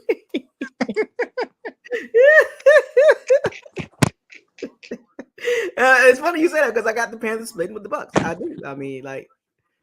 I mean, this was before the season started. You know what I'm saying? Like I picked, the Bucs to split with the Panthers. So now, if you look at the outcome now, I didn't realize the Panthers was going to be this bad. You know what I'm saying? Like so. Yeah, they're a very bad team, but we are a bad team because we find ways to lose, and that's the sign of a bad team. I mean, it sucks. I mean, it's when you look at this game, this the epitome of where the Bucs are at, and I want to make this clear to the Bucs fans, Facebook Bucs fans, because there's a difference. Facebook Bucs fans, Twitter Bucs fans, and the Ride or Die Bucs fans, and the Baker Mayfield fans, because that's a separate group.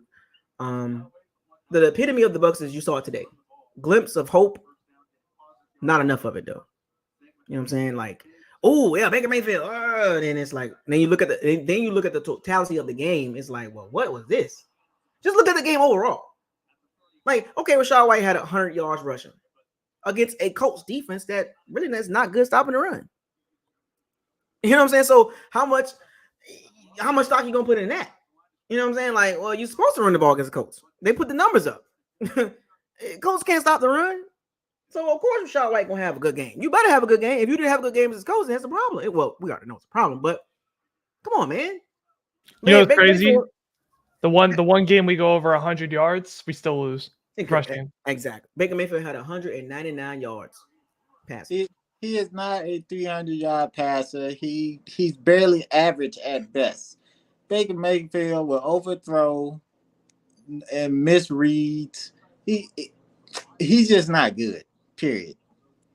He's just not a good QB. At the end of the day, when you just look at his overall makeup, his overall body of work in his whole career, he is barely even average at best. I mean, his best year was with the Cleveland Browns, and they had a top 5 running game, top 5 O-line, and that was just 1 year. Yep. Outside of that, how long you been in the league? That's what, year 7 now? Year 8, something like that. On year 7, 6, 7. Yeah, that's not good odds to me. I wouldn't bet on that. But then you pair that with Todd Bowles. That makes it even worse. That makes Baker Mayfield look even worse because you're with a coach that's just he can't overcome that. He can't overcome bad coaching. That's the problem with Baker Mayfield. It's not a knock on him. It's just his limitations as a player, as a quarterback, right? He can't overcome Todd Bowles. Baker Mayfield needs to be with a top tier coach. But Todd Bowles did the same mistake Tony Dungy did. When they told Tony Dungy he needed to get offense, what he did?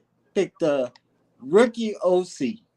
Todd Bowles did the same thing. Pick a rookie OC. Why would you pick a rookie OC when your job is on the line? Yeah, that was weird. I mean, Tony Dungy did the same thing with Clyde Christensen. Clyde Christensen. He did the same thing. I don't know what's wrong with these coaches. Like, they don't know that their job is on the line, and you go get rookie OCs. And that was weird. I think Todd Bowles is so hell bent on I want my guys. And what's so funny is when you look at the guys he brought in, Skip Pete and Dave Canales, those are the only 2 guys that, if I recall, that are new. So what do you mean your guys? You know what I'm saying? Like, you got your guys that most of them you kept on. Like, you got rid of Laurie Lowcross and a couple of those like bottom shelf like position coaches, but you the only two people that you really brought on was basically Skip Pete and Dave Canales. Yeah, and you kept the same old line coaches that didn't do nothing the previous year, and you bring it back again this year. What you thought it was going to be a difference? Yeah, Joe Gilbert, man, Harold Godwin, and Keith Armstrong. Like you basically kept the same guys on the goddamn staff. I need my guys. What do you mean, your guys? BA really screwed us over by leaving. You know what? Let me go back. Let me reiterate this. Let me make this clear too. I like to make things clear, and I mean what I meant what I said. Do y'all remember how Bruce Arians left the Arizona Cardinals in shambles? Right. He left them in shambles. He don't leave teams in good standing after. The exact same situation. He runs up their budget. For real. Runs up our cap space. Yep. And then bye. It took Arizona several years to get back on track. And they still ain't. Well, they had a, when they got Kyler Murray, they had two winning seasons, and then slowly getting there. They're slowly trying. But it took them some years to recover at quarterback. And the Bucs, same predicament. Bruce Arians. I told people this. I said years ago. I said, please go back and look at the Arizona Cardinals when Bruce Arians was there. He brought in a veteran quarterback, Carson Palmer. Right, I remember that. Right. Carson Palmer brought him in there, had a couple good seasons, and then it fell off when he got hurt. Right. It fell off and it never recovered.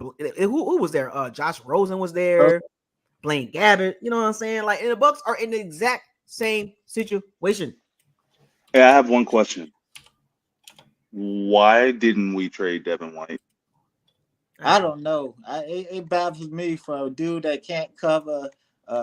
Man. Honestly, I wouldn't be surprised if a team didn't want him. I'll be 100% honest.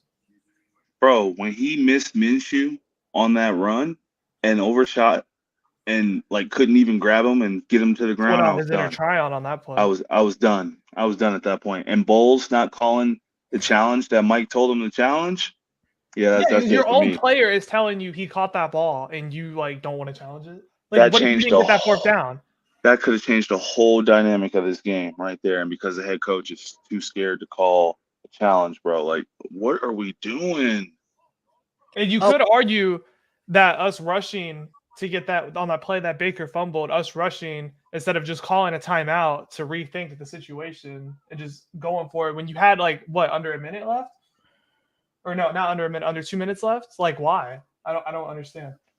Bucko, I told you this since the beginning of the season. I want my QB this draft. That's all I've been saying. Yeah, but I mean, where do we even go from here? Do we bench Baker, start Trask? What are we doing? Because this offense. See, now you brought that up. They're gonna be like, "Oh no, Baker's not the problem. He's not part of the solution either." I would have been started Trask, so you know what you got in that young man. But exactly, this would have been the game to start Trask. Now it's too late because now you don't. Now this goes against Jason, whatever his last name. Record is having a second pick that just go to waste. Even Stinny played like crap today. I can't. How many penalties he had? At least 3 or 4 today. Man. Who that? Stinny. What does that tell you though about Matt Freer? Yeah, Matt Freer's worse. Yeah, he's not getting started right back.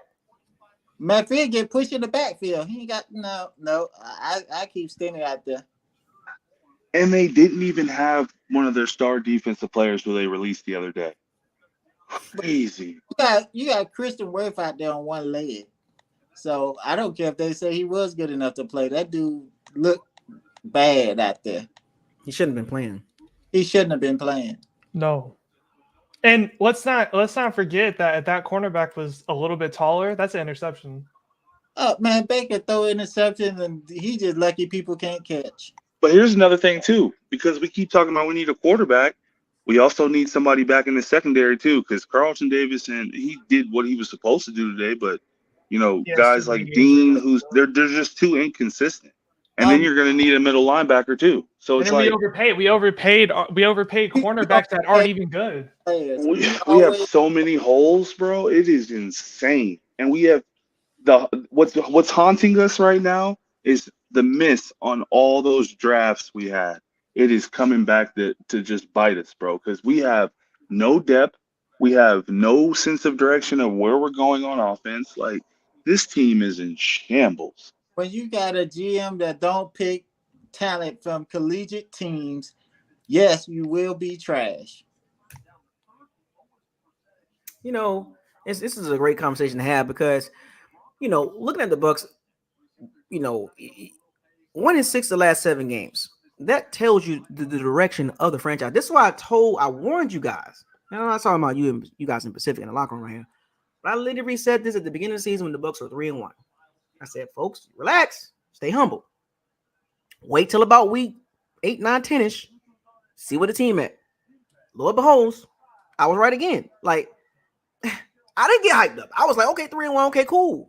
But here's where we about to find out what type of team we got.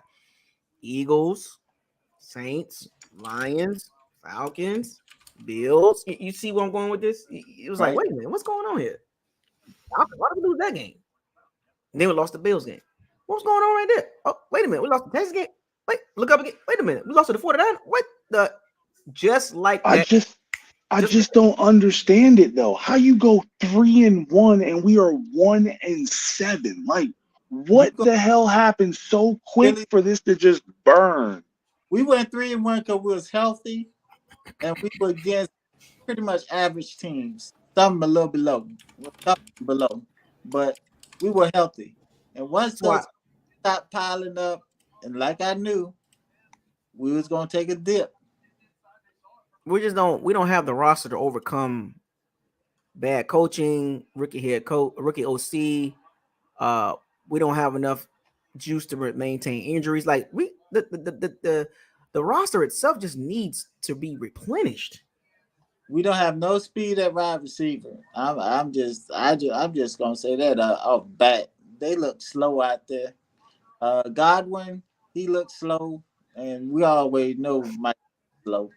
But now we're in a big predicament with Mike too, because even with this team that's like going backwards, he's still producing at a high rate. So it's like, come off season when it comes time to negotiate with him, I don't feel like we're gonna have any leverage in that either. They should have traded him. They were a fool. They were a fool that thought they were contenders. They should have traded him and got something for him, because you're not gonna keep him. That's unfortunate, man. I kind of think he's gone too, to be quite frank, Bucko. I don't think he's gonna be here next year. I mean, he has the leverage now because he's playing good. You know what I'm saying? And now the Bucks are in their predicament again with Mike Evans. You pay him $23 million, $24 million. No. I think he's going to test free agency, and the Bucks are going to match his highest offer, and then it's up to him to choose where he wants to go. That's what I think. When you paid Chris Godwin, you were saying bye to Mike.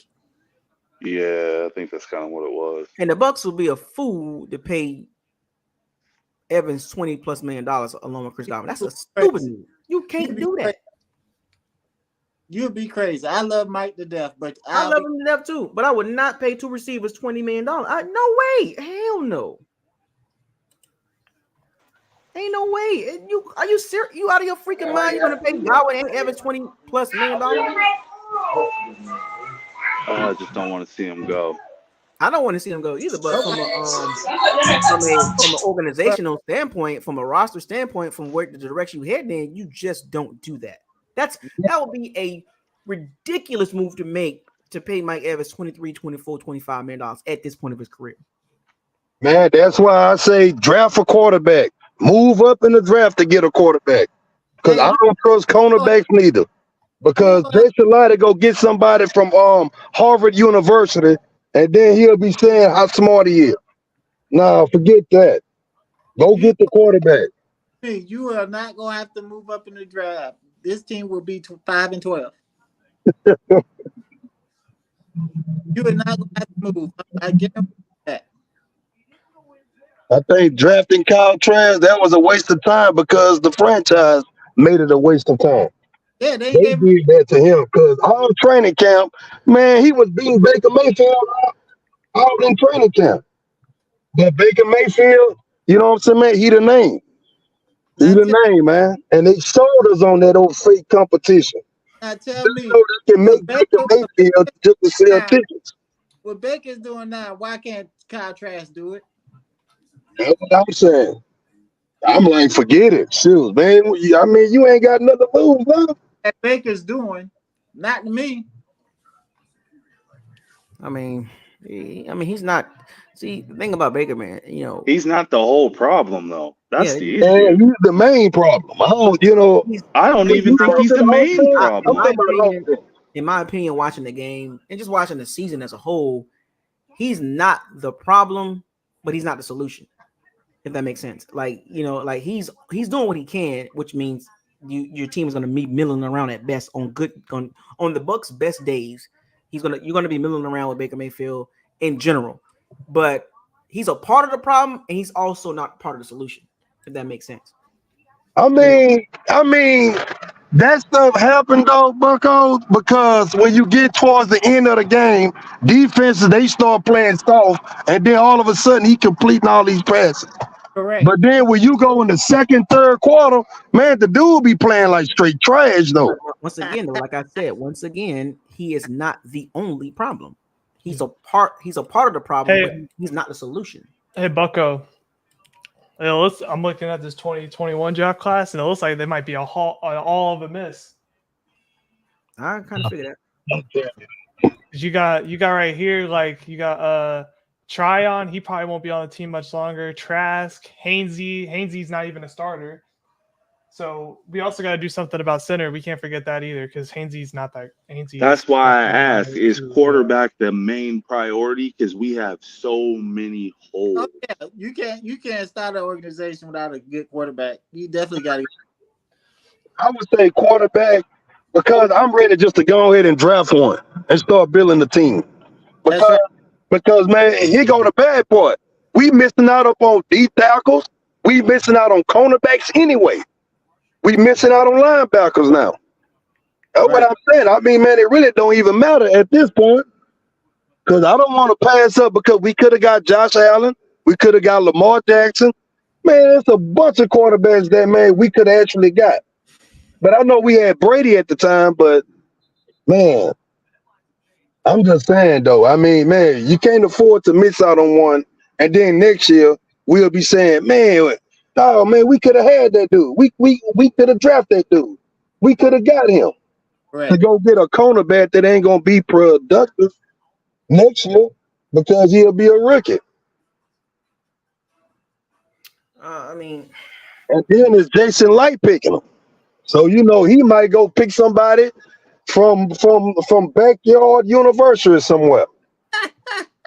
He might go somewhere now. He go to D3 schools and all that type of stuff. I mean, I'm for real though, man. That's who he go get. I ain't gonna lie, man. He be looking goofy as hell too. That boy go Google colleges and go to them. Be like, where you find that college on Google? The Bucks are in a dangerous situation, man. This season can get out of hand, bro. This season can get really bad. Yeah, looking like at the 2021 draft, it seems like in 2-3 years' time, none of these players are going to be on the team anymore. Most of them, I don't even think are on the team anymore. Some of them, but this is what I was trying to explain. Like, if you look at the Bucks, just look at this game. It's just too many holes to overcome Todd Bowles. Exactly. Hey, you can't overcome bad coaching. You can't do it. But the 2016 draft class, Jason Light, he should have been fired then. You miss on a whole draft class like that. And I'm going to tell you, that's what hurt Jameis Winston. That's what really hurted Winston, man. Because them quarterbacks, man, they be needing them little draft picks. You know what I mean? Yeah. I think the Bucks so Lovie Smith first season was 2-14, and then they had a 4-game improvement, 6-10 with Winston's first season. And then 2017 or 16, they went 9-7. That was the 9-7. and then the 2, 5, and 11s, and then the So 7 and 9. And if you look at those draft, that one, like Brent said, that draft class, it will make or break a quarterback for real. Like you can't 100%. You can't miss on everybody, man. You can't do that. You can't. And it's looking like 2021. He's about to have 2 missed draft classes in his tenure. Because it sets your franchise back 2 or 3 years. Exactly. Look, Joe Tryon looking like a bust. Jalen Darden's not on the team anymore. Grant Stewart's not on the team. I don't even know if Chris Wilcox is still on the team. Kyle Trask obviously isn't the guy because they don't want to start him. Then you got Kenny Britt. I don't know if he's still on the team or not. And then look, all these people I just named, like most of them probably aren't even going to be on the team in 2 years. Yeah. So 2021 and 2016, like, have you seen a GM miss on 2 whole draft classes? Because I haven't. I mean, shoot, the Bucs are in a. I'm not saying the Bucs are in purgatory. They're just not going anywhere, and I hate to say it like that. They're just not going anywhere, man. Like I'm at a point now. It's like you got to accept it. I don't know what's the hope for and the optimism. Like I was trying to explain at the very beginning of the season, transitional year. And all I heard was, "Oh, optimistic. I think the Bucs are going to win 11 games, 12-5, 11-6." I'm what? Nope. Who? What world are you living in? The multiverse? 616? I think you talking to a bunch of Baker Mayfield fans because you can't tell them nothing now. But our defense, I mean, man, they didn't. Man, this is like, man, they didn't fell off the map. Something happened with the defense, man. If the Bucs was built like the Browns, this wouldn't be an issue. The Bucs haven't addressed a major problem that's been for the last 4-5 years, and that's the trenches. They're not. It's been their problem, and it's going to always be their problem until they address it. And what pains me even more is when he drafts in these areas, he does not pick the correct player. That's it. He doesn't pick the good player. I don't know why. When he finally addresses these situations, he picks the worst player he can pick. He do. He do. You would see that's my point about, man. Just go get Bo Nick or man whoever. Go get whoever. You don't believe in collegiate colleges for talent. But just start there, man, because because that's what I'm saying. Picking a cornerback ain't gonna mean nothing if you're gonna pick him from Yale. I mean, that ain't gonna mean nothing. You know, he'll be another Ryan Fitzpatrick type, but just playing cornerback. All they'll be saying is, you know, the guy is real smart because, man, he went to Yale, but he'll be getting burnt every play. He'll be getting burnt every single play. The epitome of the Bucs was the Bucs, before Baker or the two back-to-back plays where Baker Mayfield took sacks. It just shows you that the O-line just can't hold up, man. Like, just can't do it, man. Outside of your tackles, what do you have? Like, if we're being like honest, like outside of your tackles, like what do you have on that line? I know people trying to hype up Luke Gedeke, but average at best. Yeah, he's average. Yeah. But I thought he was I give him credibility. He's a lot better than he was. He did improve this year. I did. He's improved. Yeah, I mean, I think this is his. I think even with his improvement, it's not made a drastic difference in the run game. No, it has. It's and that's the problem with Luke Gedeke. And I named these guys earlier, and I talked about these guys in my mock draft or leading up to the draft back in March. DeJuan Jones, Matthew Bergeron, I said go get a right tackle. I said go get a left or right tackle. Go get one of you guys. And I talked about these guys, Matthew Bergeron and DeJuan Jones, who's really good. And the Bucs decided to go interior, which is fine. But goes back to what I said earlier. Not drafting the right player. Like, he's not. What right player aside from like Wirfs, and Wirfs is like obviously like top 3 like left tackle, but he can't run block. That's the crazy part about it. Is anybody tired of these nice players? I'm tired of these nice. I'm tired of small schools. I'm tired. I need some dogs. I need some dogs up there. Get some thugs, man. I'm sorry. Get some thugs. I don't care about the character part no more. Some dogs. I don't care about off the field issues too, as long as they ain't committing felonies. Hey, I need some dogs. I'm tired of these nice players getting on these cameras, saying just the right man. I need somebody with some heart. I don't need that niceness. Nah, I'm good. Did y'all hear? Did y'all see the graph? Did y'all See the see the what? graph with the Bucks third in blitz percentage and 31st in pressure rate? That's I was like, insane. holy Yeah. crap, That was bad, man. And it's that was like, terrible. and it's like I've been seeing this post too. Like you know Corey from Nashville. He be on Twitter, and it's like I kind of agree with him. He's like, why do we put Todd Bowles and why do some Bucks fans put Bowles with the title of defensive guru? Like, what is he the guru of? Nothing. But it's the players Jason Light is drafted. Exactly. I can't Like, leave that part out. Bowles didn't outright say, but he kind of made the thing where it's like he puts our secondary like 10 yards off to mask the fact that they can't Man, I cover. can't stand When that. it's like some of these people are like Zion, like these are your picks. Yeah. Zion is not good enough. And Zion's not good either. See, how many? I think we've missed on every single cornerback that we've picked. Actually, yeah, we've missed on every single cornerback that we've picked since like Jameis was here. We have not picked up a good corner at all. I think I would tell you me, man. I think the I've one been we a did cornerback. pick up, he's gone. And I think that's Whitehead. Outside of that, like No, I'm talking Hargrave. corner. I'm not talking safety. Like straight up Oh, corner. okay. Like we picked up no good corner. Yeah, When was Hargraves the was a last good corner that disappointment. we had? If like we're like really like looking at it, like when Revis. I'm like, Revis. who pays a corner that can't get an interception 20-something, 17, $18 million? we have break hand corners, and then you have Yeah. and Who then when they pays a get burnt, corner they that get can't injured. make an interception $18 million? Because they need to start judging cornerbacks if they can play man to man. If you can't play man to man, I don't want you on my team. That's me. If you can't play man to man, mano to mano, like head up, man, look here, man. Then that means you a sorry cornerback. Well, That means you sorry. playing man allows your defense to be creative too. Right. Exactly.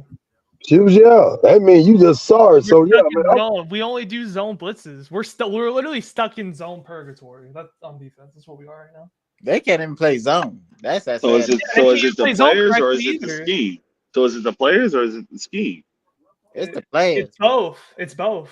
It's a little of both, man. It's a little of both. Because we have not picked up good players, especially in the secondary. Aside from, for some reason, we could pick good safeties, but we cannot pick a good corner to save our life. We can't pick cornerbacks. We haven't had. I don't even think we haven't had a good cornerback for a very, very long time. And you know, so crazy. The Bucks have enough talent to not be this bad. You know what I'm saying? Like, come That's on, the man. crazy Like, part. But That's the crazy part. I gotta go, bro. But man, up on the side note, I'm gonna talk about them Florida Gators real quick. They didn't sign this quarterback from out here in Willis, Texas, and man, he's a beast, man. He didn't already committed to him. Talking I about think he's Guatley. the 5-star guy, right? inside the country, huh? The 5-star guy. Yeah, man, Yeah, that you boy's talking a about beast. Guatley. I'm a Gator fan, so yeah, I'm excited. That dude is a beast, man. That's it. Dylan. I can't pronounce his name. What's his name again? I think who said it? Byron, did you say it? What's his name again? The one who kind of like them, It's like Guatley or something like that. Yeah, I've been reading up on him. You know what I'm saying? Boy, that dude. They just lost against DeSoto though, but they had an undefeated season. That joke is tough, man. But man, let me go and get out of here, man. Let me get my boy. We got about 8 minutes left before we wrap this up. So let's spend these next 8 minutes kind of like analyzing what stood out in this game, man. Like, I said a good. Mike did what Mike was supposed to do. Mm-hmm. I'd say with man, it's really hard. I guess Tristan Wirfs played all right. I mean, Rashad White, 100 yards rushing. White did pretty well today too with the banged up knee. But outside of that, man, like I was looking for Yaya a little bit today and didn't see much. And I got a question: where is Logan Hall at? He had a batted ball. He batted ball down. He did do that. Okay, he had one. I Man, mean, my but my hands go off to Kalijah Clancy. That dude, Tryon had a sack. Tryon had a sack. Clancy is a beast. Hopefully, don't waste his talent. But They probably need to pair him with another guy like Jared Verse from Florida State. yep, that'd be that'd be good. nice. It's just the But book. really, Like it I was think the just difference of the game, in my opinion, like now that I got a kind of chance to like kind of like think about it for a second as we talk about it. The Colts running game, like Yeah, the Colts was missing Ryan Kelly, the starting center, and they still was running. and they still. This is what I'm saying. Depth, like it matters. Like being able to draft good linemen, come in there and step up. DJ Yeah, Lagaway, that's his name. DJ Lagaway, the 5-star guy from Texas. The Colts controlled the O line. I mean, and I said this in the second half. I said the Colts are going to run the ball more in the second half, and that's exactly what they did. They ran the ball more and they controlled the clock. And matter of I fact, think this stats. I think this game I think this game also showed me that Devin White's done. Like we gotta let him go. He's out. Yeah. Devin White ain't nothing but a Quan Alexander. He out. Quan was the same way. Good Quan blitz. had a little more. Quan had a more of a mean streak though. Yeah, he had mean streak, but he couldn't cover though. His problem was covering. Quan had heart. Devin White just has nothing, to be honest. Let me look at this. Let me read these stats so y'all can That's see the the issue I have. overview of the game. Let me read these team stats, and then we'll go to the player stats in a second. So team stats. Hashtag. What did your eyes tell you? The eyes always can fool you for a second here, right? So, okay. The Bucks. Colts team stats. Team stats. The Bucks had 298 yards total offense. The Colts had 394. Passing yards, the Bucks 173. The Colts 239. Gardner Minshew with 239 against the Bucks defense. Oh. Bucks rushing yards 125. Congratulations. In the Colts 155. Yeah. 5.3 yards of play. Colts at 5.6. First downs, Bucks had 17. The Colts had 26. Third downs, the Bucks 5 for 13. The Colts 2 for 11. Fourth downs, Bucks 1 for 1. The fourth down, Colts were 3 for 4 on fourth downs. That was the game right there. The small details, right? Shane Steichen 3 for 4 on fourth downs. Dang, Todd Bowles, come on, man. Especially that pop pass. I called it. That pop pass, I literally called that too.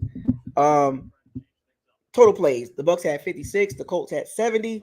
Sacks allowed. The Bucks allowed 6 sacks. The Colts allowed 2. The Bucks punted 4 times. The Colts punted 2 times. The Bucks had 4 penalties for 24 yards. The Colts had 4 for 40 or 5 for 40. Bucks had a fumble loss and an interception thrown. The Bucks had the ball for 28 minutes and 39 seconds. The Colts had the ball 31 minutes and 21 seconds.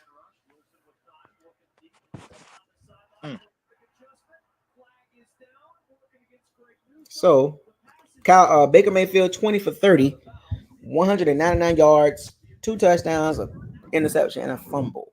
Rashad White 15 carries for 100 yards, 6.7 yards a carry. That's what I'm talking about.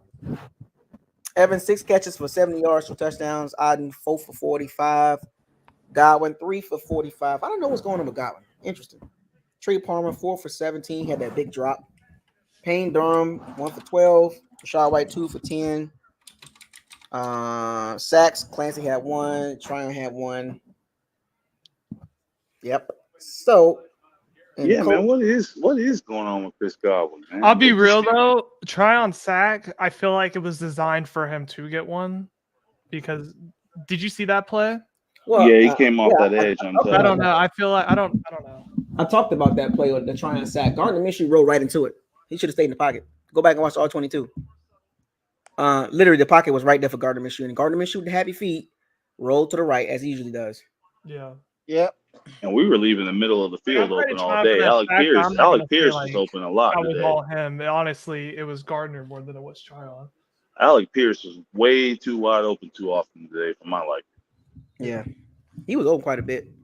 Gardner Minshew kept throwing the ball to Josh Downs. That was interesting. I was like, what? He's not open. Oh, Michael Pittman had 10 catches for 107 yards. He went off. I mean, like, we going to get anybody on him? I mean, like, and the Colts had 6 sacks. Yikes. Yeah. Crazy.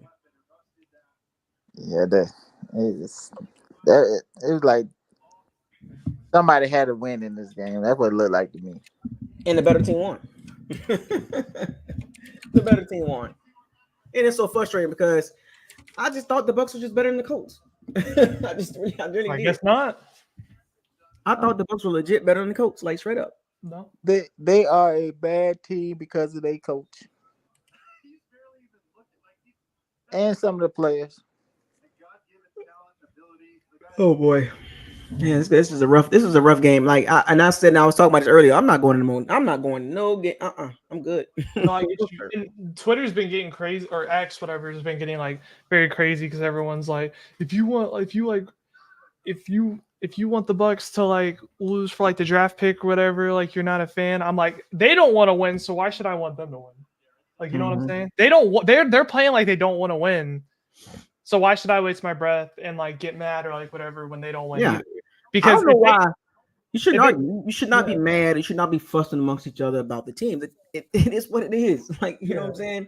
Accept the team. The people that's arguing and getting mad, that's because they haven't accepted the team for what it is. Exactly. Yeah. I accepted them from day one. Because if, let's say by some miracle, we get first in division and Todd goes into the playoffs, the Glazers might look at it and be like, okay, one more year. And then we're going to be right back in the same situation next year. I don't want to be in that situation again. I don't want to be in that middle situation. Exactly. I don't want to be for the third year in a row in the same exact situation again, because Todd isn't miraculously just going to become a world beater next year with different players. I want them to get rid of that GM, so I just want them to tear it all down. But will the Glazers do that though? Do you honestly think that they would get rid of Light? I really don't think they will. I think they will. I don't think the Glazers care enough to do it, to be honest.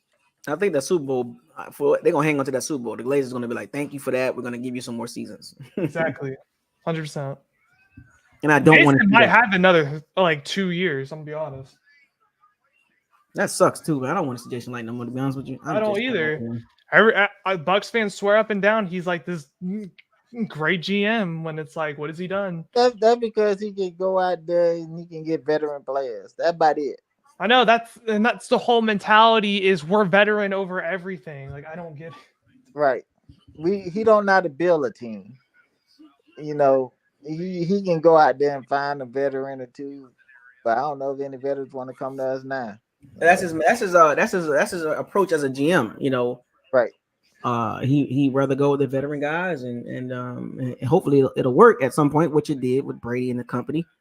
Right. But the results now we're paying for it, and it sucks because there's nothing we can do about it. There's nothing we can. I mean, of course we're fans, but this is the product that we have moving forward. We got 6 games left in the season, gentlemen, and I don't see this becoming extremely better for the Bucks. They're not going to go 6-0. They're not going to go 6-0 and finish the season 10-7. That's not happening. You know what I'm saying? Like, what have the Bucks done to show you that they're going to go 6-0 the next 6 games? Them boys finna go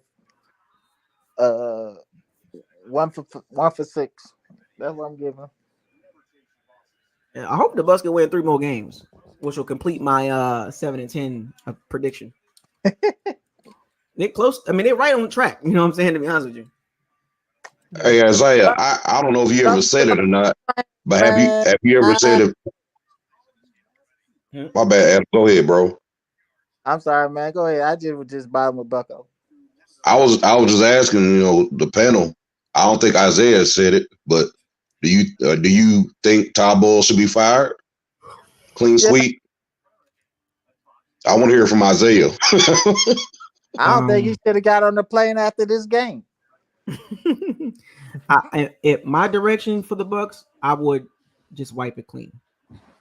Okay, I think we're on the same page. I think everybody in the chat, everybody on the panel. Anyone know? Because I mean, and like I think Grislow said something earlier that I've been saying is like they say Todd Bowles is a defensive guru. I don't see guru defense on Sundays. I don't see it. I see our defense is Swiss cheese, and even especially when the moments we need them to step up, they don't step up. It's like they don't step up. It's maddening. And so I don't understand, man. And like probably everyone else probably said, I thought the Colts. I didn't think this was a dub, but I was thinking certainly we should be able to win this game. You know, percentage wise, 70% chance we're gonna win this game. And to see this team struggle like that, and maybe I'm like some of the other fans, they're thinking that, man, maybe I'm thinking too much of this talent. Maybe we don't have the talent. And when I look at the roster compared to other rosters, I'm like, man, certainly we measure up, you know, but apparently we don't. Or either it's a combination of many things, the coaching, talent. I don't know what it is. It's just it's beyond me to think about what's really going on. So it's frustrating because you would think, you know, you could see these things on tape and you could correct them, but it's like they don't. It's like they don't care. They keep on the same mistakes, same things happening, and it's frustrating to see as a fan. You can't overcome That's my mediocre piece. coaching. Mediocre coaching will not overcome average at best roster. So when you put those two together, you got a middling to below average team, and that's where the Bucs are at right now. They're 4-7. They are what they record are. I don't care how you feel about Baker Mayfield, whether you like him or not. I don't care if you like Todd Bowles or Jason. I don't care if you like. It doesn't matter. Don't care. The Bucs are a below average team as a whole. You can like your individual players, that's fine, but as a team with Todd Bowles and Baker Mayfield leading the way on the field, they are below average. Below average. Did anyone? But so if they're below it, so is the talent below average? Or say we get good coaching, would it be a difference? Well, I mean, look at the Colts. The Colts are 6-5 with average talent. I know that's why I say that I'm looking at the coaches when this happens. I'm gonna tell you something. Going into the season, I wasn't expecting much, but when they beat the Saints, I'm thinking, okay, we got something, because Saints normally give us fits, and they soundly beat the Saints. So I'm like, okay, maybe this team might be competitive. And then to go downhill like it did, it was like, what is going on? After that game, I was at the Saints game. Even after that game, I was not jumping around. No. I was like, yeah, the Bucs are really like that. I was not doing it. The Saints were trash. And look at them today. Did you watch the Saints game today? Did you watch the Saints game today? They're 5-6. They're not going anywhere, Dennis Allen. It's the same. It's just like the Bucs. They're not going anywhere. But even then, their coaching is still better than our coaching. Who? What way? Wait, the Saints? No. I mean, if we had run into the Saints right now, we would probably lose right now. No. I'm in agreement with that. No. We play the Saints right now, we'll lose. No, I don't believe. No, I don't think so. I think that's a little reach, because honestly, the Saints are worse than we are. If I really do. Dennis Allen and Todd Bowles are the exact same coach. Yeah, exactly. Yeah.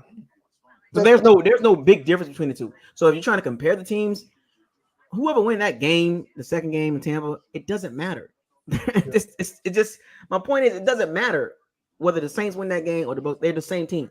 Yeah, they're the same teams. Yeah, they both find ways. They're bad teams. They both find ways to lose. Did anyone watch Bowles' press conference today? And did he say that we had a good week of practice? Because if he did, I'm gonna be really. Oh boy, I'm gonna be really mad. Every week. I mean, our physical trainers suck. All our players. He did say in his press conference today that he said mental mistakes and penalties got in our way, and it's like, you're the coach. Shoot, if I'm not, I was watching. I was kind of like mirroring the Saints game too. I kept trying to see what's going on. They lost to the Falcons just kicking field goals. Typical Derek Carr.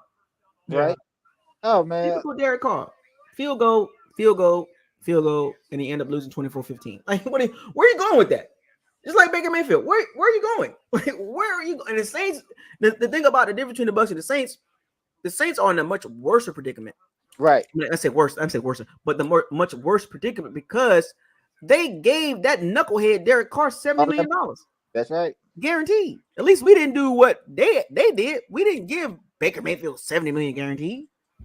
Nah, because they know they're gonna be drafting my quarterback. Buck. We're not stuck with Baker Mayfield. They're gonna be drafting my quarterback. They already know. I called up Jason like yesterday. I said, Jason, hey man, Just go ahead and ditch the season. You get my quarterback. And I think somebody earlier brought up Kyle Trask.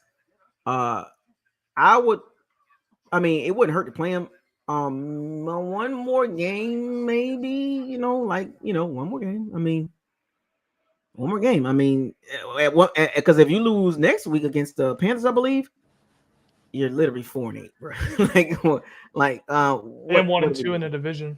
Yeah, you know what I'm saying. And I think the problem is though, because of the division so bad, it's hope for the Bucks.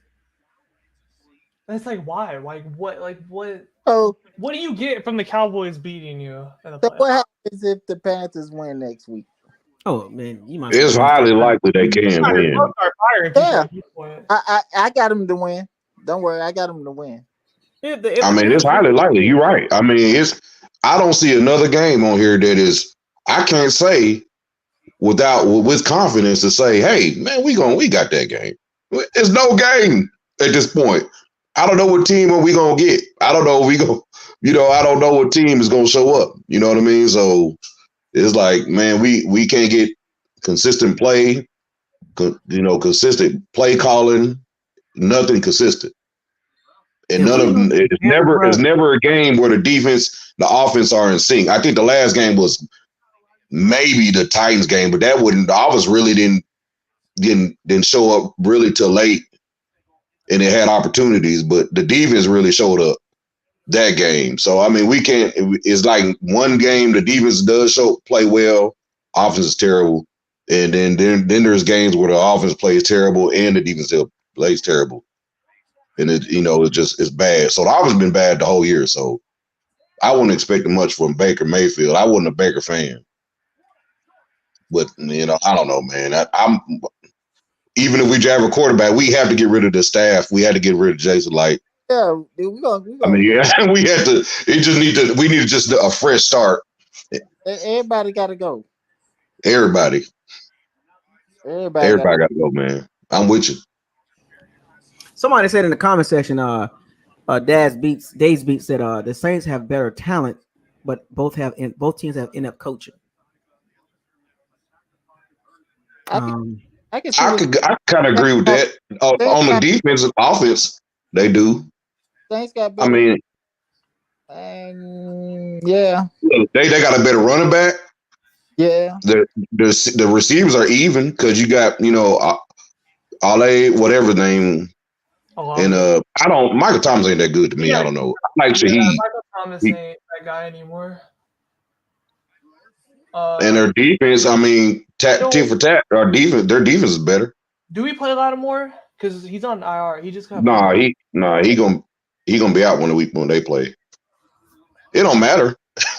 it don't matter. It does. That matters a little bit. No, really, because I mean, we played games before when they have a starting, a right tackle or left guard, left tackle out, and they don't never take advantage of it. Like, I'm going to give you an example. Like last year, and I know this don't mean much, but last year they played the Steelers. The whole defense, the whole secondary was hurt. Yep. And they still lost that game. Yeah, how you lose the game? Their second the whole and third secondary was hurt. Spit on, and they have great coaching over there too. Like that's what I'm saying. So insane. So it sounds like it's a clean slate to me, man. It don't matter going forward. I mean, I can't see another season going in with this staff and this GM. Nope. Well, if I'm the owner, I'm like, what is this trash we seeing?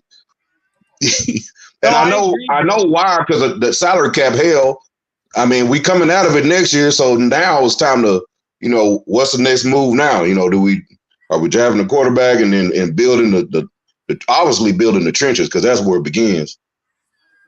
But the first thing is new GM and new coach, man. On what kind of coach do we want? Do we want a defensive coach? Do we want an offensive coach? What do you all's take on that? Yeah, but at this time, they most likely gonna pick an OC coach. At Bucko. Real quick. Baker said, until everybody gets pissed off enough to get it fixed, there will be no changes. I know where I'm going to head at the end of this week. I'll get my job fixed and try to drag as many people along as well.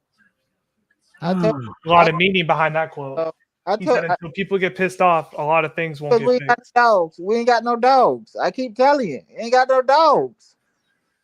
You got a bunch of nice guys. 1-6 the last 7 games. Yeah, we gonna double that. Let's go 7 and 13. What? And that's been the culture around there forever. And Todd Bowles like sets this example. And this is why I don't get players, because I get players who be like loyal to their coach and stuff. I just don't get it when like they would ride for him because he doesn't do anything. He doesn't hold anyone accountable. I mean, this man was gunning for Ryan Neal to be back, and then boom, D. Delaney gets like no starts, and then when he did, he got an incompletion. So it's just like it just doesn't make any sense to me. I mean, Baker Mayfield. I mean, he's a rally guy. Y'all rah. You know that ain't going nowhere, man. I'm kind of over the rah talk for Baker Mayfield. I'm over that. That don't move me. You know, because he has some good moments in the game, but good moments are not enough. Nope. You got to be consistent all 4 quarters. I have yet to see Baker Mayfield do that the entire season. Right. I mean, his best game was against the Texans, right? A young team that was supposed to be rebuilding. Then he had a good game against the Saints, but that was from the second, third, and fourth quarter. And then the Vikings game was off and on. The Bears game was off and on. The Eagles game was not good in that. So the teams that I circled, and I close it out with this, and you guys can give me your take on this. But the teams that I circled, the Eagles, the Lions, the Bills, and the 49ers. 0-4. Right. Go look at those numbers. You can beat your chest about Baker Mayfield. You can beat your chest about Baker Mayfield all you want to. But go look at those numbers in those games. Horrible. And tell me where you're going at. Tell me where you're going. Nowhere. We ain't going nowhere, man. I mean, I wish I had all 22 to look at the misses that the reads he missed. So it's like I see it somewhat on a TV where he is like, man, you're not even looking, you're not even going through progression. The guy's so inconsistent. It's crazy. So I mean, we don't know. I mean, from the all 22, Isaiah, given that his numbers are terrible, is it that he's not seeing a field? What are you seeing from the all 22 when you review the film? What Baker's doing is to preserve his opportunity to get a second contract. Is he's making the first read and that's it. Correct. That's what he's doing. He's making sure he's trying to get that second contract.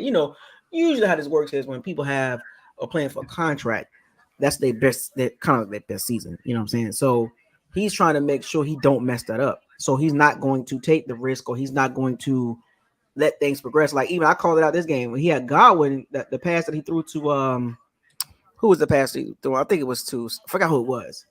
But the tight end. Yeah, Godwin open on a little curl if he was, but he was already pre-reading Evans, and he didn't even see Godwin come underneath, and he threw it away. Like it's weird. Then he almost threw another pick.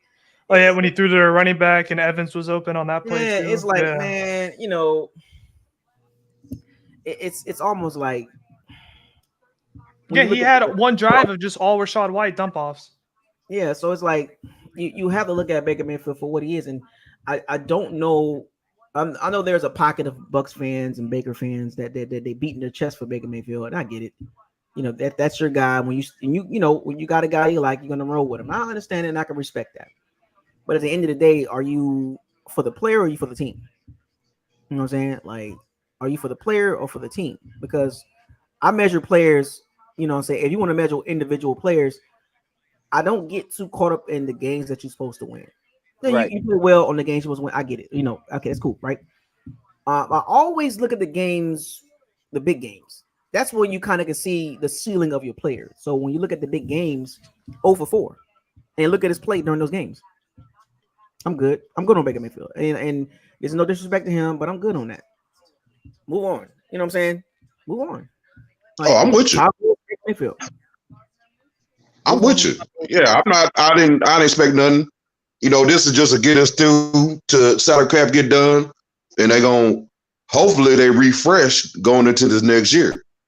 So that's the hope. Monday, I want to refresh the page. I want to see Todd Bowles gone. I don't care.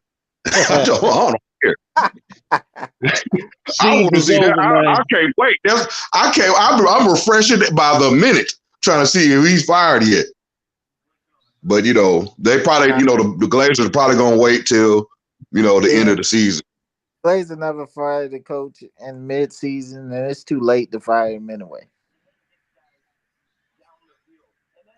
Well, to me, it seems a bit, but then you got to fire Jason Light, so they should be interviewing other GMs as well. I mean, I don't know, man. They just need to start from the top, man.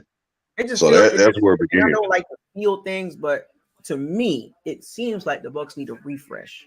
Yeah, away from what they built for the last couple seasons, they need a refresh. Correct. We need speed. We need to get up to the era of the new NFL. We need speed. We need talent. We don't need all these nice guys. We need some dogs. We need to. I don't. Hey, you gotta have some dogs, because you gotta have people in that locker room that's gonna hold people accountable. Baker Mayfield is a bridge quarterback. He's a bridge quarterback. He's not the future, because you saw it in the games, the high level games. He just can't overcome and I said this earlier, and this came from a tweet that I saw from somebody that made a great reference about the Gators roster from college perspective. He said, look, you got two options. You go get an elite, you go find an elite quarterback, whether it's through the draft or through the free agency, right? Or you have an elite roster with a okay quarterback, mediocre at best. You know what I'm saying? Because those are the two options you have. And I thought about it. I said, well, I'm looking at the Bucs. I'm like, well, right now the Bucs don't have neither. They don't have an elite quarterback and they don't have an elite roster. So they're not. Yeah, we don't have none of them. So I'm looking at it like this is a perfect opportunity, $75 million in cap space, a middling quarterback with a 1-year deal, pretty much a head coach seat is getting warmer and warmer, and a GM that you can pretty much move on from if you wanted to, right? And I'm like, man, this is a perfect opportunity for the Bucs to build an elite roster. Right. You know what I'm saying? And if you want to keep Baker Mayfield, and this is the dangerous part about it. And I said this and I'm gonna say this again. You can't give him a ton of money. You just can't do that. You just can't do it. It's not worth it. He's not worth a ton of money. He's what I'm saying? He worth second string money at best. Right. 2-year, $10 million, $14 million deal. And if you can give him that and build a roster around him, that's what you do. But I personally would go with a young quarterback. Right. And you have more money. And you can build a better roster. I think the Bucs should go that route. And because the Bucs don't have neither one. They don't have an elite quarterback and they don't have an elite roster. So you got to pick a side. So if you want an elite roster, which I think the Bucs should go that route and bring a new quarterback at the same time. But here's the thing about having a young quarterback, rookie contract. That is the key. A rookie contract, that means you can have so much flexibility with the roster with the quarterback on a rookie contract. Correct.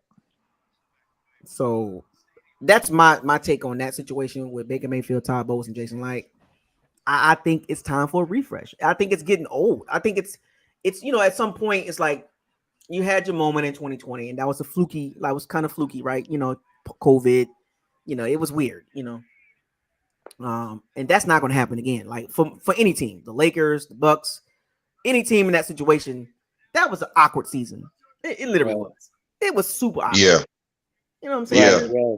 Because on the onset, we thought, on paper, it looked like we had a juggernaut, but then we saw them play. They weren't really a juggernaut, and they didn't become a juggernaut till 2020, 2021. Yeah, 2021 is when they became peak Bucks, and that only lasted one season. And Todd Bowles got our way on that one too.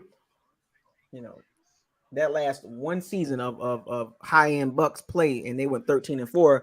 By the way, 5-4 against teams with good coaching and good roster.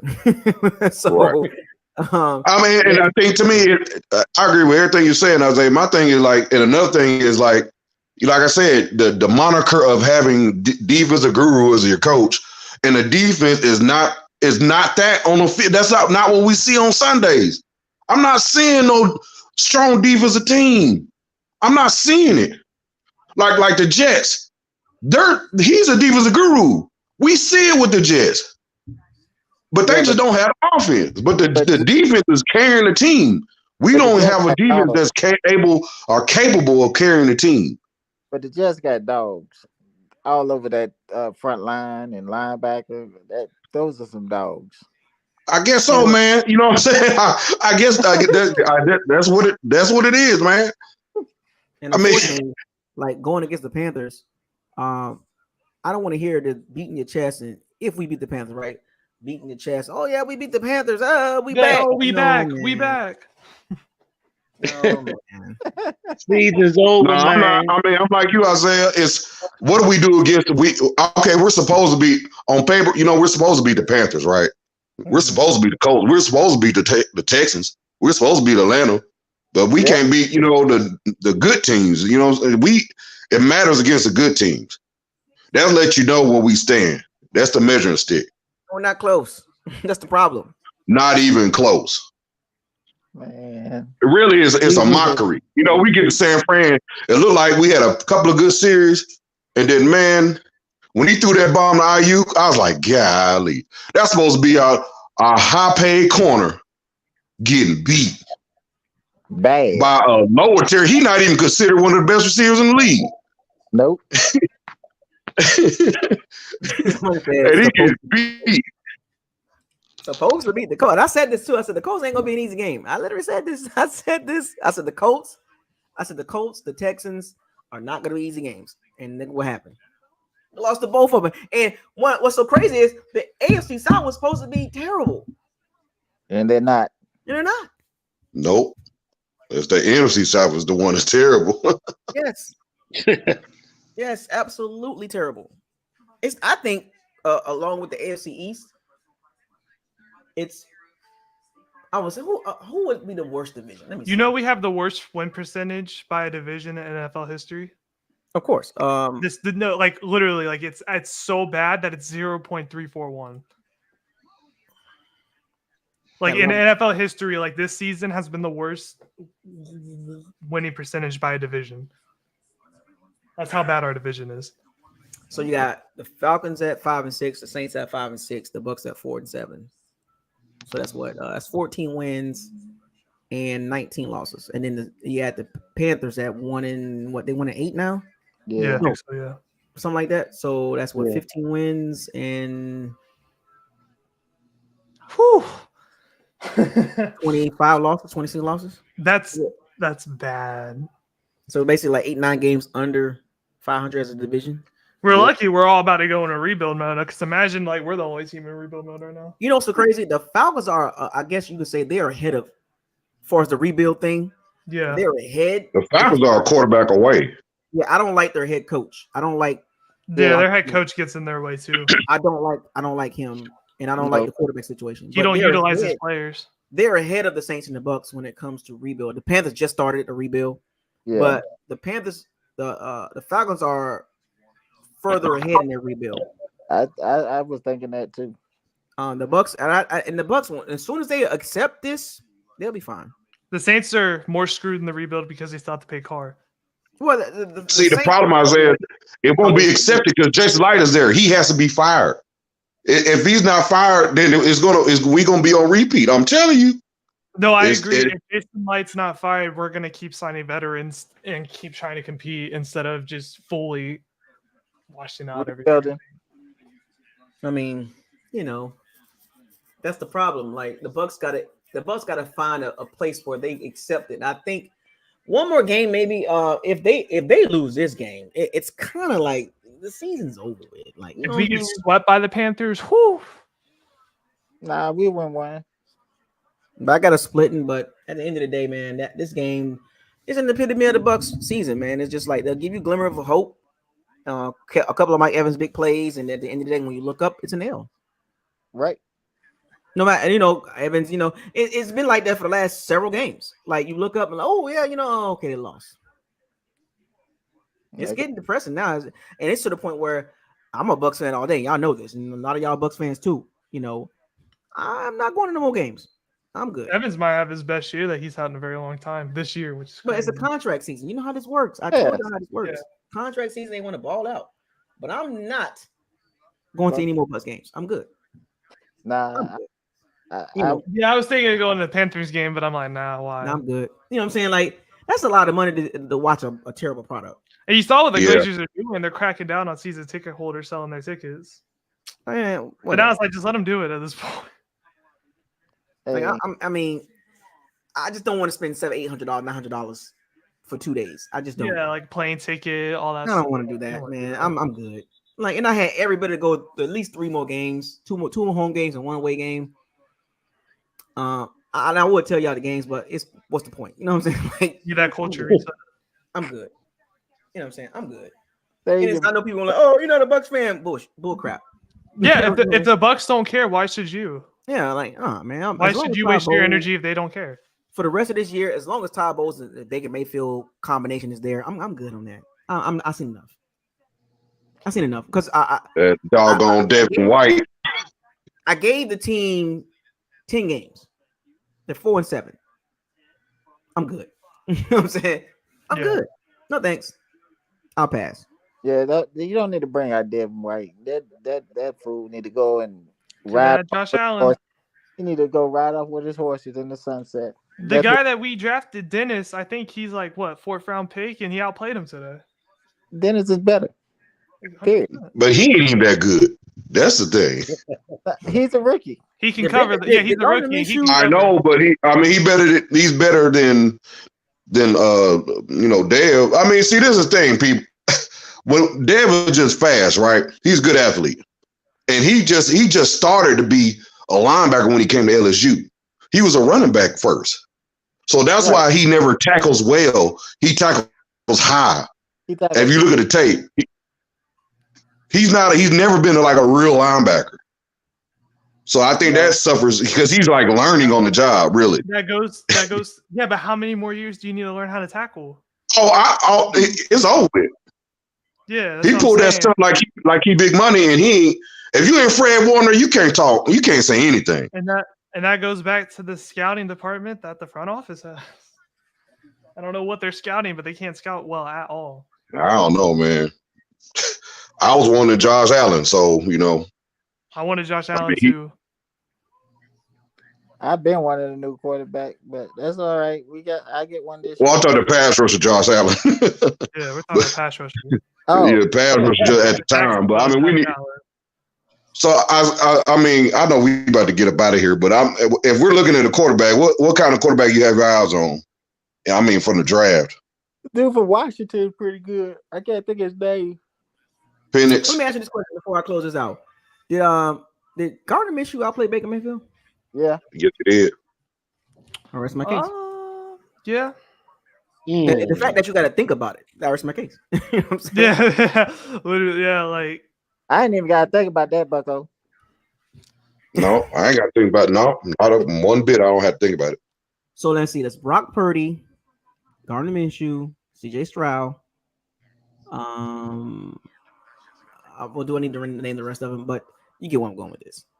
Yeah. You're not going anywhere with Baker Mayfield. You know what I'm saying? Like, and I know Bucks. Some of you Baker Mayfield fans, you Bucks fans that love Baker Mayfield, and he's not the problem. He's not the solution either. So what you going? So I know that's your guy. You don't go on like 6 teams for no reason. He more the problem than not the problem. They keep screaming, he's not the problem, pointing the finger at everybody. Man, Baker is part of the problem, man. I'm trying to tell you. And you can point the finger at everybody else but Baker Mayfield. But what they're not doing is what they're not addressing is he's not the solution either.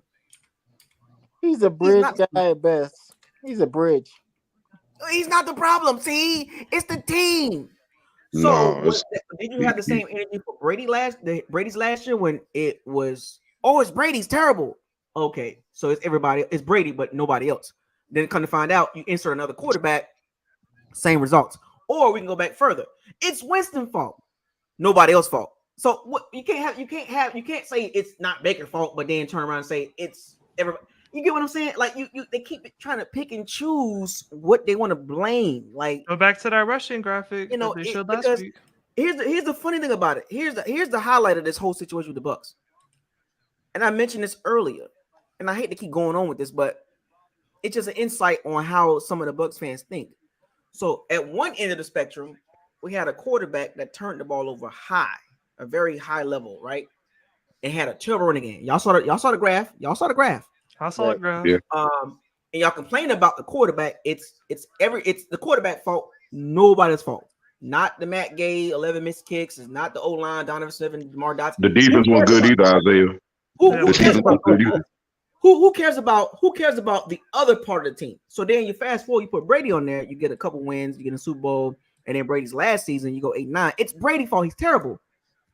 Okay, but he didn't turn the ball over a lot. But terrible now. Okay, so fast forward to this season, Baker Mayfield's not turning the ball over at a high rate. It's not Baker Mayfield's fault. So what is the issue here? So I don't get it. It's weird how Bucs fans view things. Like the point is the view of some of the fans' thought process when it comes to football. Now you still can't run the ball and you're not turning the ball over. So what's the issue? You was turning the ball over with Winston and you couldn't run the ball and you blame the quarterback. Now you still can't run the ball and you don't have a lot of turnovers and you're not blaming the quarterback. So I don't get it. Like, it's weird. And Baker's had a lot of turnover-worthy plays. He's just lucky he catches a break. Yeah, but I just when it comes to football, I always tell people when it comes to football, you can't view things from one lens. Yeah. You just can't do that. It doesn't make any sense. You can't view things from a lens that you want to see from. That's why I always tell people, look at the whole picture, tell the whole story. If you're gonna talk about Baker Mayfield, talk about Todd Bowles, talk about Dave Canales, talk about the terrible running game, talk about the terrible interior, talk about the lack of pass rush. Tell the whole story. Don't just stick up for your guy because you like him and then disregard everything and say it's everybody else's fault. I've never been that type of fan. I've never been that type of Bucs fan. Even going back to the Chris Sims and all that, going back to all those years, I never just said it's just him. It's just him. It's him. He's the reason. I never do that. I always say put things in a bigger perspective instead of the player that you don't like or like. And I know there's a couple guys in the chat. They don't like Baker Mayfield. You can hear the name and hear it in their conversation. You can hear it in their voice. I get it. I don't want to name names, but y'all get it. You don't like Baker Mayfield. I get it, but he's not the only problem. Yeah, only I problem. agree. It's a lot of problems. There's a lot of problems. There was a lot of problems with when Tom Brady's last season. It was a lot of problems then. It was a lot of problems when Winston was playing. It's been like that with the Bucs franchise. It's been like that. It's been like that. The same results are happening outside of those two outstanding years. It's been the same results. Baker Mayfield, Brady's last season, and James Winston's 5 seasons. It's the same problem. Lack of running game, lack of interior, lack of pass rush, poor coaching. Can everybody agree with me that we tired this 3-4 scheme? I think we need to go back to 4. Yes. I am tired of this 3-4 scheme. Well, that's our personnel. That's what we draft. That's our personnel. I mean, we could do multiple things at it. I think people like run multiple things, but I wouldn't even say it's the play caller. At the end of the day, it's a play caller, man. We need to find who gonna be the defense coordinator. You know what I'm saying? Who could? I see these other defenses and they're a little bit more creative, or either it's just or that could be because our offense is terrible or our defense play calling is terrible. In my eyes, when I look at us play or the Bucs play, it's like, man, these teams going down the field at will. There's no resistance. This 3-4. And I see these other teams and the defenses are playing way better. It's like, what are we doing different or not doing? What is the play call? You know, I just don't understand it. So it's a refresh. Everybody, it's what Isaiah was saying. It's like you can't blame one person. You can't say, "Oh man, that was Jameis," because Jameis had a running game and a defense. Mm-hmm. And then outside of the 2 years, it's the same old. Same thing. You can't have both ways. You can't say it was. And who's been there since the beginning? It was Jason Light, right? Jason Light commented on all this. You know, and look, I know people gave Brady a lot of hell about his season, but he had a lot of issues around him with the play calling and the lack of you can't. No quarterback outside of Brady's going to survive a season with a team built like that in the trenches. Correct. Right. And we're seeing now we're seeing the other end of the spectrum. A quarterback less talented than the quarterback we had before Brady. So one end of the spectrum, that quarterback put up a lot of points, turn the ball over. I get it. But this end of the spectrum, this quarterback don't put up a lot of points, don't turn the ball over a lot, but the same results. Right. What is it? You get the same And results. You get the same results. You can't like mask like your person like, and these are like Todd Bowles defenders that like I'll be seeing. They'll be like, he's trying to mask his personnel. That's why he plays them so weird on defense. Like he drafted some of these players. Yeah. So like, what are you trying to mask? Try on your dude, right? Like Devin White is dude. I don't know. Well, yeah. Devin White is this dude. I guess if some defensive play since he's been there, he's probably had like a hand in. But you've been around for most of the players aside from Dean and Carlton that like you probably had a hand in drafting, especially when you're the head coach, like Logan Hall, I believe, like Logan Hall and all these guys. Like you have a hand in these. So what? You're just like picking the wrong dudes, but then just like trying to mask it. Like I don't get it. Like what's up? Do you and Jason Light go back and forth with each other about who you guys actually want? Like, I don't, you know what I mean? Is there like a rift there? Like, I don't understand. Nah, they don't have no eye for talent. That's just plain and simple. Man, I think I agree with you, man. I think it's like they trying to be slick when they drafting.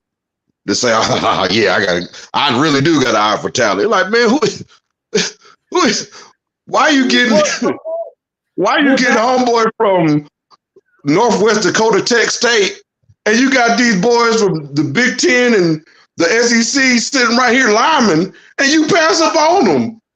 I think and you do it several times. It's like, dude, just draft the guy from the big program. I think even Beckham is better than him. You know what I'm saying? Like, what are you doing? I think Light developed like a little bit of an ego with it because back when we were in the bye week, he had an interview with Peter, the guy from Good Morning Football, and Peter praised them for being a small school drafty type of guy and getting these guys from these small schools. And Jason was all for it. I thought he wanted to talk about Allie, my pet. Like he takes like these like small gems that like he maybe gets and just like runs with it and tries to incorporate that. Like, where's SEC at? You know, like where are the players that will like actually make a difference? Because the last dude, LSU, clearly was not your guy for a linebacker. This man has had 5 years to develop, and he hasn't like at all. He's the same old Devin White who tackles high, got Jameis injured. Call like you see it. He did that Halloween game. Get Jameis injured. Like what do you expect? Like, you know what I mean? End of the day, fellas. What's your overall grade for this game with the Colts? F. E. No time. What's that the F? What's that the F? G, not an E. G. I give him a G minus. I say not good. Garbage. Cheaper garbage can. I'd say honestly D minus, to be honest. If I'm being real honest with myself, D minus. You might as well say F, man. Just say F. Yeah, I'm gonna say it. It's an F rate for me, man. On real, I'm not gonna like, say F because I saw. I'm not gonna say F because I saw a little bit. You know what? You know that second thought, D minus. Yeah, D minus. That's what I'm saying. D minus. But I saw like 2 things I liked this whole game, and that was it. D minus. But at the end of the day, we're 4-7. We are what the record is. You are what you eat. So there ain't no trying to justify what it the shoulda, coulda, woulda. The if, because if you're gonna use the ifs and shouldas with the Bucks, let's do it for every team in the NFL. Let's do it for every team, not just for the Bucks. That's not it's how an F rate because that was a brand new coach. Yeah, because if I'm going to use if for the Bucks, I got to use if for the Colts. I got to use if for the Carolina. If for the Jacks. I got to use if for the Carolina. I got to use if for everybody to make that fit. Right. So, at the end of the day, what do your eyes tell you? What hashtag? What did your eyes tell you? You know what I'm saying?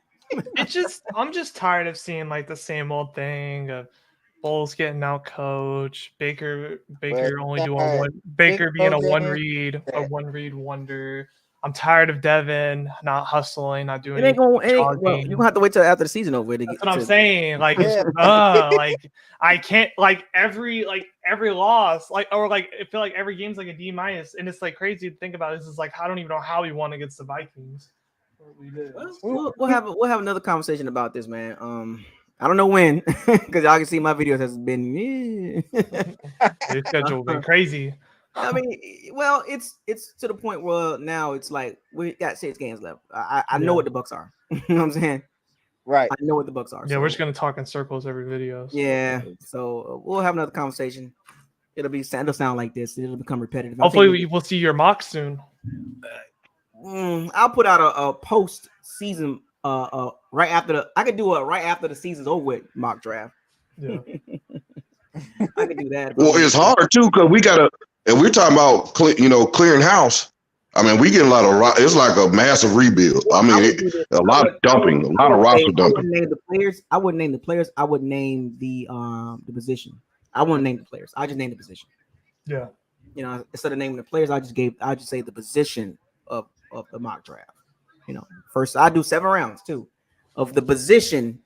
Wherever the Bucks fall in at, I'll just pick the position of the team where they should draft. We number 7 right now. Oh, we gonna make my 5. We're gonna make my 5. We're number 7 now, so we getting close. We gonna make. If we in the top 5, we got to get a quarterback. Yeah, we're in top 5. We got to get. Because everyone's like Jason would trade up. We don't trade up in drafts, so I don't see that happening. Nah, we're gonna get our 5. So, at the end of the day, fellas, appreciate y'all coming on. Yes, sir. It's getting rough, fellas. It's getting rough. Rough. You got time? You want to talk about crypto? It feels like 2020 and 2021 were just forever ago, Yeah. So, y'all have a good rest of y'all day. You too. Stay safe. We'll try to have a conversation during the week. I'm off work until Wednesday, so I don't go back to work till Wednesday. So we might get another video in there somewhere. Just do it after 4. Then I'll be off work. Right. So we'll see what's going on. All right, fellas. Y'all be easy. Bucks fans. I hope for y'all okay out there. The Bucks fall to 4-7. It is what it is. We got 6 more games left, folks. 6 more games. It'll be over with. Over with. Fire those cannons. Seize the day. Raise a flag. Hashtag life after Brady. Hashtag shake and bake. Hashtag pay Mike. Hashtag what is this? Hashtag why?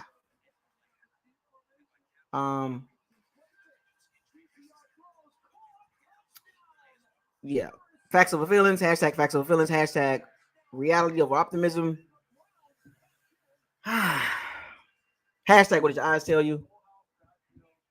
Man, folks, 4-7, man. We're in the top 7 right now. Picking number 7. Keep your head up, folks. The season's almost over with. We'll have another conversation about this. Enjoy the rest of y'all evening. BucosLocker is out. Deuces.